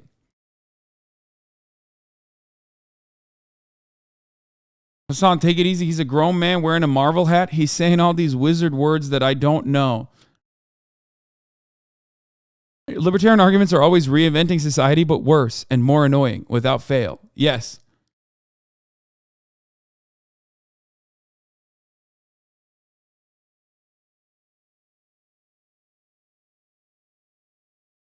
Figure that shit out, or you can't figure out how people would do that. So you. Also, he didn't even bring up like an actual counter to the roads. Like he just said, "Nah, someone came up with that, bro. Fuck you." And then he's just like ranting. It's okay. This is why we're free markets. Let the smart people kind of figure that shit out and allocate those resources. But I promise you, homies, you not fooling now libertarian by bringing up them bitch ass roads. He said people would just get it done, which is really fucking awesome. Yeah. And when you try to work them through the steps, they will literally reinvent the government step by step. That's why I always say all matter of regulation is written in the written with blood as the ink, okay? All matter of regulation, just like what Elon Musk was doing at fucking Twitter, is created. All matter of rules and regulation in many circumstances is created because people died. So they were like, "Oh fuck, man, we shouldn't have."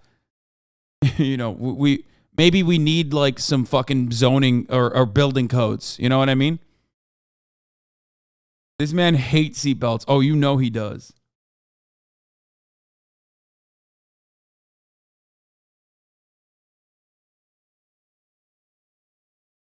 All OSHA rules are written in someone else's blood? Yes.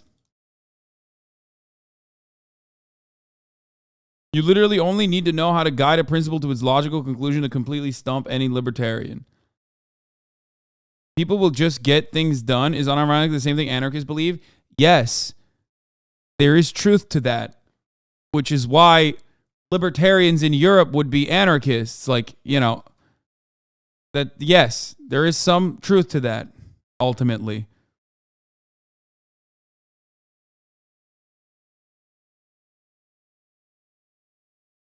Libertarians also call themselves anarcho-capitalists in general, even though at least with the principles of like the true principles of anarchism are antithetical to the true principles of anarchy, and what anarchists espouse are antithetical to capitalism, because capitalism in and of itself is predicated upon an unjustifiable hierarchy between the relationships, the relations that people have to the means of production, between the inherent class contradictions that capitalism is built upon. So you can't really be an anarcho-capitalist. Like, there's no such thing, because the entirety of anarchism revolves around abolishing unjustifiable hierarchies, which is why it's like really stupid to say you're an anarcho-capitalist.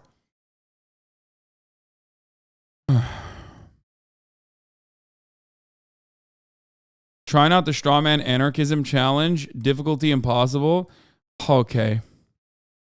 I think I am much nicer to anarchists than I could be.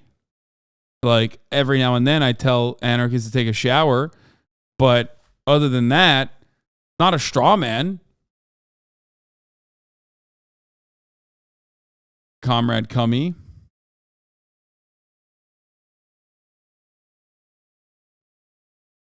Especially when I'm describing that, like, you know, anarchism and anarcho-capitalism are two principles that don't go along with one another, because capitalism cannot work side by side, given how it necessitates unjustifiable hierarchies.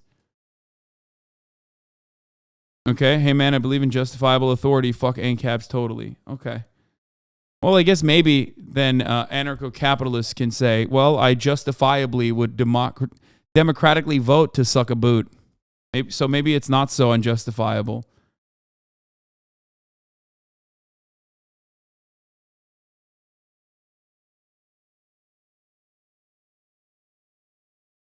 This guy never... Oh, we banned him? No, he got timed out for 1 second.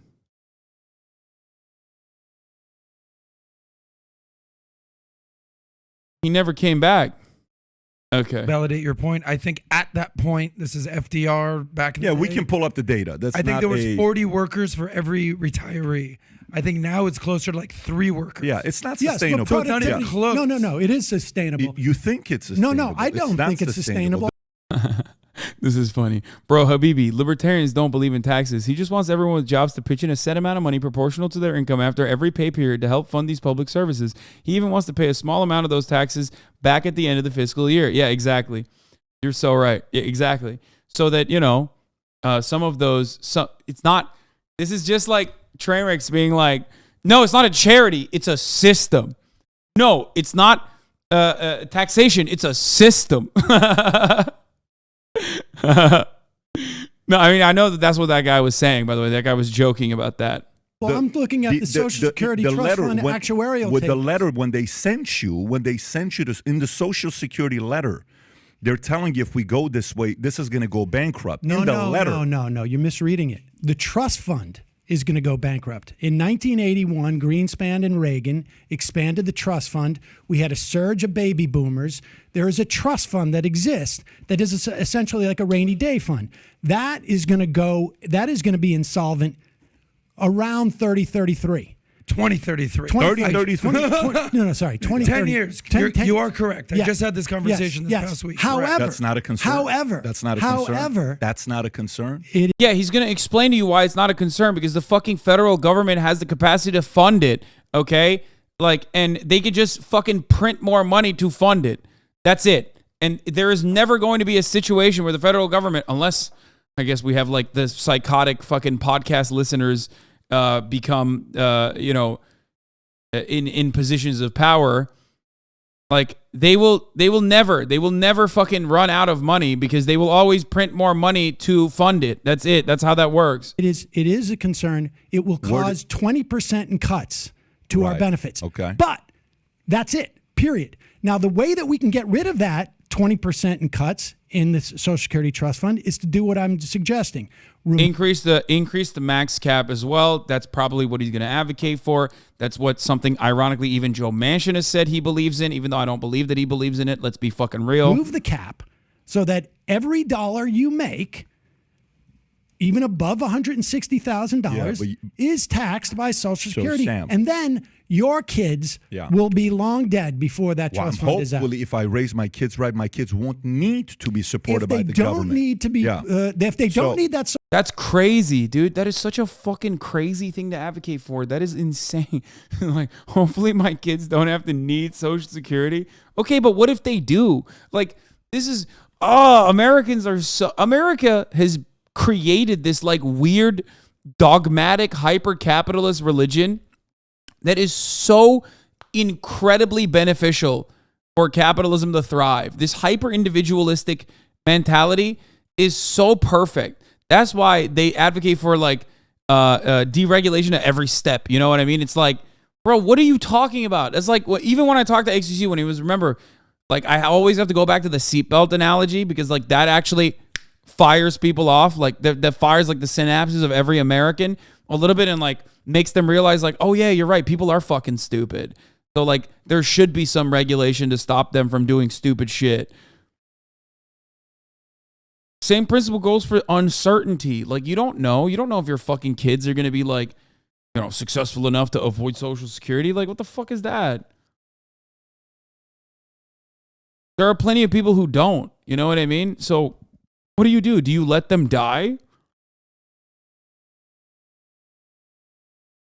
Social insurance. Yeah. Look, I mean, how can you, as an insurance guy, how can you not understand this? No, I don't sit around saying like, I hope that I don't need my fire insurance. I hope I don't. If your kids don't need Social Security, old age insurance, then you know what? We will tax the money back. I am better for society. I am better for society if I find ways to get people off of needing any of this stuff than to rely on it more and more and more because I'm truly hurting those who are creating. This is one of my favorites. I mean, this is Ayn Rand too.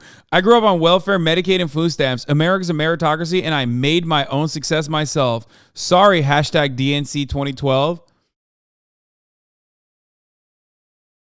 like, how did you write that and not realize? First of all, it's so funny because it literally undermines meritocracy by just saying that you are a successful person.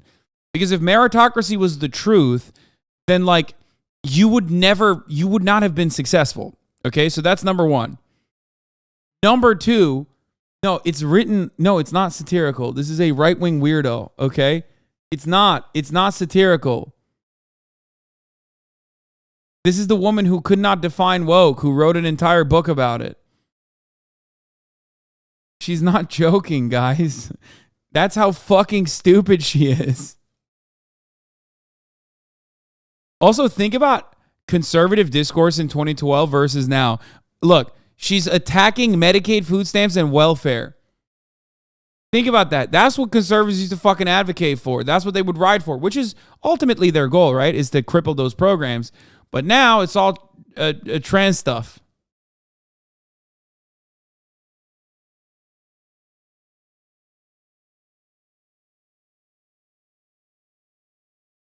Anyway, I'm bored of listening to this fucking guy. It's just like very stupid. I hope this was informative for a lot of you. We have a lot to watch still. I forgot to even do the fucking Trump versus DeSantis shit.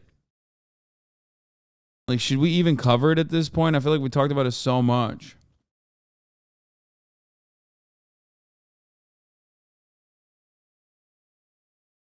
What does your top say? It says crime is not a crime. I saw Joe shitting on Sam. That's how we started this. Anyway, love you guys. See you tomorrow. Bye.